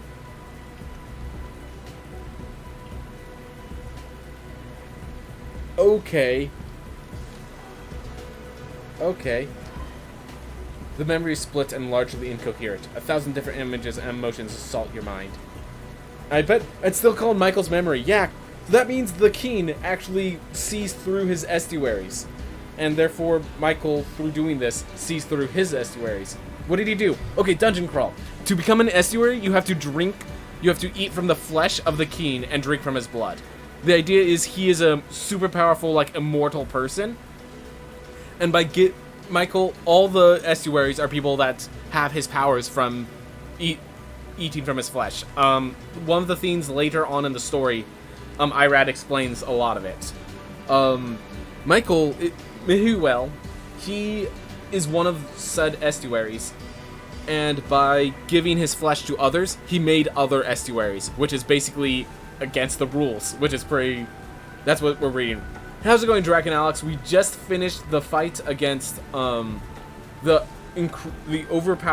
more powerful version of Void Beast Bareth, so we're reading the memories and getting the story. You see people swimming across the Stygian waters, across the glowing light of the sun tower ahead. Swimming across the Stygian waters. Oh boy.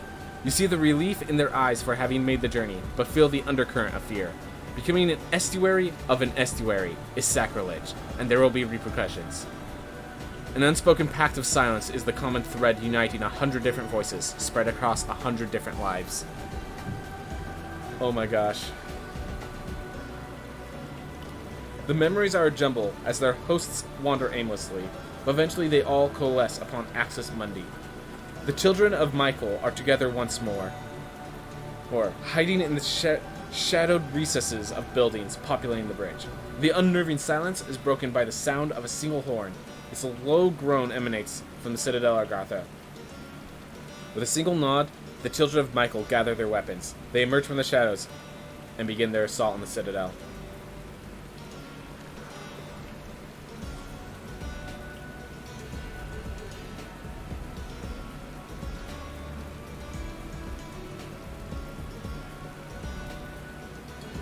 And that explains why it's not why the Void Beast Barreths aren't considered estuaries. Because while they ate from Michael's flesh and therefore are part of Michael, they are Void Beasts. They all got corrupted by the Stygian waters. So these are actually the demons. They're not the...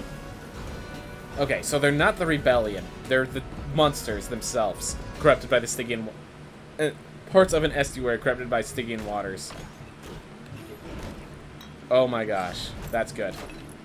That's good. Alright. Let's buy a teleport here. Probably the most important teleport. But oh my gosh, that's good. That is good. That is good. Oh, right. Upgraded versions of this guy. Get him dead. Does Nama also have a new form? Not yet. So as far as I understand, they're planning to get the new form for every single boss, but they only have the first two so far. Anyways, just really quickly, I'm going to go get that fairy chest since I have the key. Yeah, so right now, only the Void Beast Bareth and... Yeah, there's no new form for... any boss other than Lamech and the Void Beast. Bareth. Which is great, because I really want to hear the story of Void Beast Bareth, why he's considered an estuary, and I appreciate that a lot. Oh my gosh. So that also explains why there's multiple in the room of the estuaries, because they are all part of that one estuary. That's cool. That's cool. Alright, so one of the things I definitely want to do before I start speedrunning, I want to see, apparently these, the Kerguelen Plateau, the Lily Rooms have been changed. So...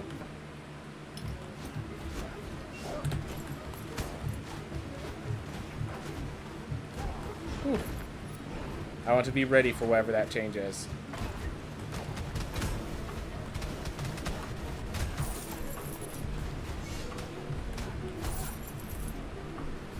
Ooh. The Lily Rooms are just whack now.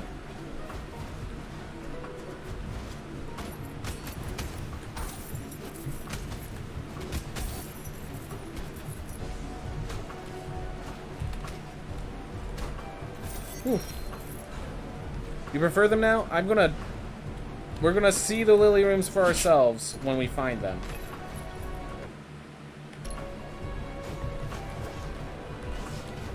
Ooh, the lack of knockback.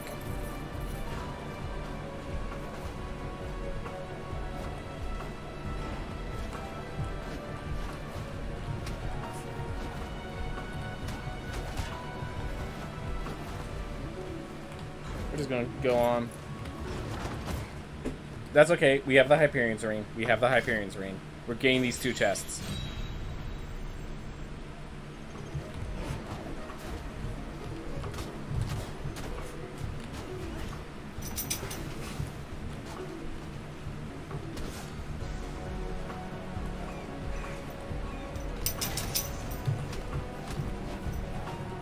Lamp. Oop. Got a message on my phone. Alright. Fortunately, I don't think it's gonna be something I need to worry about now. It was to a whole group of people. How many scars are in the game right now? I just found one at the beginning of the Citadel. There are... I'm trying to count. I'm not getting the number in my head. But there's a few. That's actually the next thing we have to do. We have to go find all the scars that I haven't grabbed yet. Alright. Well, for now.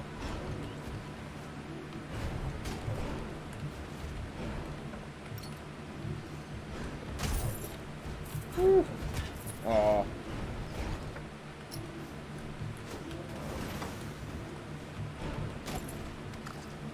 For me.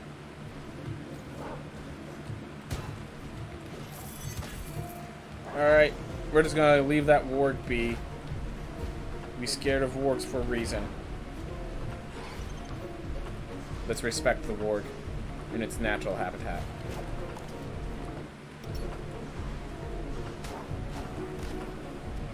Oof. 6 or 7, you think? Alright. I trust you. It's close enough.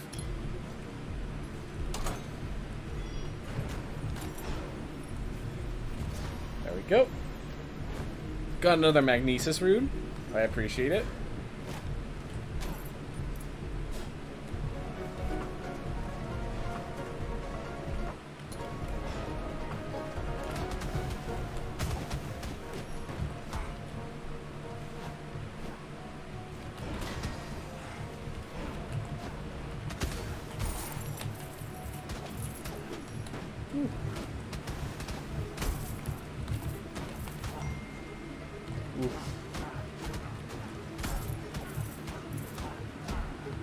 Alright. At least they don't charge you for 3... Oh yeah, they don't charge you from 3 biomes away anymore. Freaking old wargs. To be fair, wargs wargs were never as bad as shields as these aqua braces once were. These aqua braces used to be the absolute nightmare fuel. They, like, literally, I couldn't do certain parts of the run as a knight because they were bad against the aqua braces. Ooh.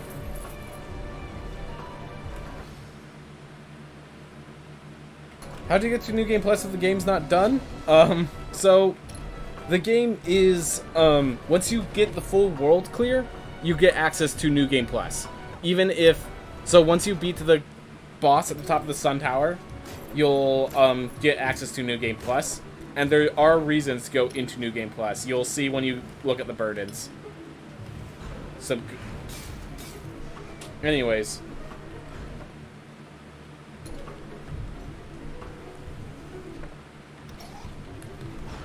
The mini-boss shields or the mini-boss wargs? Oh, the mini-boss wargs. Nothing else can hunt nightmares like they do. Ooh. So know what burns are. Good. Good. Don't know what burns are. You beat the Sun Tower boss? Alright. Well then, go to the that's the Drift House. Go to the Drift House and you'll get it's a person there. Easiest boss of the run somehow. A lot of people said that, but it was not easy for me, I'll tell you that much. Ooh. But yeah, go over to the drift house, and it's the person to the right. Worg and Flargen are the worst. I still hate the mini boss shields more. Ooh.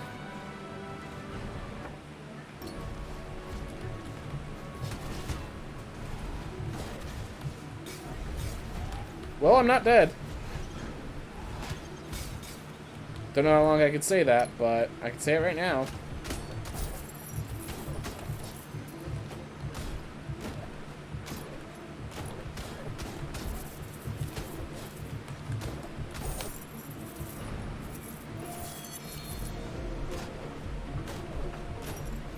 Yeah, IRED's only easy if you can keep your chill. That's a good way of saying it. I had an OP combo. Hero Complex Assassin with Flame Ward. Yep. Stops all the black smoke guys, and Nether goes down because you can spam the whole fight. Yep. I still have not seen a Lily Room, so we can't see how they changed the Lily Rooms with this patch yet. Here we are. Here's a Lily Room.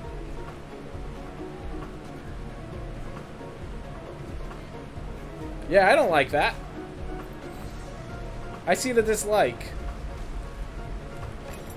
Did you see me falling down? I'm gonna... Yeah, even with the double jump, the angle you need to be in... Okay, that's out. So I'm just gonna hold left. Look how I lock to the wall, like that. Yeah, okay, I don't like that. I do not like that. And yeah, I do not think you can get that without double jump. Unfortunate. But now we know. So yeah, that's going to add time that I can't get lilies until I get double jump.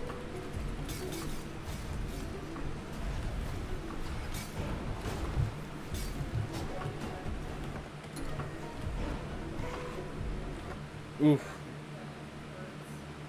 Do you need to finish a scar to get the new one?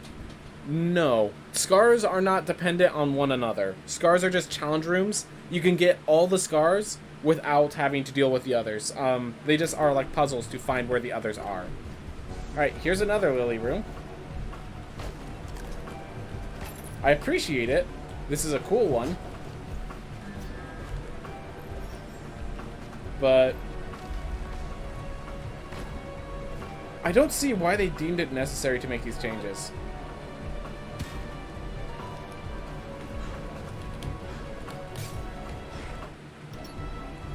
That's so strange.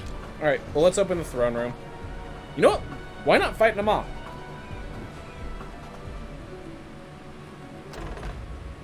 Yeah, that's the worst case scenario. Probably a pretty significant time increase. Yeah, depending. Alright. Well, I'm gonna go murder Nama real fast. Because, you know, Nama, we don't have to deal with fiends. Penthos is in the chat, so let's not explain what those fiends are. Let him see them when he goes into the drift house.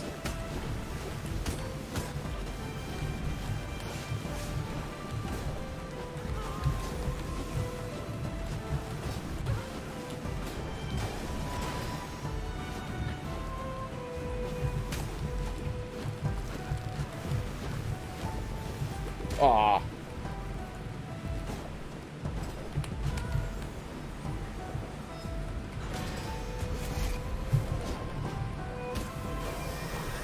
Nama is the easiest boss, period.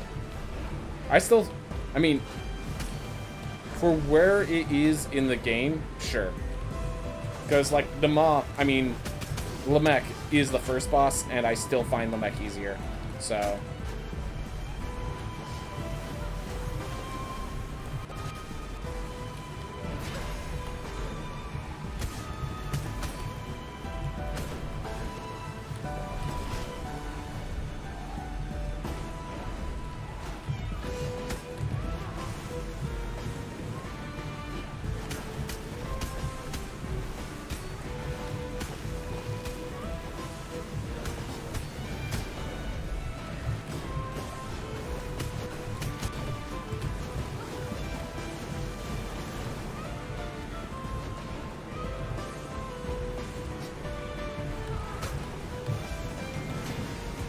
go.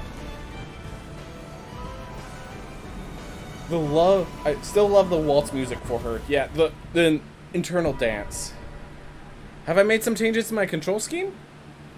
No. Do I accidentally have the Celeste control scheme up? Give me a sec. No? Ah. Gotta pull that back up. Yeah, no. Have not made changes to my control scheme. Have not. Alright. So we do need to find that one last lily room before we leave, because I want to see all the lily rooms. After that, we can start heading up. Sun Tower. I wonder if there actually is a new entry that they added with the update. Okay, I think it's from watching you play Celeste, it feels different. Yeah, it's I know which one it is, I need to see what the changes are for myself, you know? So, I know I have to go down to find it, but past that...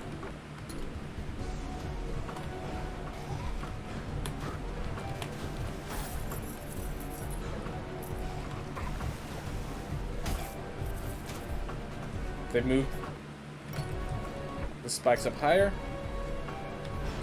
Alright. Warden Helm 4. Sweet.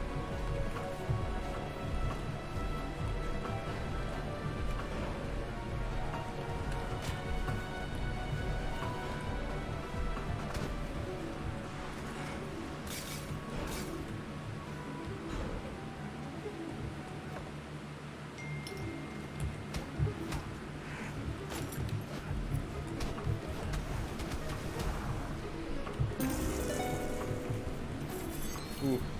Okay. 100k. That feels good. Woo! Wargs. Of course it was wargs.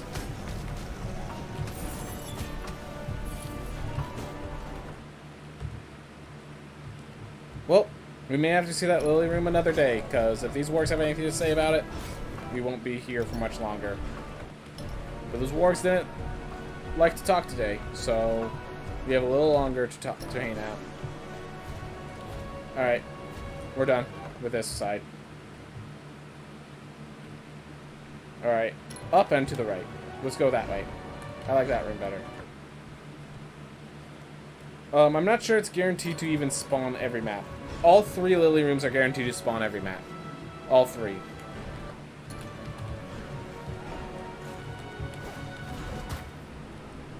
I missed my shield bash. I missed my shield bash. No, I'm gonna keep going. I'm gonna see that lily room with my own eyes.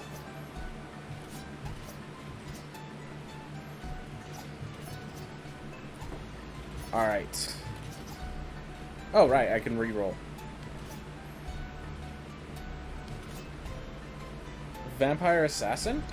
Well, we're not doing speedruns anymore, so Vampire's probably a good one.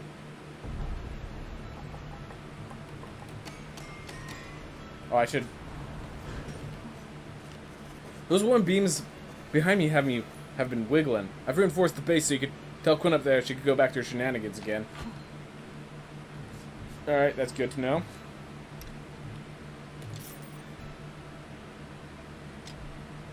Alright. This single item gives me 25 unity. Alright.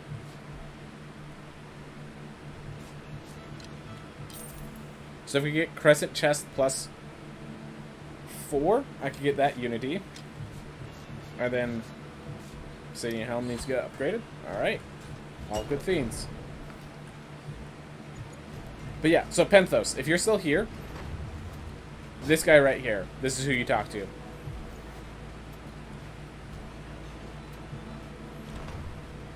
How do you feel about the Boxer class? For me, it feels clunky and underwhelming. It definitely needs to put more into its base attack over its special attack. But once you start getting a feel for the Boxer, it is a very powerful class. You definitely have to get your feel for it first. And that's a big issue. Alright. Do you know why I call you Ducky? It's because of that glow around you. You exude an energy that makes you look all round and fuzzy. Also because you're cute and tiny. Says the tiny one. Magnesis rune. All that I needed.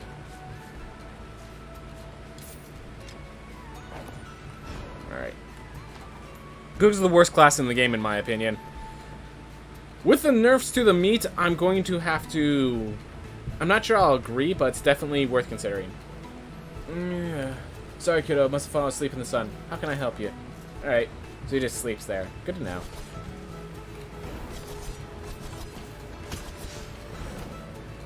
Ooh. Lady Quinn is obviously a powerful warrior. Alright.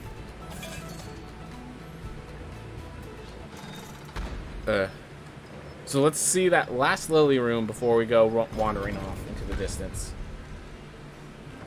Woo.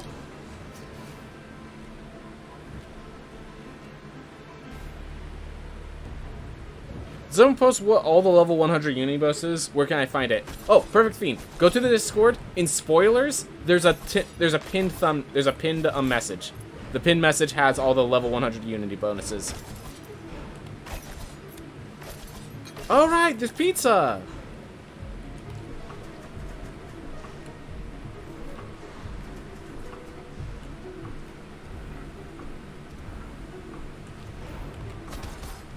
There you go. That's one.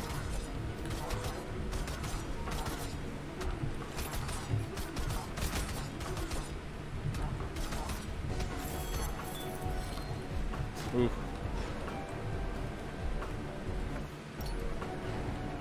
Ooh, Boxing Bell seems pretty good with this character. Cook is greater than original Spelunker. I will...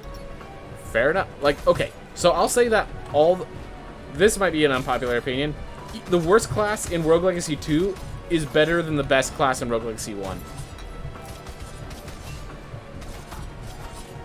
Like, just from a feel standpoint. Like, if these classes were moved into Rogue Legacy 1, I would still prefer them. That's a fight. Yeah, that's fightable. That I can understand why people would disagree. That's an unpopular opinion. But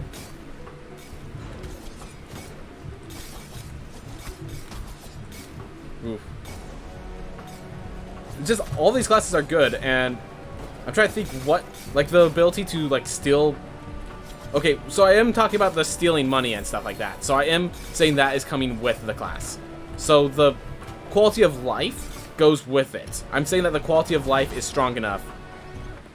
And what's the best class in the first game? That's yeah, that's your opinion, man. I'm saying I still like even the chef and the lower qualities here than whatever your opinion is there. Probably vampire? Or I mean, sorry, lich is a fun one. Yeah, the ability that every single one of them is a spell thief without having, you know, I like most of these classes over the spell thief back on the first one, like that sort of stuff. So yeah, the mana stealing, the fact that the trait is based on something other than just spending mana. Yeah. And then just the weapons. The weapons are great. And so then it's like the only thing you have to compare to is the knight, who has the exact same weapon. And I do think if the knight, with the way its shield bash works, it would be the best class in my mind back in Rogue Legacy 1, which is good because it has the Rogue Legacy 1 weapon. I mean, okay. Exception, the what's it called? The Traitor. The Traitor in Rogue Legacy 1 might be an exception here. But the Traitor in Rogue Legacy 1 is meant to be an overpowered monster.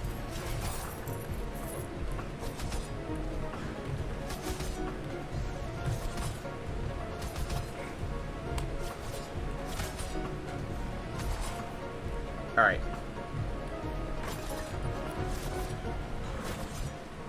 Anyways, moving forward. Still need to find that lily room. See it for myself. Oh, we're at it. Just make sure there's no extra memories. Nope.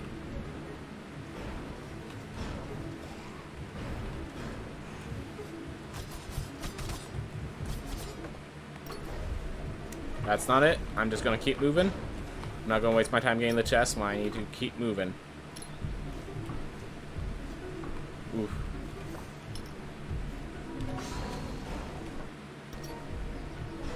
Alright.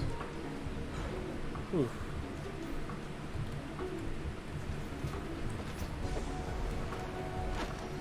Gilded Weapon 3. Alright.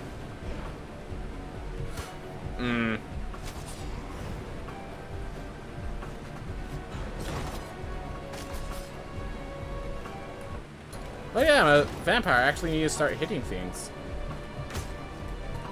Get out of my face.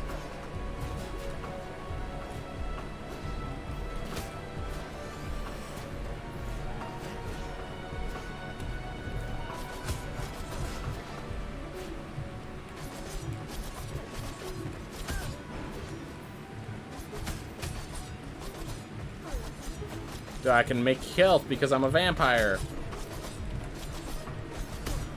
Gotta actually use that trait, or else it goes to waste and becomes worse. Because so in case you're wondering, I'm building an I tried to do intelligence builds, so vampire's a bit iffy, given that you have to use melee attacks to regain health.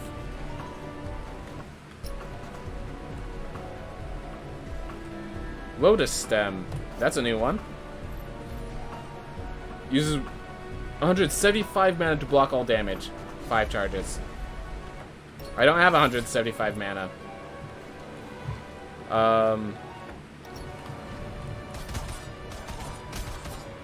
Why? Alright, here we are. Let's look at it. It literally is just like, alright, it's the same talent as before. Now double jump to it. That's a jerk move. I think it's a really dumb relic. It needs to have its amount of mana cost really, like, solidified. Hey Cohen, how's it going? So, in case you're wondering, these are like my normal days when my bro isn't around to do those huge Mario Party things. I do a variety game for 2 hours, and then a speedrun for 2 hours into a variety game for 2 hours. And, well, we already passed that time frame already. I'm just staying to, like, finish up this area, which we just finished up. So, Cohen, I'm very glad you made it. We're about to shut down. Sorry to hear that. We'll be raiding a channel, don't you worry. Don't you worry. Alright, I'm gonna just exit here. We'll quit the main menu. And I hope you all have a wonderful day. So, with that, who do we want to raid?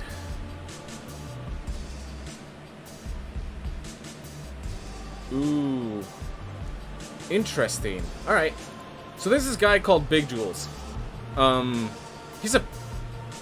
Oh, this is someone other than I think it is, but still a cool guy. Still a cool guy.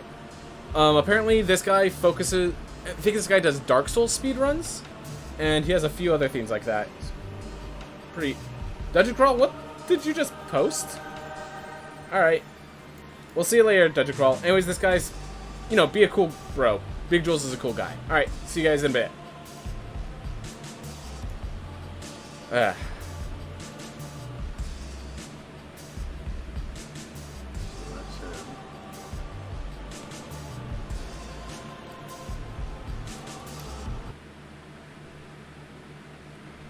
Hey.